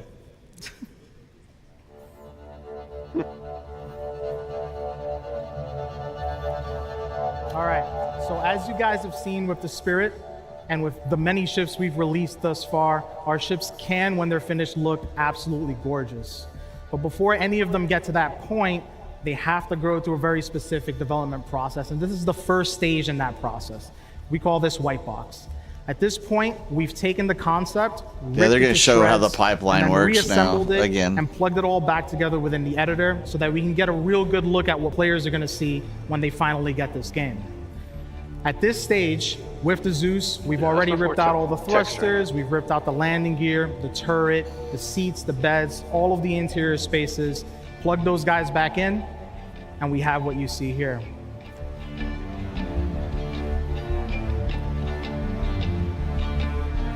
Yeah, see, they're a pretty good ways along So in again, it, but they're the not beginning of the process. anywhere done. At this point, we're able to jump in, start throwing in cargo, interacting with doors, getting in and out of beds, maybe in and out of toilets. It's a good layout. And just getting an overall sense of what it feels like to interact with Yeah, I the like the vehicle. look of it. I really do. And it is very common that tempting. in this stage, we will make some adjustments from the original plan. As an example, on this ship, we've just made the decision to expand the center corridor, add a little bit more space to the rooms. And as a result, that's going to make it much smoother experience for players to traverse the interior of the ship, as well as for AI to traverse the interior of the ship. We've also expanded the main airlock that leads to the enter-exit ladder. Hey, J-Fire, which one are you thinking about getting if it's going to replace your We've separated Cuddy? the co-pilot seats a tad bit just to allow players to get in and out a little easier.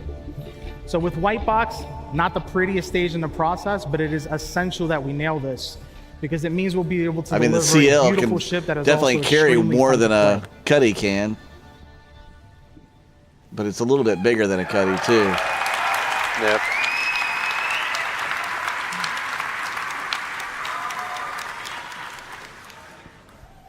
So that was the RSI Zeus. I still think we're getting a big ship. Obviously, there's Yeah, at the screenshots moment, I'm behind on me. the fence It's available now on those. on the Star Citizen website. You'll follow that URL. They look cool, and I definitely want to get behind me. one, but I don't know if I want all three. You know what I mean? Right. Like, Now, we've if just talked they had a about the ship module that with you could change out, like the longest Galaxy, that legacy. would be better. It was the first ship with the quantum travel. Let's change pace a little bit and talk about a much newer ship. Uh-huh. We're going to talk about the Cutter. Oh, we got variants of the Good little Cutter. ship. So, obviously, last year, IE, we unveiled the Cutter, and you guys seem to love it. some interesting information. Hey, the cutter is a great ship. Actually the I do love the most cutter. I will popular jump in that straight-to-flight thing in ready a ship we've minute ever to go released. anywhere I need You guys to go. really, really liked it. In addition to that, it's actually the best-selling Drake ship to date.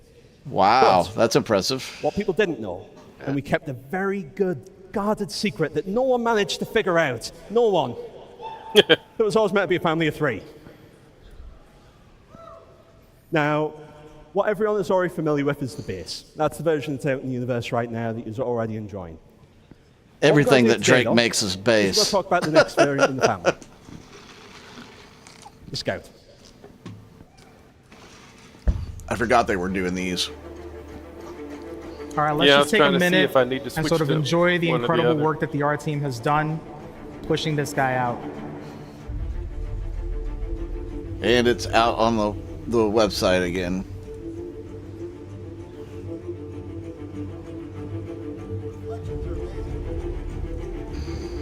All they gotta do is press a button. Looks like they're getting better at that.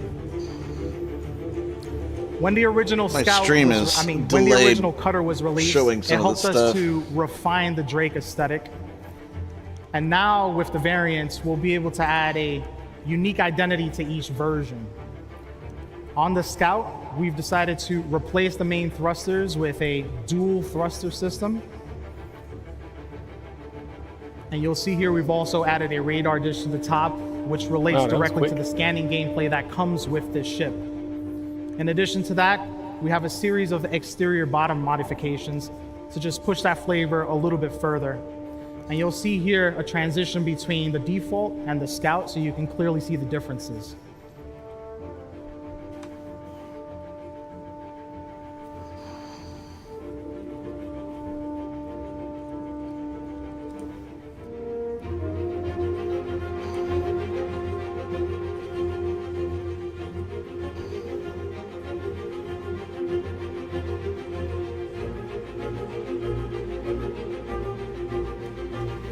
On the interior, we've expanded the rear section of the ship in order to include a dedicated standing scanning station, which will show up here in a second.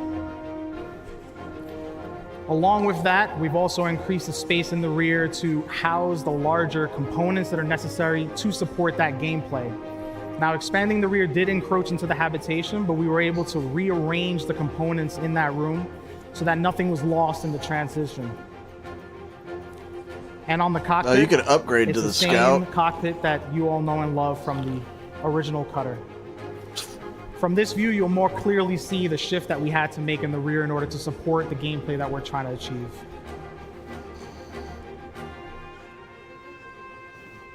We're really proud of what the team has done with this ship, and we hope you like the Scout as much as we do.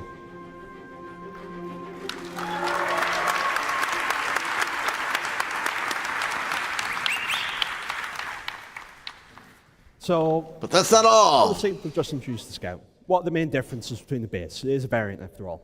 So the first big difference is the radar. It has a size 2 radar, and to supply that, it comes with a size 2 power plant and a size 2 I'm gonna have to cooler. fix the stream. In one word.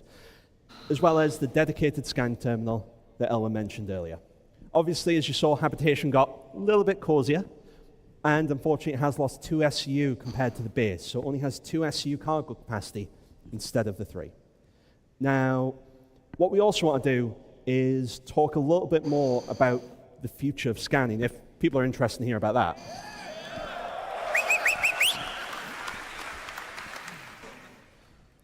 So what is the future of scanning?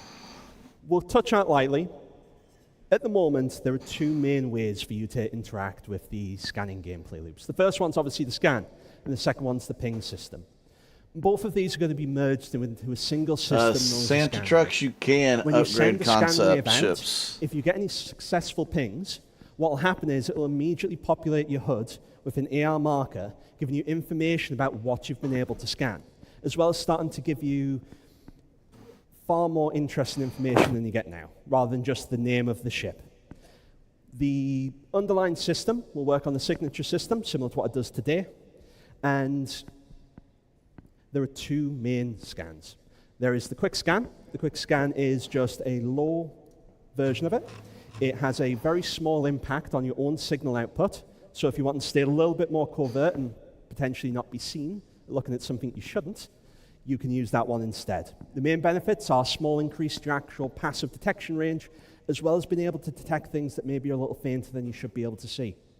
This has a decent amount of cutting through interference, but not phenomenal. The other version is the charge scan. The charge scan is the big scan. Now, this will actually allow you to detect things up to quantum boost range, which is way, way further than the current passive detection range. And not only that, but it'll actually drop a marker allowing you to jump straight to that location for whatever it is that you found.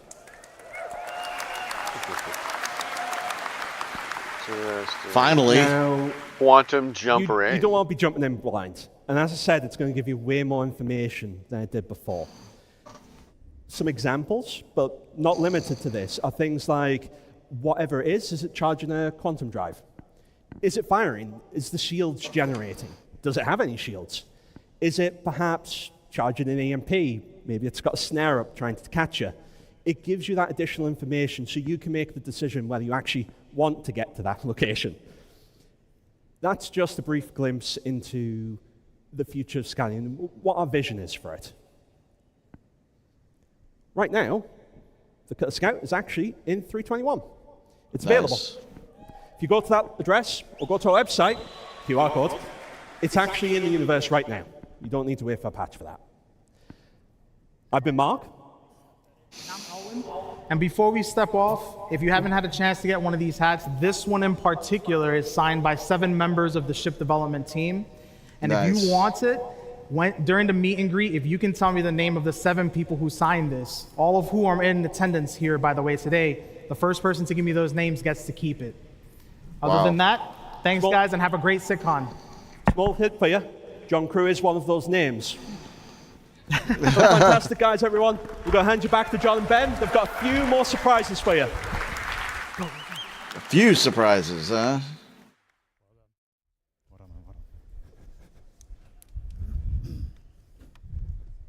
Right. So, as Mark said there, scanning stuff is coming in the future. We didn't show a lot of it because it does sort of turn up in some other teams' panels, and we didn't want to steal their glory a day early. So I highly recommend sticking around for both the UI one and the flight one tomorrow.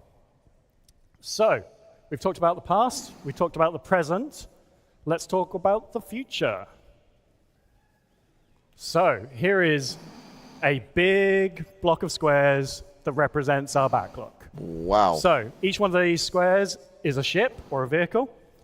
All the light blue ones are all the ones we have released to date. All those gray ones are the ones that we have not done yet. Holy crap. The dark blue ones are the ones that will be in your hands by the end of the year. By the end of the year? We have over 200 vehicles for us to support as a vehicle content I would team. kind of like to get my G2.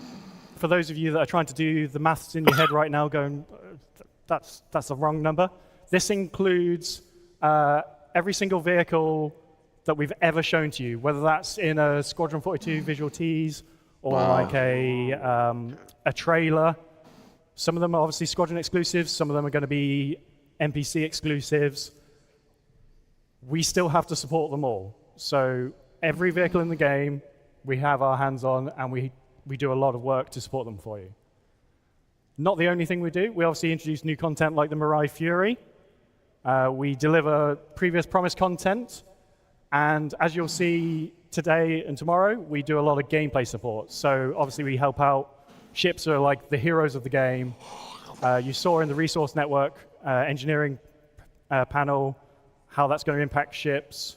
You will have seen, if you've been paying super close attention, some UI elements to do with maps. Stay tuned for that. We do all that. So we do a lot of work across all aspects of both projects. And to do all that, we need to do a few things. Okay, yeah, so John's talked a bit about the backlog. I'm going to kind of take a little bit, how are we going to deliver this? So in April 2023, we actually kicked off a new ship team in our newest studio, Turbulent, based out of Montreal. Yeah, go Canada. So we've now got 5 artists, or vehicle artists, 1 vehicle designer, 1 embedded QA tester, and 1 producer. And that kind of gives us everything we need to start bringing content out of another location. And it also means that we now have kind of reps globally for the vehicle content team in all 5 of our studios. What's the really nice thing about that is it kind of opens up a new pool of a kind of talent that we can pick from, and it should really help us to deliver some more content to the game. And you've actually just seen the first 2 ships out of that studio.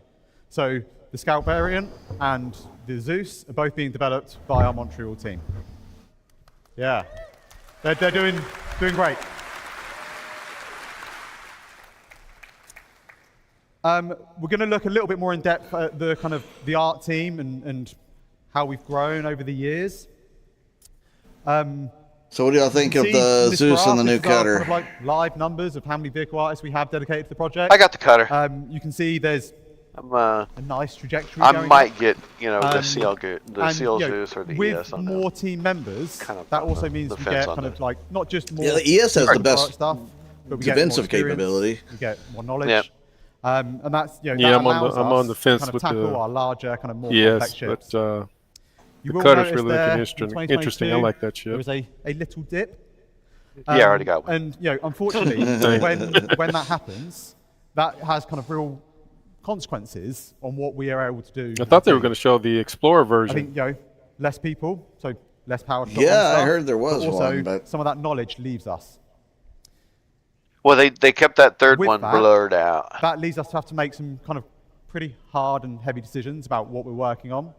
And I think most recently, and probably most well known, is the Bounty Merchantman. Yeah. Now, we're going to Tell me it's flyable in next where we got patch. to with the Merchantman, just to show where we were up to before that happened in 2022. This could be fun. Yes. Loving it. 2 defenders.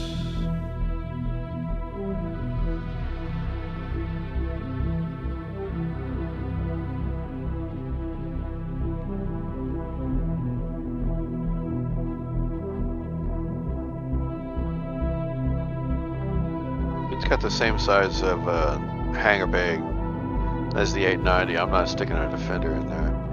Right. You know, it looks like it takes some elements of the freaking space well.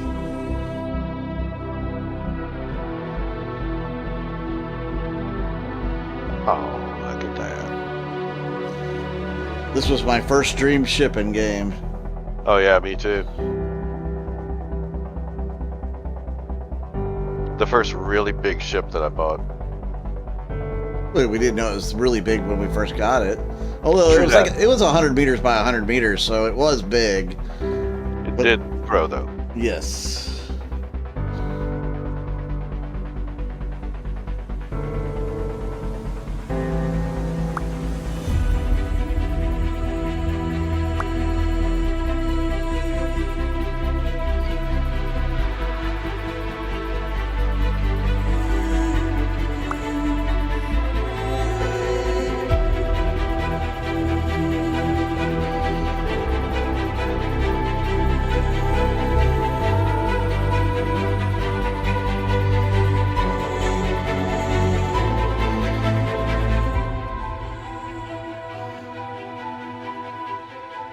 So nice. But yeah, this definitely does not look anywhere near complete. Nope. Lot of detail in this one.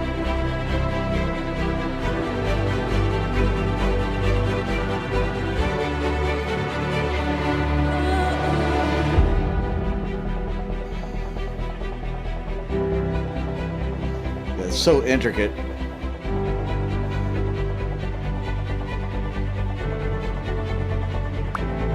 Didn't he say this is where we left off with the Bounty Merchantman?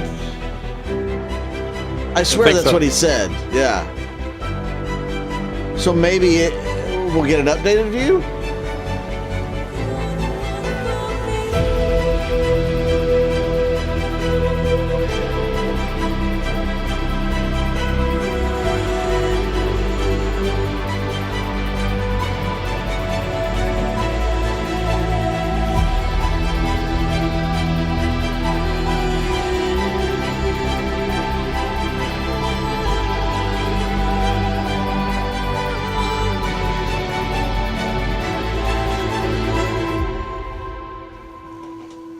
Looks like a guppy. So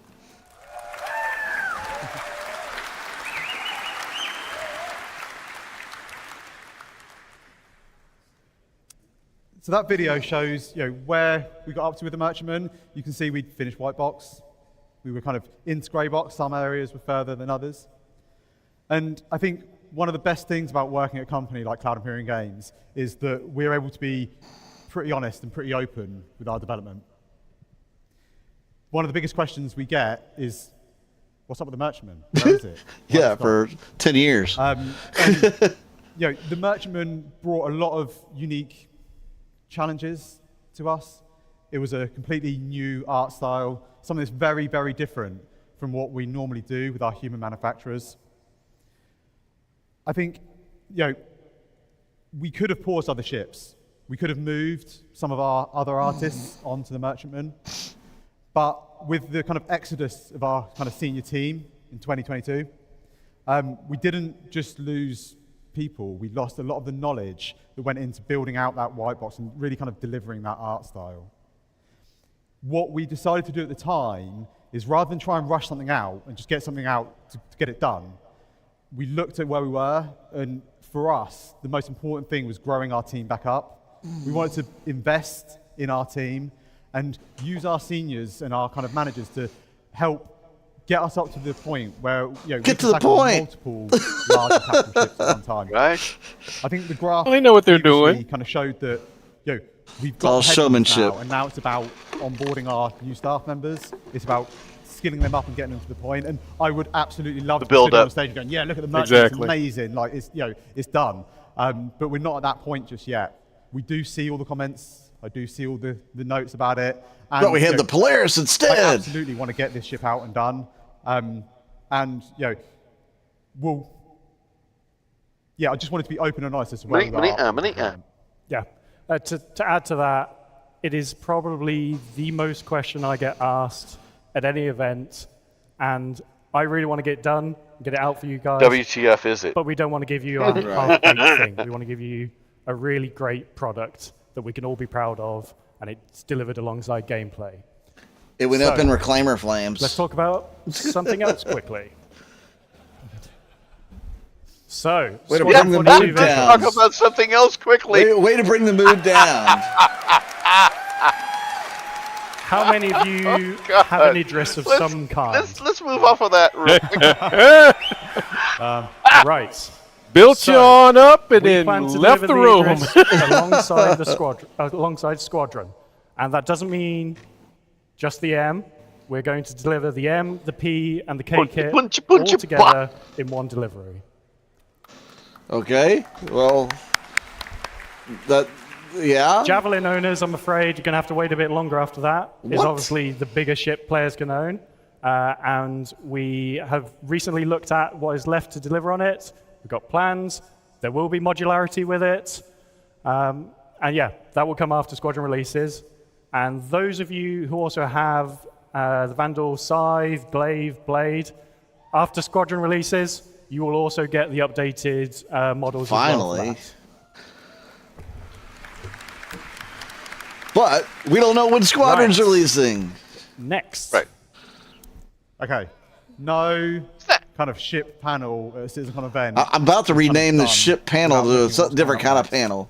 Previously, kind of like silhouettes, but we kind of always felt they were a little bit predictable. We ended up just making most of them anyway. So last year we changed things up. We asked what manufacturer do we want to see make our next large mining ship, and you're going to see more about that at IAE next month. But again, this year we decided just to mix things up a little bit with how we wanted to deliver this. So you're about to see in a minute a video. It shows some ships you might recognize. Hopefully, it will show you some that you don't recognize. But feel free to get on Spectrum afterwards, take a look, give us a guess at what you think they might be, because we'd love to hear your input. And I will just add to that as well. We aim to deliver everything you see in this video and more in the next 12 months.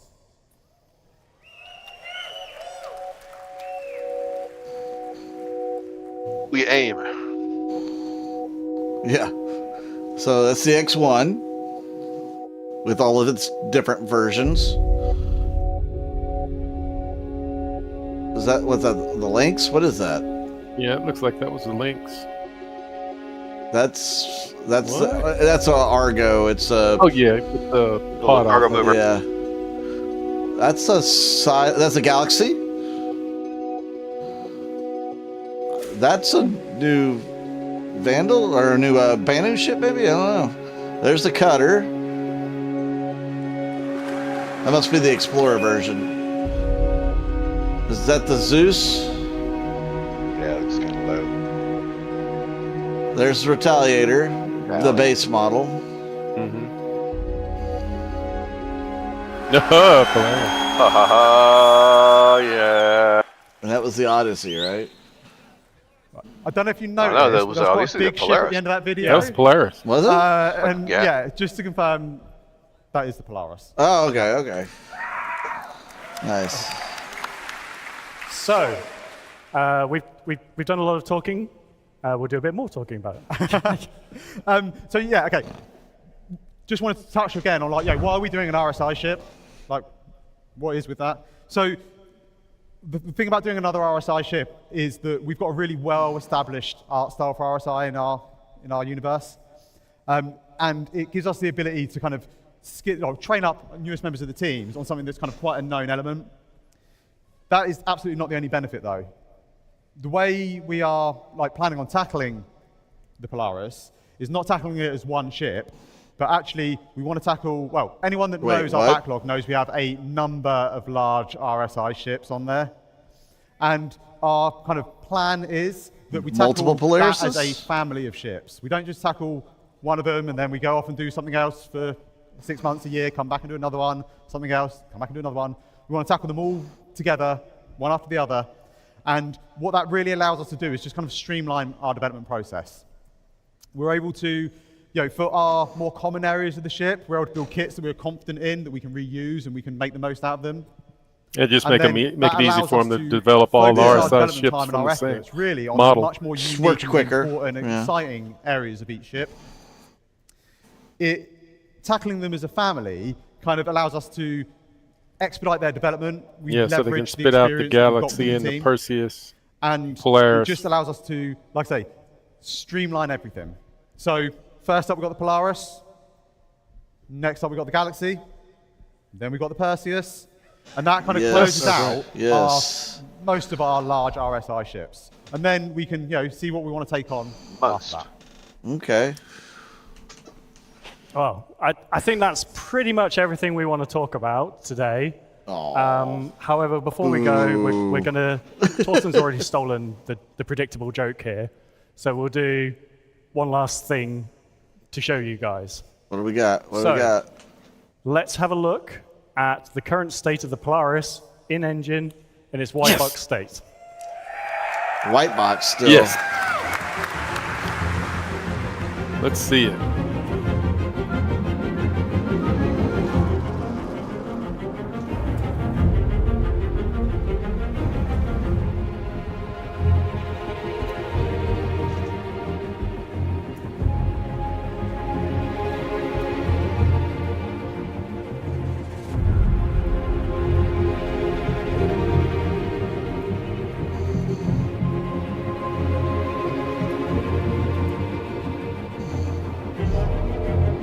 That's a big ship.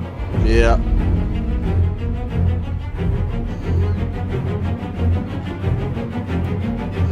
Inglorious. Oh, hangar space. Wow, it's a big ship.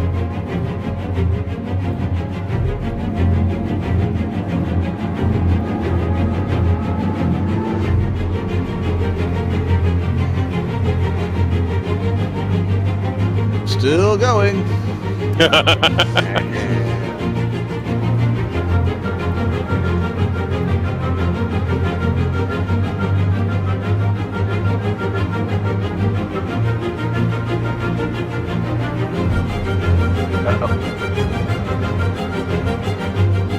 Idris.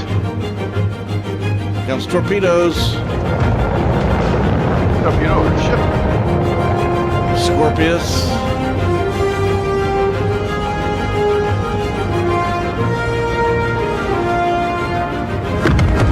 Oh. Yeah, right. It's got enough big torpedoes to do that. Like all of them would hit like that. Oh, that's true. Well, it's not like the Idris can evade them. But it can shoot them down and other stuff.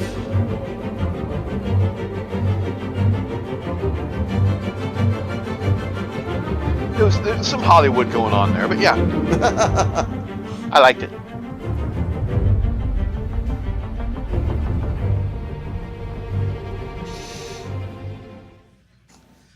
Whoa! Did you guys see that? That was amazing! Give it up for the ship team, everybody. That was amazing. We're back on the show floor at CitizenCon 2953 to show you more awesome things you guys might be Jay fired. not Nope, here take my at the wallet. Convention Center. Follow me a little bit. We're going to go on a little bit of a journey.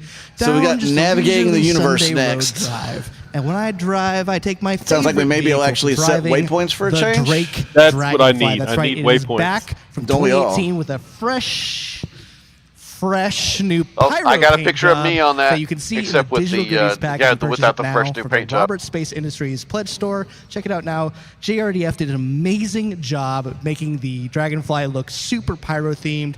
Look here, we have the Pyro amalgamated. It looks like it's got a K9 paint job on label, it. I guess you would call it. I don't know what you would call it. I'm not a car guy. I'm not a Drake guy. We have like some very cool details, designs. I'm gonna try and hop on it. Let's see how badly this goes. Like a glove. It's super cool being up here, actually. I didn't think it would be this cool being up here, but it feels like you're about to drive a Dragonfly. If you guys are still here at the show floor, be sure to check out the Drake Dragonfly. I really just want to like drive this thing off the stage. You know that like, what's that feeling you have when I'm you're like sure on a there's some balcony people there that may and want you to drive look it off over the the stage, balcony too. and you're like, dude, there's a little internal, it's intrusive thought. There's an intrusive thought where it's like jump. My intrusive thought that is back there. drive away. And I want to drive away. Now on might the be a Drake good time for Dragonfly people to right take a now. bio break. This is so cool. We have photographers taking photos. If you I'm guys gonna are do interested that. in looking at your photos afterwards, JRDF will be making those photos available to everybody. I'm sure we'll tweet it out. Galactica, get on it. You know, that's your job. Anyways, I'll cut it back over to Jared. I'll see you guys back here soon. Have fun. Fight for the mic. Fight for the mic. Just fight for the mic. Just grab the mic when you have to. All right, so we are here with members of the vehicle team. I want to say at the start of the show, I made it very clear that marketing did not make any of those videos. Developers made any of those videos. I can't help but notice that Polaris took out that Idris really quick. Are you trying to start about 50 different arguments on Reddit? Oh yeah, we love for the arguments. Oh, yeah. Love them. He already knows. Polaris for life. F the Idris.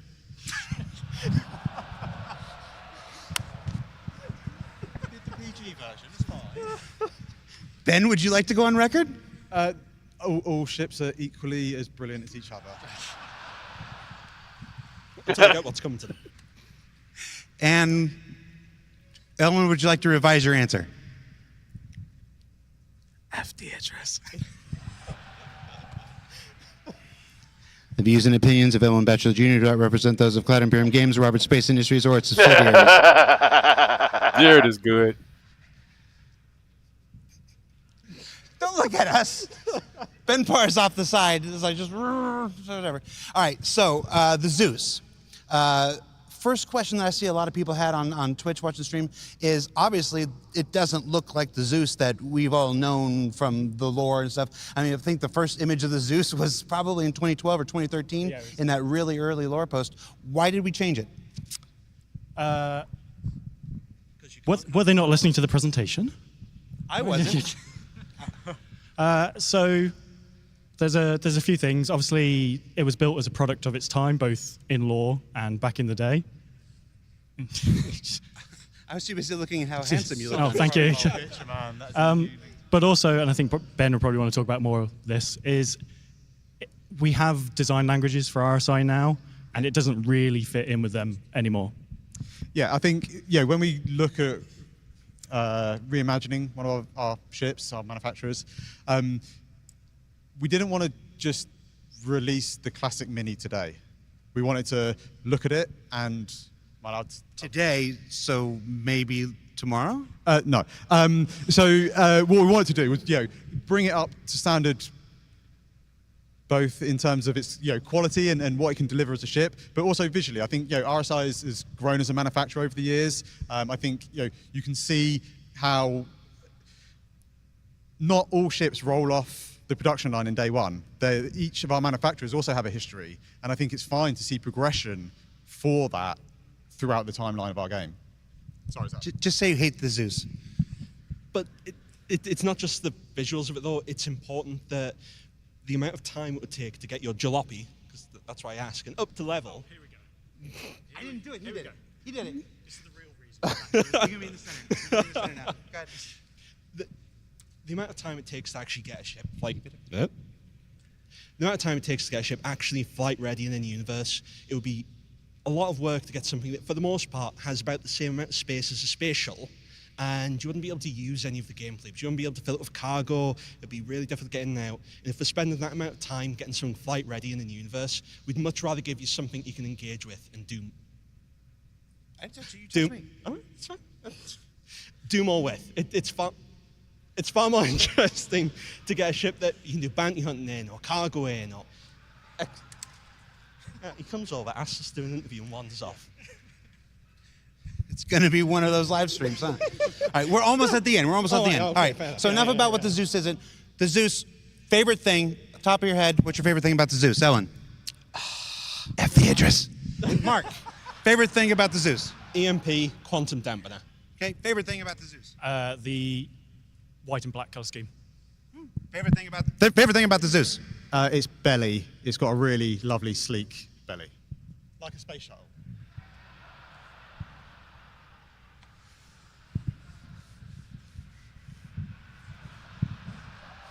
I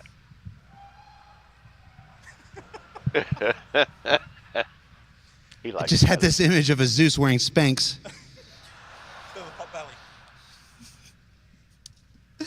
What are you laughing at? All right, so we also talked about the Cutter Scout. Is this the last variant of the Cutter we're going to see? When we first introduced the Cutter, we said it was a platform ripe for future variants. Is this the last Cutter variant that's on the thing, or can you maybe tease something for the future? Absolutely not. There was obviously that mysteriously third blurred image. So Montreal, the Montreal team, did both of them as basically their first onboarding task into the vehicle pipeline. Both of them are done now. So you will see the third one soon, TM. You just have a done spaceship and you're not putting it out there. Strange, isn't it? Tomorrow, probably.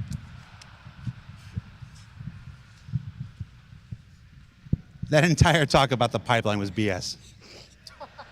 You've got a done spaceship. Put it out, John Crew. No, we've just really streamlined it. It's about the belly. All right. We're working with diminishing returns here, so we're going to wrap this up. We're going to go back to Dan.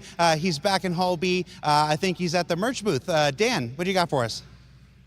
Well, the opposite of diminishing returns is amazing merch. I am here at the merch booth with some amazing merch that we made just for CitizenCon. Now, if you guys are at home feeling the FOMO, that's fair. You guys should have been here, and I'm very sad you're not here. But don't worry, if you're not here, most of the merch on display behind me is available for you guys to pick up at the RSI Pledge Store right now. There are obviously some exclusive CitizenCon stuff only for CitizenCon attendees. So if you're here at the show floor, come over to the merch booth. The line was astronomical earlier today. It's much more manageable now, so if you haven't gotten a chance to pick it up yet, now might be a good time to make your way over to the merch booth and pick up some stuff. I was given a sweet box as an early Luminalia present, so we're going to do a little bit of an unboxing to show you guys some of the cool stuff. I mentioned earlier that I helped the subscriber program at one point, and one of my favorite pieces of subscriber flair that I was responsible for was the CDF bobbleheads. We have brought them to life, finally. I know everyone has been asking for a long time for us to make these bobbleheads. Sure enough, we did. You can see them. People are blocking the way. Trust me, they look exactly like the ones in-game. They're super cool, super awesome. Again, if you want a little bit of the verse in your home, pick up a bobblehead on your way out. Thank you, Luminalia Claus, for your bobblehead. This is hard to do with one hand. What else we got here? We have this very nice... People keep saying we only make black shirts. We now have an orange shirt. Take that, haters.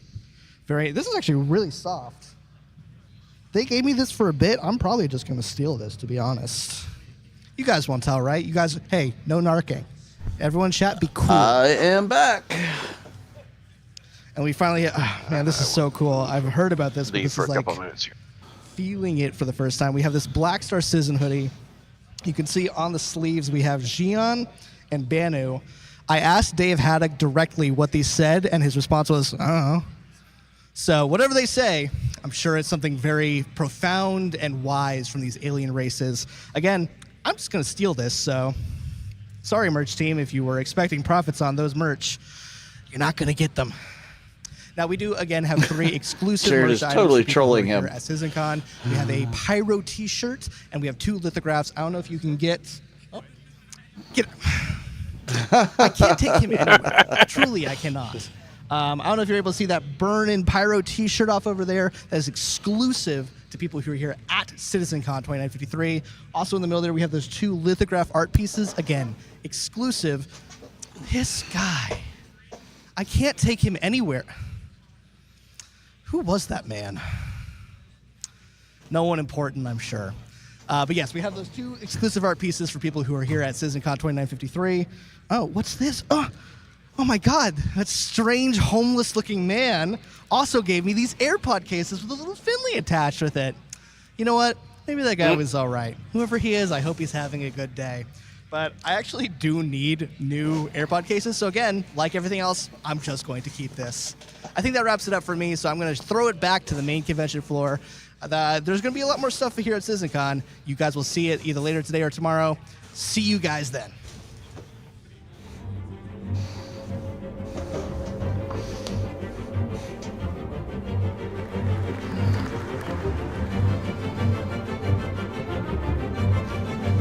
Hey, J-Fire, I gotta advertise our flags, our logos, man. Where can you get those? www.texasspacenavy.com/shop. All those flags are available as we speak.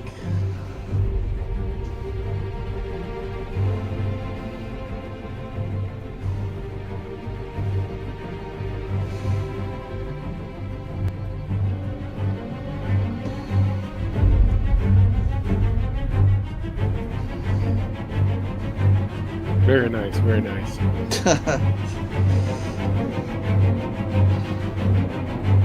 Yeah, I'm still torn on the whole Zeus thing. I just don't know. How often am I going to be in one of those ships? You know what I mean?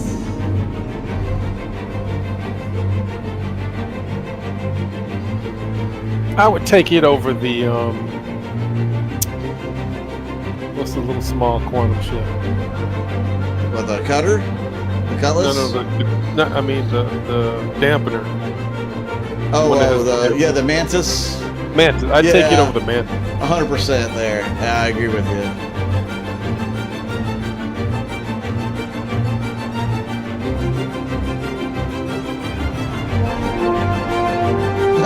There's a T-poser.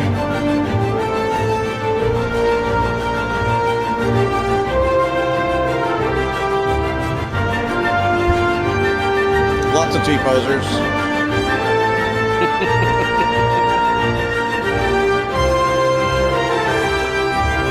That will forever be a thing. Yeah. They need to make it an emote. I know, right? Only the old school folks will remember it by the time the games have been out for a little while. It'll be like a secret handshake.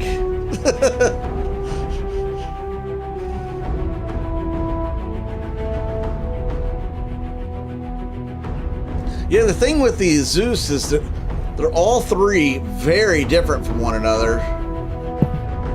And they definitely all three have different roles. It's more so than the Galaxy, you know?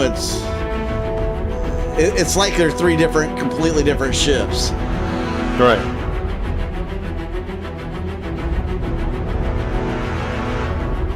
Roy Red, get me some pepperoni rolls.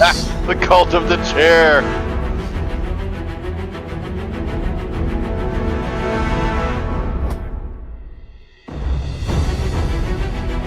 That's great.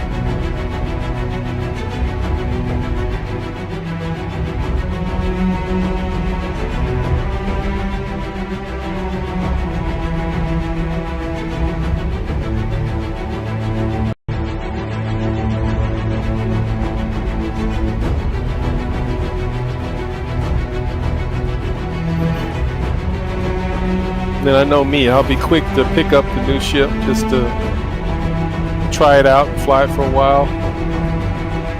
Wear the newness off of it. And then go back to my regular ships. Yeah, that does look a little bit bigger than the Austin venue. Yeah, at least on the center. It's all flat though. Yeah. Austin, they at least had like the stadium seating.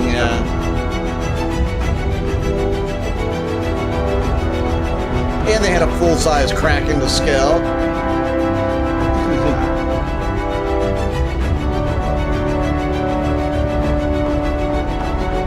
Yeah, what scale though? It was large, but it wasn't quite full size.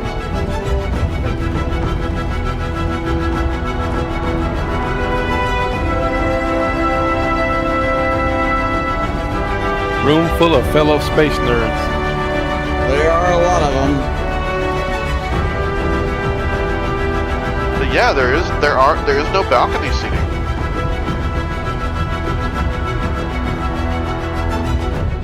Surprising.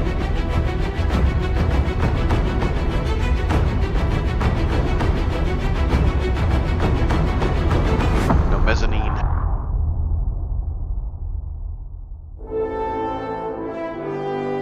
I guess the stage is high enough off the ground that even the people in the back can see. Well, I know they got monitors up, but there goes those masks. Yeah.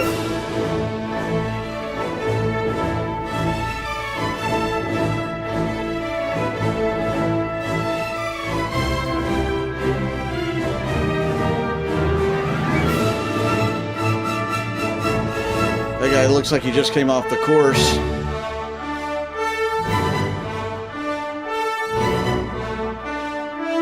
Guy's checking his heart rate.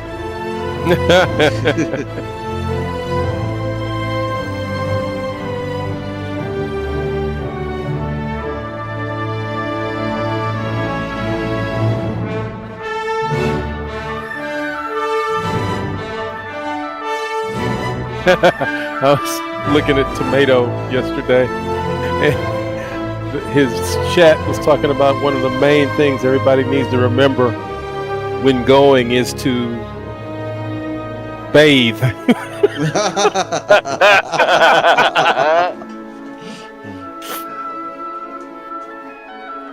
I'm like, he was like, that's really a problem? Hey, look at this guy. Well, I think they just proved extraterrestrials are real.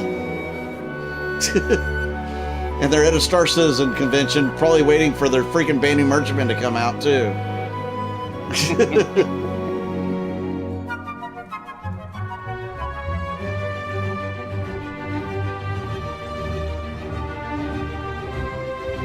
Black heels. Oh no, don't let my wife see me.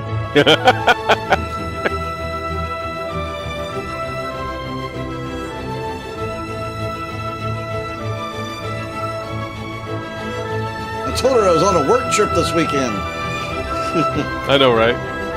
You know, one thing that I've noticed, the attendees are not that young. Like they're 10 years older than, you know, a lot of the attendees that you might see. Dr. Emily Hansen. How you doing, Los Angeles?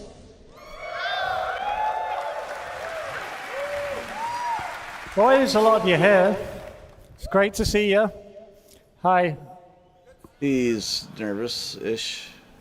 My name's David, but everyone calls me Bone. Don't ask. Or maybe ask me later. He's definitely awkward. So my job is to oversee all the technical implementation of the UI across the company. And if I'm lucky, I get to do some programming from time to time. At previous CitizenCon, one in the flesh, in Manchester, I talked about UI tech with my friend and colleague, Zane Bien. Where is old Zane? And we were making new tools and technology to help our developers with, to develop their UI. So that was a few years ago now, and now I'm really privileged to share with you how this technology is being utilized by our talented designers to help improve your experience in the verse. So, along with some of my UI friends, right off the telephone, hidden out the back there, we'd like to show you some of these improvements which are going to help you, the players, navigate the Star Citizen universe.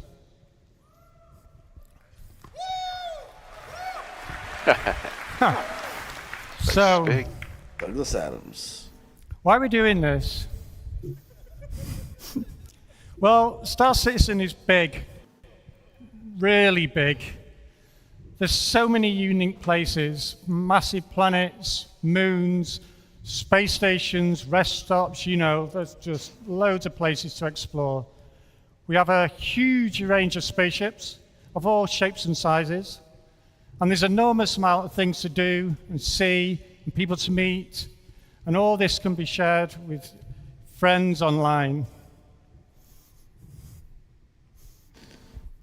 Come on, guy, get some energy into this presentation.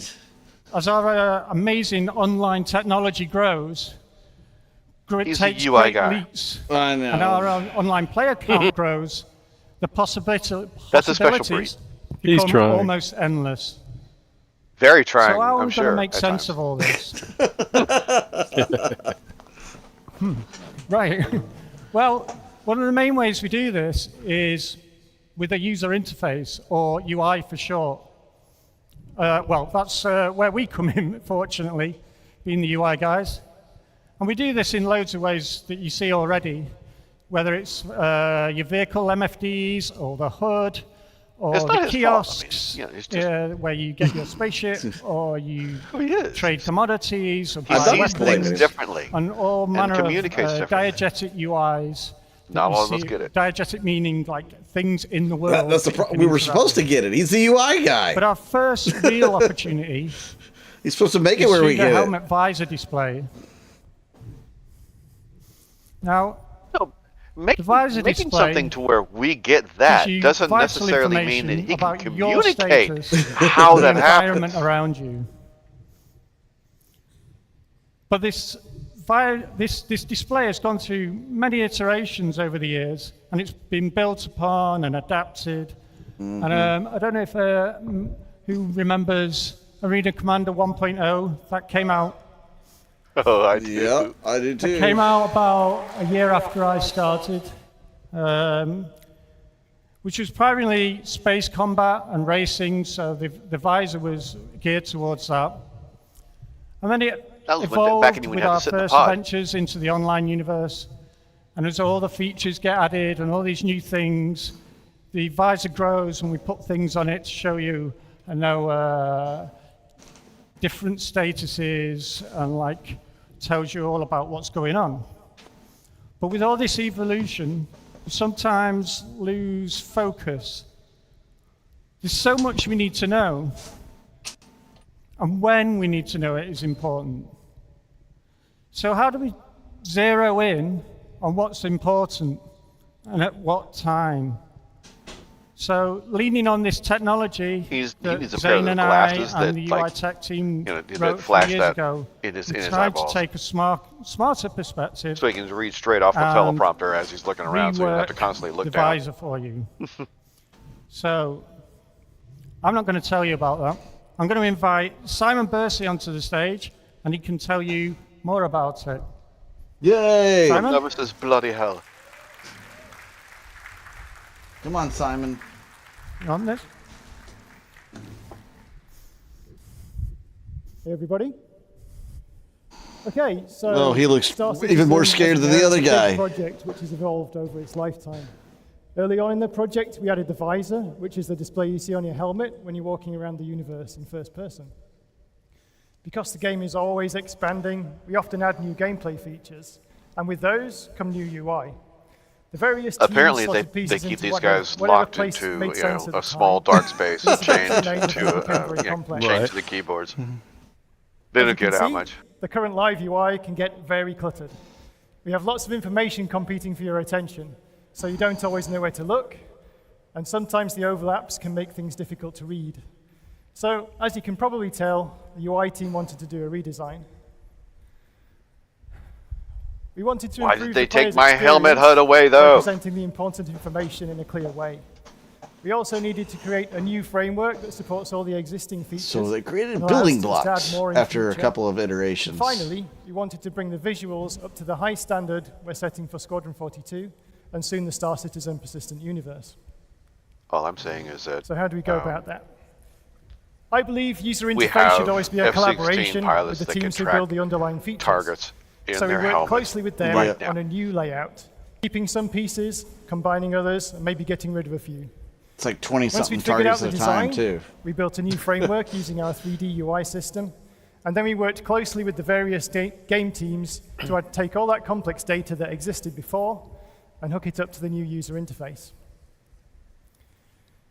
When we designed player-facing UI, we often tried to start with the worst case first, so we can see everything we have to deal with. It was important for us to keep the central area as clear as possible to make it easier for you to see the underlying game. We designed a set of regions that attach to the different parts of the view, and with each of those, we have a set of widgets that can show, hide, and stack when you need them. So, I've told you about everything we wanted to achieve, but wouldn't it be great to see it in game? Does anybody here want to see a live demonstration?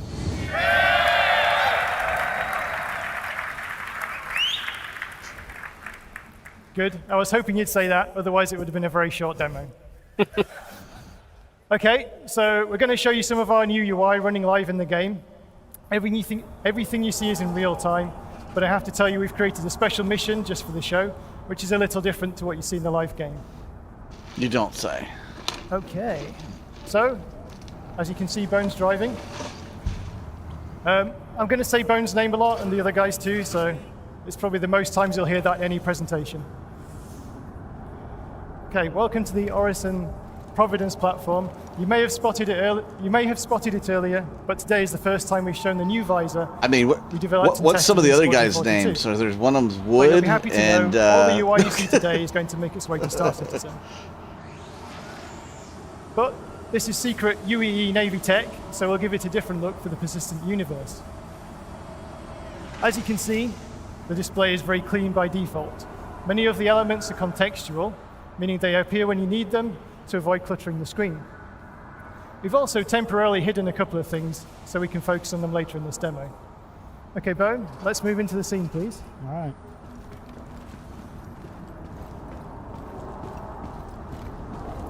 Okay, when we get a new mission objective, it appears in the top right of the screen. And you can see that our first mission is to repair a radiation leak. We've done a major overhaul of the augmented reality marker system, so we can follow the yellow on-screen marker to get to our objective. That makes it a little easier. At the top of the screen, you'll also see the compass. Oh, I like that. Okay, Bone, let's head towards the objective. We were already happy with the way the player status widgets worked, showing you contextual information about your character and environment. so we've given them some visual polish and added a few new ones.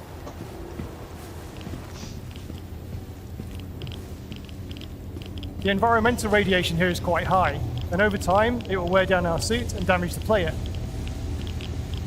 Looks like we can see the source of the radiation there. I think somebody's damaged a pipe, so how are we going to fix it? If we were in space, we could use a salvage and repair ship. Luckily, UEE have some advanced portable tech. Bone, please equip the military multi-tool. The military multi-tool from Squadron 42 has various modes, one of which gives us the ability to salvage and repair while on foot. Okay, Bone, let's use the multi-tool to repair that pipe.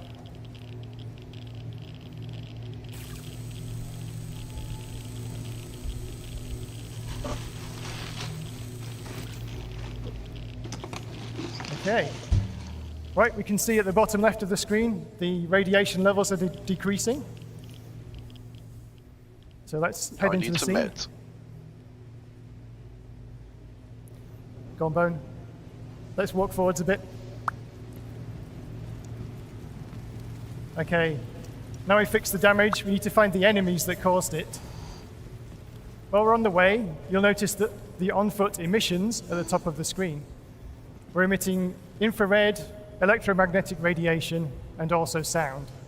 If any of these go higher than the background levels, it will be easier for the enemies to detect us. Okay, Let's those take a are look already at in the bad guys, game, Bone. just not operational. As part of the emissions and radar tech, we also have the ability to scan while we're on foot. If we tap the button, we can do a quick scan to reveal everything, to reveal info about anything that's in our view currently. Okay, Bone, let's do a quick scan. This highlights whatever's in our line of sight.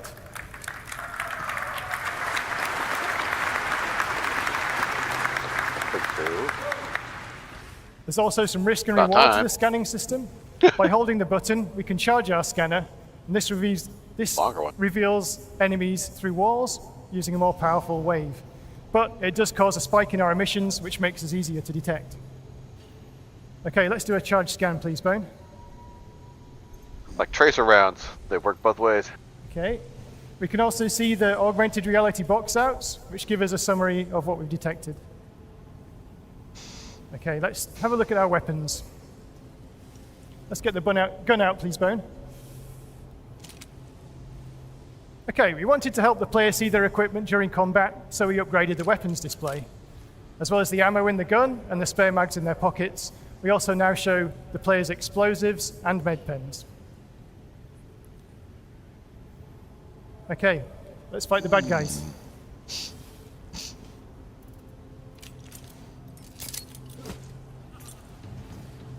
There you can see our new explosives marker, designed to help you spot deadly grenades, mines, and missiles more easily.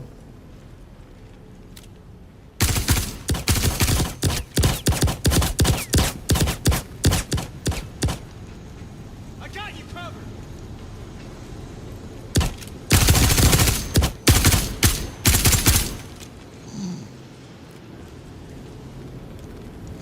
Do it.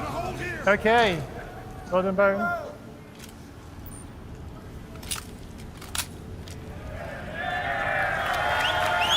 Nice.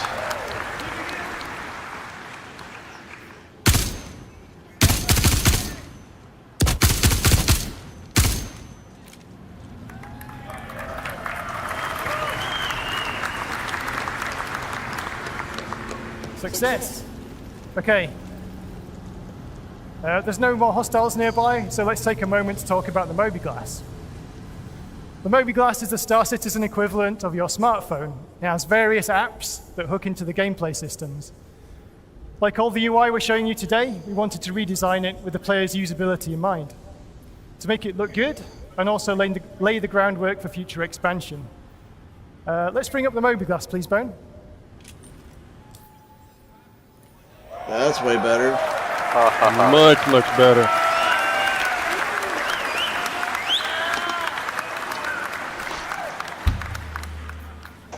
Pretty cool, huh? I want to see that We've star redesigned map. the interface to give a smoother user experience. And how to use We've it. overhauled the visuals, as you can see, to make it feel more three-dimensional and holographic. This is actually a sneak peek of the UEE military mobiGlas we've created for Squadron 42. This version has a focused selection of apps, and we're going to expand on that when we bring the mobiGlas to the Star Citizen persistent universe.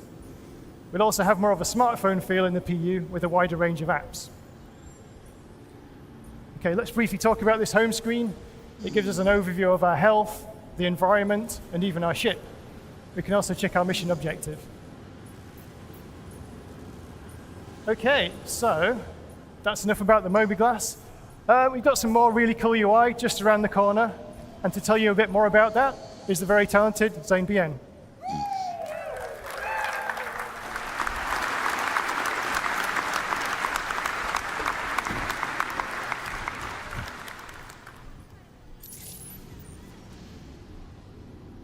Throughout human history, as we have ventured towards the allure of the unknown, we have used cartography as a key component to help shape our understanding and make sense of the world around us. Without these systems in place to catalog our experiences and to chart our journeys, we are forever lost amidst our own environment, and we are just running around aimlessly.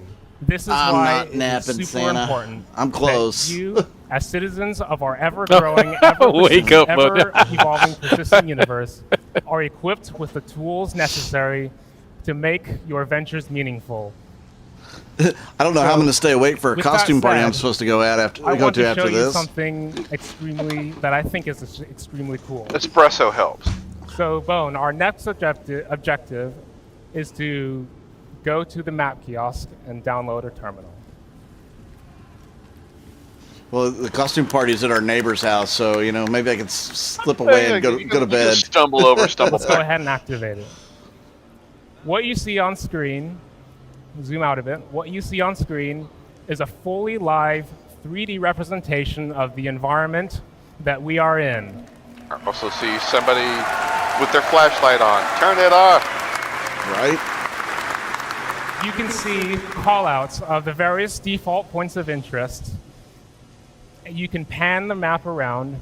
You can rotate That's not a pointer. And you can even cycle the floors that you're on to isolate the visuals of the floor that you're on. So our current objective, it's much more interesting if we can actually take this on the go. Current objective is blended. So let's download it to our data bank.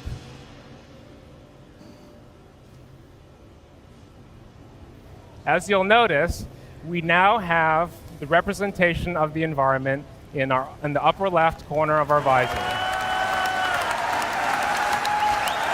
Oh, yeah. That is awesome. It is awesome. Now, the thing that's really interesting to note at this point is not all environments will have such a convenient kiosk available. You may encounter run-down settlements, or you might come across a cave that no one else has ever set foot on before. What will happen in this instance is your radar will incrementally update your map, and it will incrementally reveal your environment and save that. Stand up, walk around a little bit. That's where we need the little robots like from Prometheus, you know, you can toss up. That would be cool. This map, what we see in the upper left corner of our visor is not really just a map. What it really is actually data. It's our radar. And we can see contacts on our radar as we scan. And it's basically what we have available stored in our data bank. So because we have the location data saved to our data bank, we can obviously access that via our mobiGlas. So let's go ahead and pull it up in our mobiGlas, because this is going to get really interesting. You can tell Zane's proud of it. Wow. That is pretty cool. Impressive. Now, if you do we see contacts too? Between the different floors. That would be better. What about party members? Yeah. Uh-huh. So you can see this lerping transition between the different red floors. and green. And marker callouts of our objective and also where we are. I would like to talk a little bit about it's the going tech to behind this. help What maneuver you're around seeing ships is too that are really big. not a pre-baked asset. And especially, I mean, And I like wanna you're reiterate saying, that if you because can, all of our if somebody says it's right next to me, can be very yeah, dynamic, you can see, and they you can can look change. on the map. Oh, okay, see, They I can see take you. damage, perhaps You're economic being with fired the, on at the your underground bunker location. missions, with them being can't multi-layer layer now in different levels. custom assets. Hopefully, we will have markers so we can see where everybody what is. we've done is we Yeah. collaborated with our graphics team to So if somebody's enable saying, us you know, to if we're render spread out, the it environment says, in I'm this way. taking fire. And what it is, You know, yeah, and then we're they say, where are you? actually Fucking whitelisting fine now. objects Right here. excluding everything I'll that ping you my location. I know. In our level markup, we basically have the designers and artists mark up only the bits that are necessary for the map. This lets us have a very compelling visual, but without much of the cost. So I think what we can do at this point, what I want to show you is something very interesting. So we might look around on this map and note down certain areas that might look interesting that we might want to revisit later. Waypoint. We can see some doors on this map, and these doors are entities that are called out on the map, and they may change state. So there can be some doors which have a locked state, which they will display red. And doors that are open will be green. And there are other entity callouts We see the green ones. that can happen in our map. So let's go ahead and find a location to put down a pin, please, Bone. Yeah, display point. Called it. Maybe that one. Maybe that door looks interesting. Press Okay, T. well, I guess it better be interesting. Do it now. So, what we can do is set a marker, and we can customize. Customize the details of that marker. Now, what you'll notice as well as we set markers, there's metadata that asking is for this encoded for years. into each of these markers. Now, on all right, top now, of is the it broadcast customized to name that we can members specify of the party? So we can mark as many markers as we want in this map. And these are all saved to our data bank. And we can eventually share these markers and even sell these markers on the market. So the thing about this, we can't really talk about markers without mentioning data running. Okay, so that's more strategic as opposed to tactical. So you might specialize What happens in at markers exploration, stays at markers. whereas perhaps a miner might specialize in the equipment, and they make investments in their equipment. So you, as an explorer, might be in the business of going around and exploring and finding locations that are very valuable to other professions. And the role of these Or markers are anybody very and important everybody? in coming up with the data and I would love to see this in like a tactical so it's very situation. important. We can basically, when you name your markers, you can make it as Again, many. Poor guy. He's kinda got lost. obvious. Yeah, dude, Leave it a this is mystery. So tough, man. It really is. You'll have when you sell it on the market, you could get rated for how accurate the data is. Oh, so like if Zane's not there, then So the other thing it's a is horrible we rating. have a mission objective as well. And it would be very nice to be able to route to that mission objective. Overall rating. How do we get Exactly. there? That is another purpose of the map, is basically navigating and letting us know the way towards that objective. Google Maps Towards the destination. and Star Citizens. So let's go ahead and plot a route to this objective. Oh, Google Maps. Nice. Take a right Nice. at the stairway. All right, so So now again, can we share you can that? see a line being drawn from where we are With up a the stairs and a tactical. to too bad we our can't ask destination that. and where we want to go. So you will no longer be lost amidst all of our super complex environments. Because that and would what's be worth mentioning at hugely this useful. point, and what's really cool is It's like we got under all the right. hood We is have actually objective A, utilizing objective another B, piece of C, tech. so on and so forth. AI Right? Yeah, it goes pathfinding. beyond this, though. Does And this so work on a full what that solar allows system us scale? to do is leverage other existing tech to. I mean, am I going to be able to do this from Microtech to go to a point it that's does all the heavy lifting. if the Pyro Well, jumps yeah. already? Apparently, I mean, as far as they're talking Sure. about Because placing a of that, single point in there are space, certain cases where apparently the that path seems might like be that blocked. would be the They case. might have a locked door, or there might be a fire. But you know, it that would be is great in to our have way. temporary The tactical AI kind of pathfinding thing. You know, will account for that. It will go through doors. Center trucks, it will there be any handle new ships? elevators, Maybe tomorrow. And it will handle fires, locked doors. I wonder what the. Let me look at the schedule tomorrow. So that is an example of sort of a piece of tech that we've leveraged under the hood to help us achieve this goal. Yeah, I would say So- maybe tomorrow, based off of what I'm seeing on the roadmaps for the schedule. One last thing we can do at the moment is we want to ensure that there are no more hostiles in our way as we make our way to our objective. So what we can do is we can send out a ping.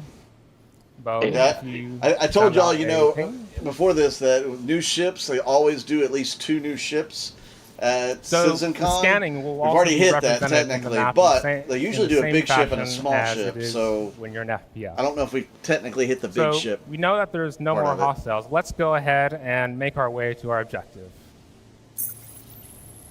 As you can see in the upper left corner, we now have the route line represented, our destination, and the distance it takes to get there. As we traverse this path, the path automatically updates, and if you deviate from that path, it will recalculate the route you need to get to your destination. It's Google Maps.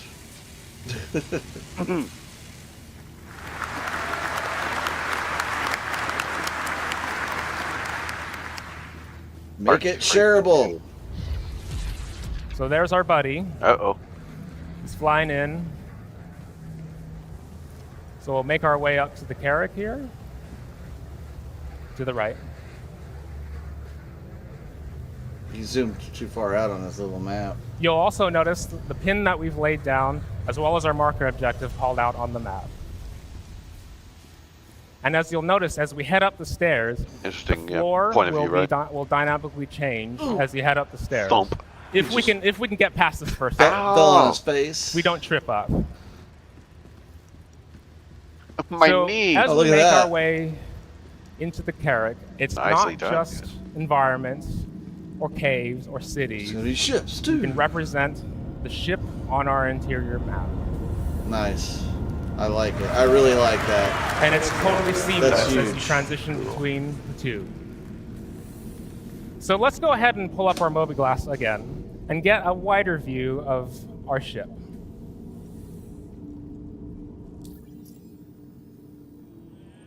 Nice. So we It's are even now labeled. on the technical deck, I'm gonna have to but have we another can also cigarette see moment here. the Hold other on. floors. If you traverse the I thought floor you'd be zone, deep into the whiskey at this just to point. demonstrate it. Oh no, Here's it's our too expensive. cartography deck. Saving for ships. Down one. No, I'm not saying I haven't had any. It's just too expensive So to have a lot of it. you will have noticed from a previous presentation that this was very similar looking, right? It's Actually, it was my birthday, utilizing so I bought our some tech. 14-year-old scotch. So Oh yeah, is it today or yesterday? not only it was will 19th. this benefit 19th. you as Happy a player, but it late also birthday. benefits us as developers. Like, Because we generalize this system to My so that other brother's developers is can tomorrow. leverage our map to create happy compelling birthday to gameplay. him. So And then mine's on other teams can leverage Tuesday. our tech, and we leverage the tech from other teams, and it's a circle of life And I think that's just Happy birthday too to you. cool. Yeah, thanks. For school. Yes, happy early birthday.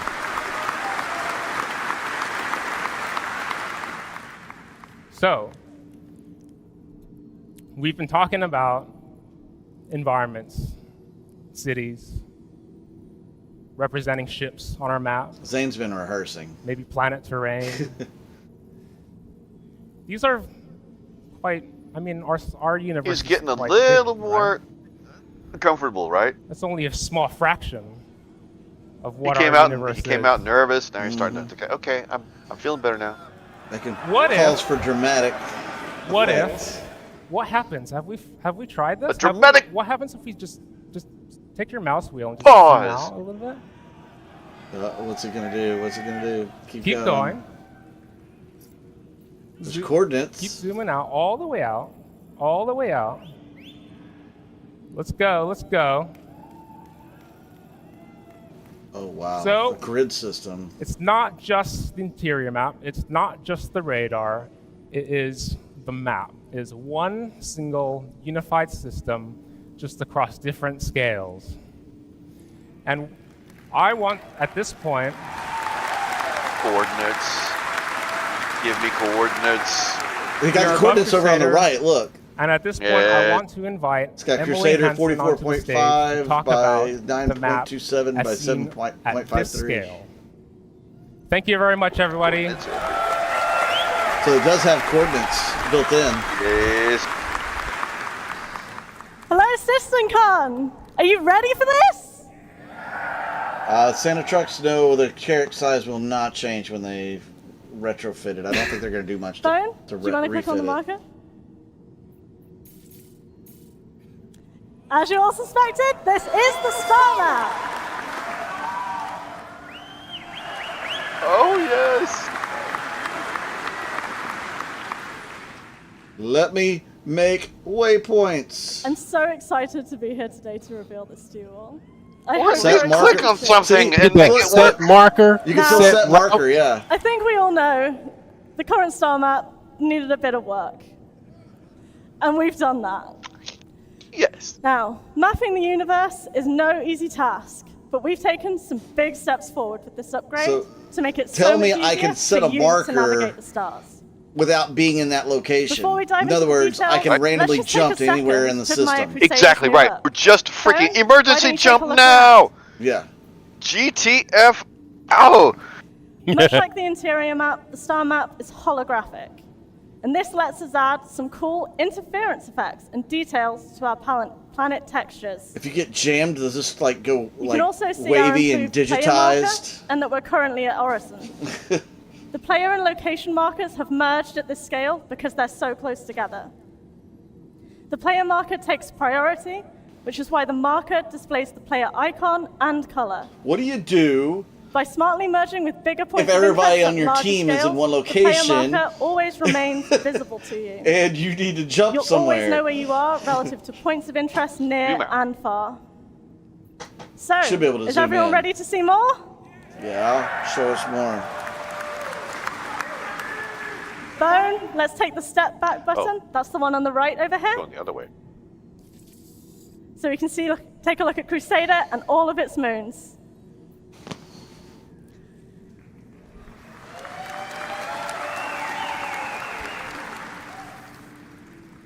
Yeah, so here we are, Crusader, its moons, orbits. You can also see that labels have received a major visual update. They're now fully 3D, and this gives them a really cool perspective. Most labels are aligned to the galactic plane, and they rotate with the map. Bone, give the map a spin.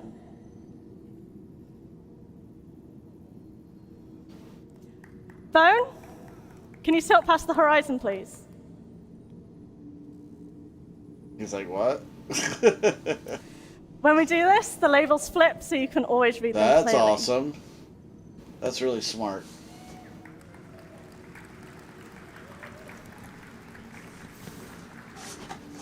Labels for city markers and outposts work a little bit differently. Bone, let's double click on Selin now to focus on it.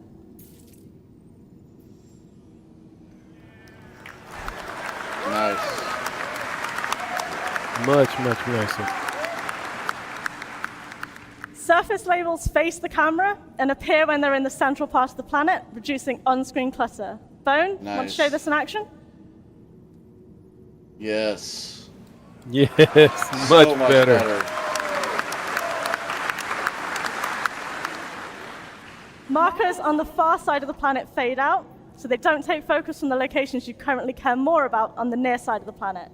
Bone, can you double-click on one of the points of interest?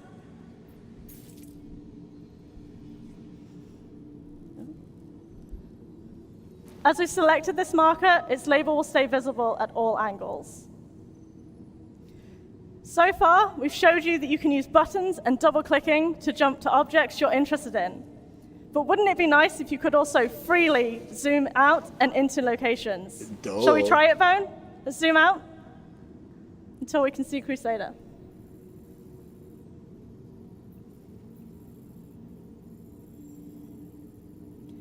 There's Crusader. We wanted to ensure you have freedom to move around, but this flexibility requires us to be really careful about how and when markers appear. Markers need to disappear when they get too small, but also stay visible when they're still relevant to your view.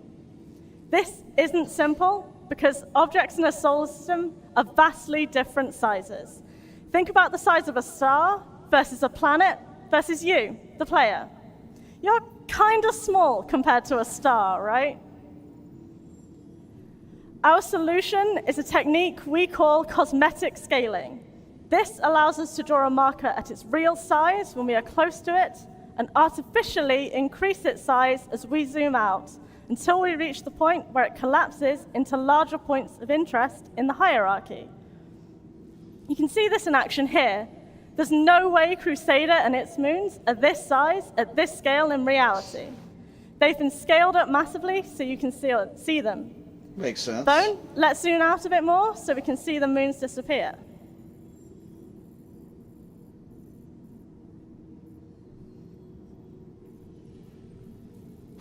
You can also start to see Crusader's orbit line around the sun fidelity here. in a while. Before we go back, before we can move on to that, let's zoom back in so we can see everything come back as we get closer.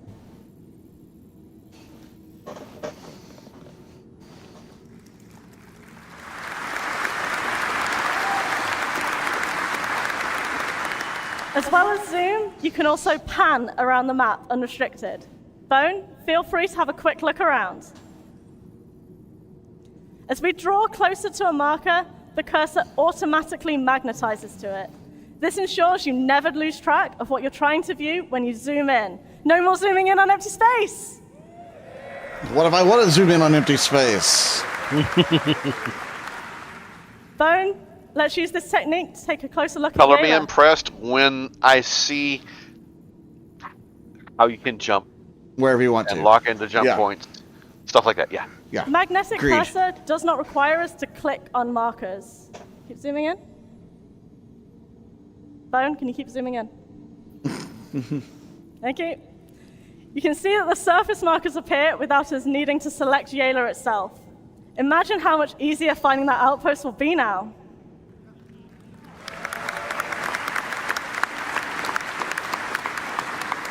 Crusader, as you all know, isn't all there is, though. We've got a pretty big universe out here. Do you want to see some more? Let's have a look at a location further afield. Can we just pan to Calliope, maybe? Bone, let's give that a try.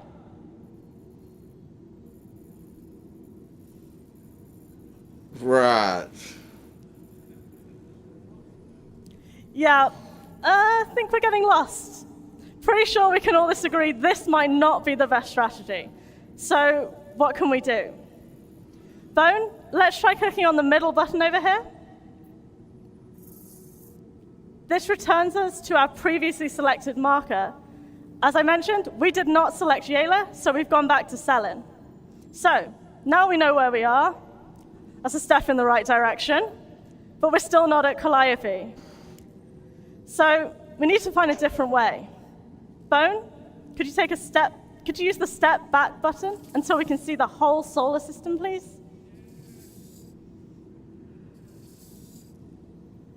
And there it is.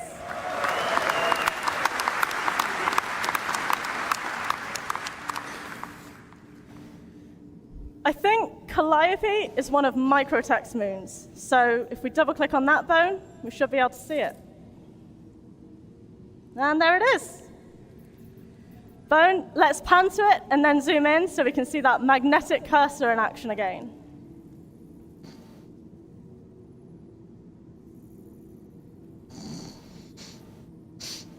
Can you zoom in, Bone? Thank you. It's so cool to see more of our moons and planets and how different they all look. Okay, so OG this is Gamer great. Boy But what if I Pyro will hadn't be already available known where to Calliope was? people to test out Surely November there's a 1st. faster way. We've got you.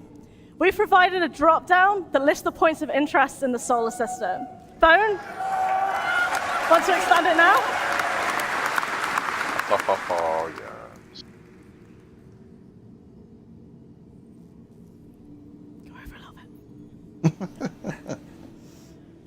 We're actively working on ways to improve the way this list is presented to you, to make it even easier to find what you're looking for.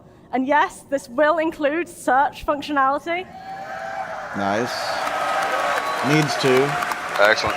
Oh, yeah. Yeah, that's great. There's plenty of nights I'm looking But for for now, Bone, which let's human go mining to facility area. we're at.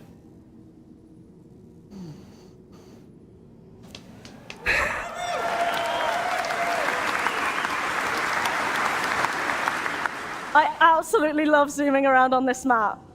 Bone, want to find Area 18 for me? She said go to Ariel. That doesn't have to go. So, Area 18 is currently on the dark side of the planet, it seems. Of course, it's not just planets and moons. But at least if you can Bone, zoom it, if you can how about select we it take like a look that, at Security Post obviously you should be Korea? able to jump to it like that. It's quite a long way down, isn't it? This is where the upcoming search will really come in useful. Bone, want to zoom in a little and show off our holographic model of this station?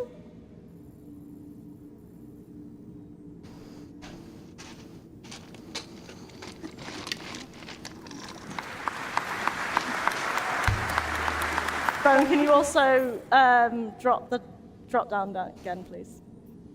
Thank you. As you may have noticed, the recent list in the drop-down populates as you click on locations in the list. It will remember your 3 most recent selections, so you can use this to quickly return to places in case you want to check something else again. Bone, let's use this to go back to Ariel. Nice feature.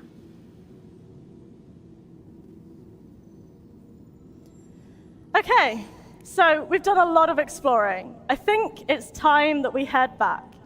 We could do this by selecting Orison from the list, but we also have our own marker that we can take advantage of here. The eagle-eyed amongst you may have noticed that the player marker clamps to the edge of the map, keeping it visible to you no matter how far away you go. To get back to our position, we could double-click that marker, or we could click the first of the navigation buttons to zoom straight there. Now, I'm sure many of you have been wondering if we can go back to our carrot map from the star map, just like how we got here from the carrot map just a few minutes ago. So, let's see what happens when we focus on our player marker. Go ahead, Bone.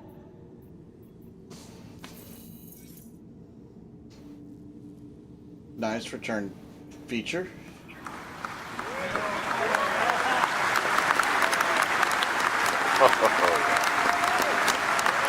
Major improvements.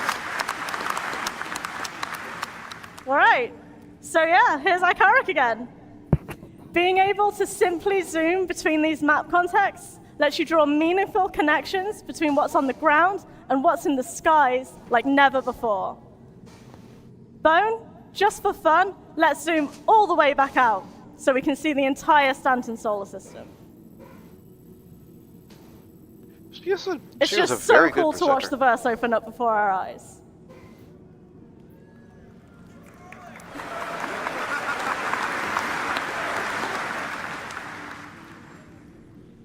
With all these new possibilities for moving around the star map, you should never find yourself lost again. The controls are so much smoother and easier to use than the star map you're all used to, as I hope Bone agrees. Knowing that what we've shown here today is just the beginning They're not for the going to answer the upgraded star waypoint map. question. You saw pinning in the local map, and we'll add this to the star map before you get it. Just imagine being able to mark something interesting you find out there in the verse and then sharing that location with friends, just like Zane said. Exploration is about to get a lot more interesting, and we're doing everything we can to ensure the star map is your brightest window to the stars yet. Yay. Yep, still. Well, she did say mark a location and share it with your friends. Let's welcome our intrepid demo driver Bone back to the stage. Come on, do it. Damn. Thanks, Emily. Thanks a lot.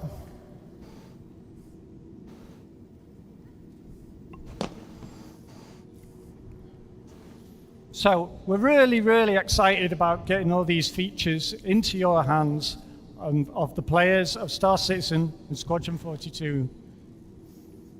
We know they're going to make a huge difference to the way you make your way around the universe. So let's just quickly review what we've seen. We've rebuilt the visor display so yeah, to again, give you a so better still understanding of the environment they didn't around talk about the you. waypoints. The new minimap, navigating the universe. I haven't radar seen and any ping, and it will help you find your way around. expletive navigation.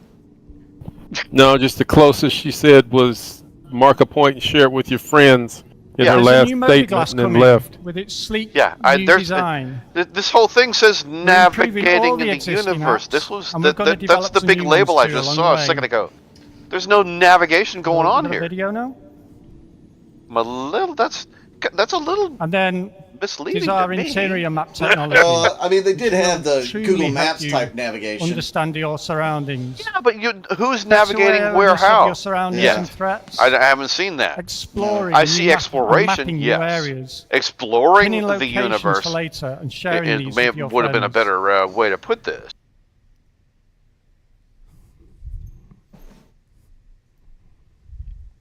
But so far, I mean, navigation, as we all know, is a sore The spot. interest.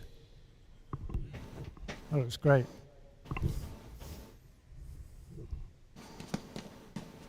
There's some more purple markers on the carrot now.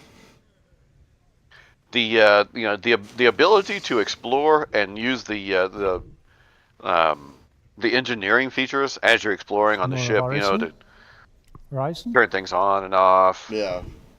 Fire control, things like that. That's pretty freaking cool.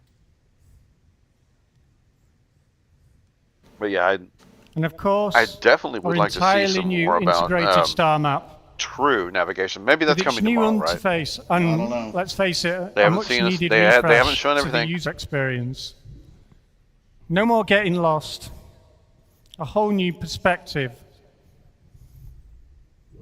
With all these upcoming features, where will you explore today? So it stands Thank you to very reason much. that Cheers. if you can pick something, that you should be able to jump to it, right? Yes. You should be able to throw down a random pin and go to it.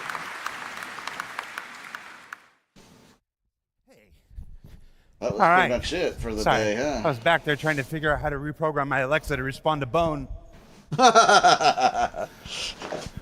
add Cheerios to the grocery list. Bone, rescue the hostages. Dave Haddock, if we don't have that in the narrative, I'm going to find you. Guys, that's it for day one of CitizenCon. What'd you think? Not too bad, not too bad. No, it's pretty good. I like it. Yeah, I enjoyed it. A lot of good surprises. Wish I was there. That is a heck of a day Right. one. You want to Except do for it the again cost. tomorrow? Right. We saw Star Engine and all the amazing improvements that are coming to Star Citizen and Squadron 42. We saw the next step in the evolution of resource management and the birth of multi-crew gameplay. We saw the ship guys. And of course, Come on, the star map, the interior map, everything.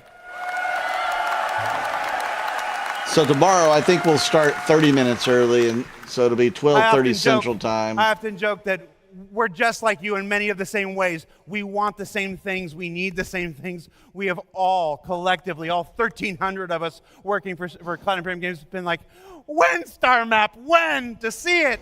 So good. So yeah, this wraps up day one. I'm going to tell you that Hall B is going to be open for about another 2 hours. So if you haven't had a chance to check out the Pyro Playground and all that stuff, go ahead and do that. Tomorrow, be sure you come back.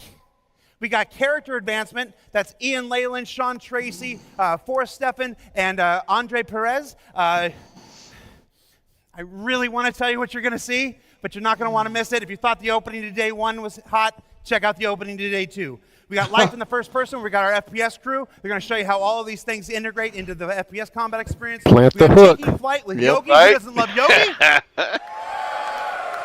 It's another live demo. Tug on the line. The space flight and atmospheric flight experience that's been developed with master modes and through Squadron 42. We got Living on the Edge and Destination Adventure, a two-part look at all the new locations that are coming in the Pyro system, the Stanton system, and another system. Someplace else.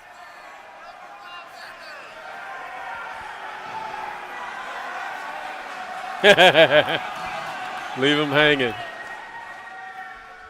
I've been here 9 years. I got to make it to 10. So yeah, everybody, from the bottom of my heart and standing here in front of the 1,300 people who make this game possible, thank you for joining us for CitizenCon. Come back tomorrow, 11 a.m. Pacific. We'll see you then. Day one was great. You ain't seen nothing yet.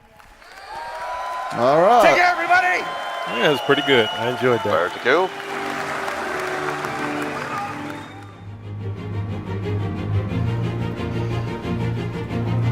Well then. All right, so I appreciate you guys joining me for the whole broadcast today. I mean, that you guys above and beyond today. I don't know if you want to rejoin me tomorrow and keep broadcasting with me, but I really do appreciate you guys giving your input throughout the entirety of day one of CitizenCon. I really enjoyed it. Had a good time. Yeah, it was great.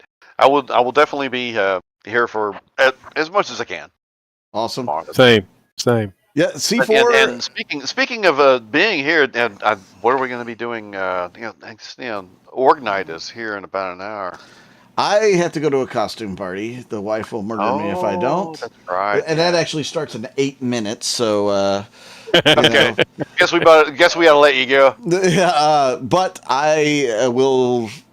I'm definitely trying to make an effort to be a lot more org nights after this weekend, and yeah, I was gonna say C4. A lot of people probably don't know you on unless they've watched a few old videos and where we had some group stuff going on. They probably haven't even heard your voice, but you do have a good voice for this kind of work. So thank you for joining, and Wrath, as always, thanks for joining. And me and Wrath have plans in the future for a podcast. So you guys stay tuned for that.